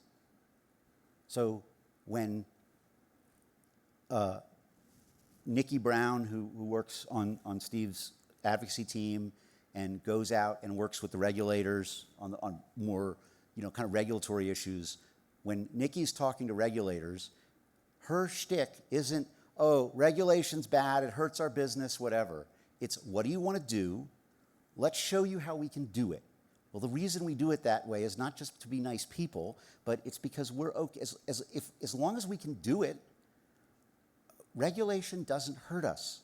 It helps us because we have the scale to deal with it. The fiduciary rule is coming back. The fiduciary rule doesn't hurt us. It helps us relative to many of our competitors because they don't want to be involved with it, right? HIPAA helps us. The movement to AI and the development of data hubs and all of the issues around those, both technology scale, help us. They don't hurt us. Now, do I believe that ultimately our largest competitors, I think about United and Fidelity, they have the capacity to do the same things we do. They certainly have more money, right? Do I think that ultimately their strategic interest is in doing precisely that? Not really. It could be, and even if it was, great, right? Let's be winners together. That's fine, right? So if I had to simplify what our competitive strategy is, ultimately we want to do, it turns out that empowering consumers of healthcare is complex and somewhat capital intensive. And that is great for a market share leader that wants to continue to grow its market share. And it happens to also conveniently enough align with our mission as well as what our clients and our members actually want us to do. So that's the way I think about it. Next question is Greg. I got a follow-up.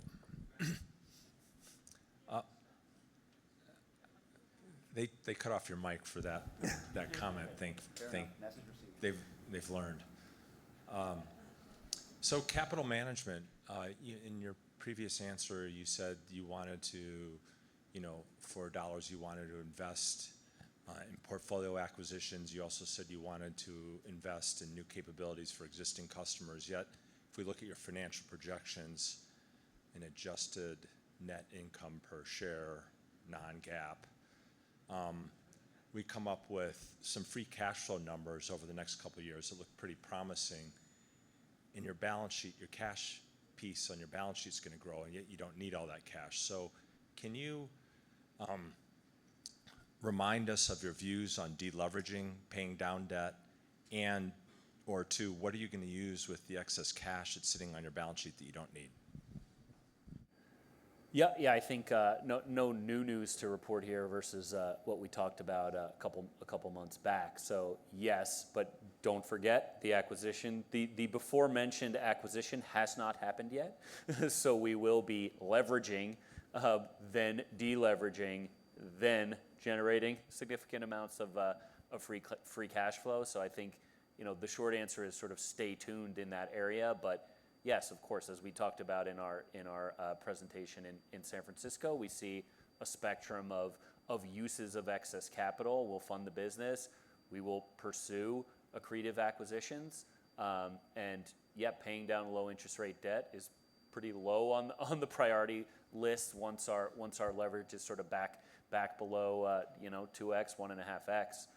And then there's one remaining use for the capital, which is returning it. But I think there's a little time before we're going to have that discussion, just given the transaction ahead of us.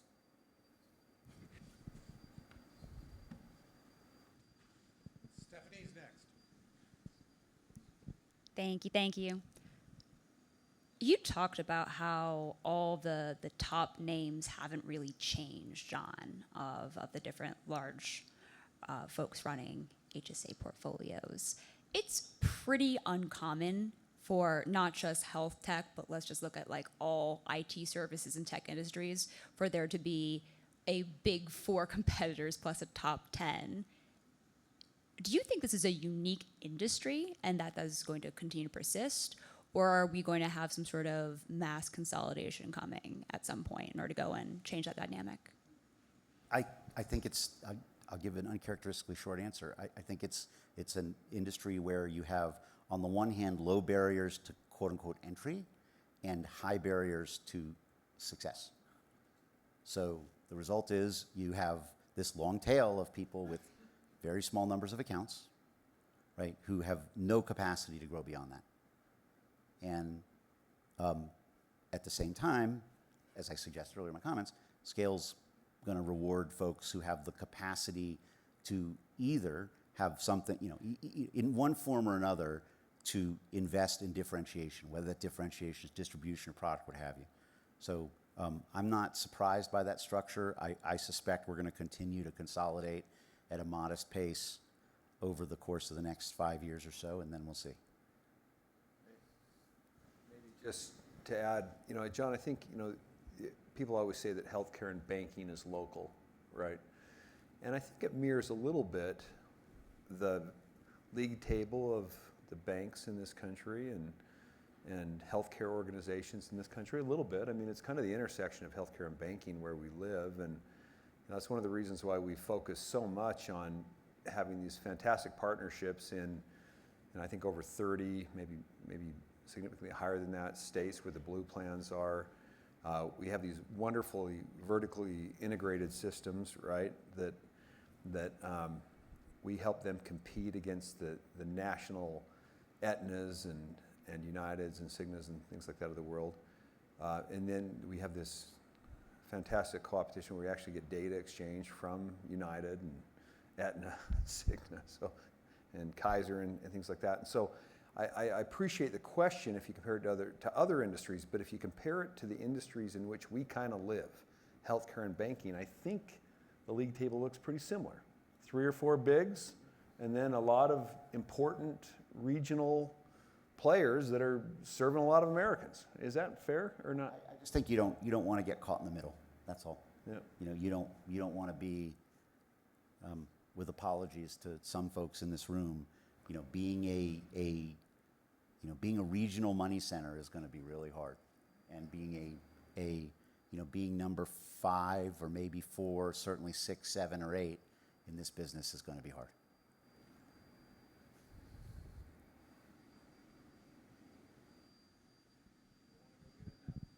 Powder, man. There's like 20 inches up there, sitting there, waiting, begging for you. While you're thinking about the questions, just so you know, Draper isn't known for its Uber abilities. So if you're thinking about taking an Uber or a Lyft or something like that, you might want to give yourself a few extra minutes for him to get here. Any other questions? We'll be around, happy to answer any other questions, but thank you, John, Steve, Jim, thank you very much.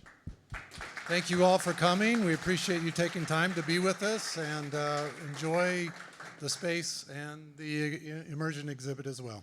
Thanks.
Family is something that is dear to my heart.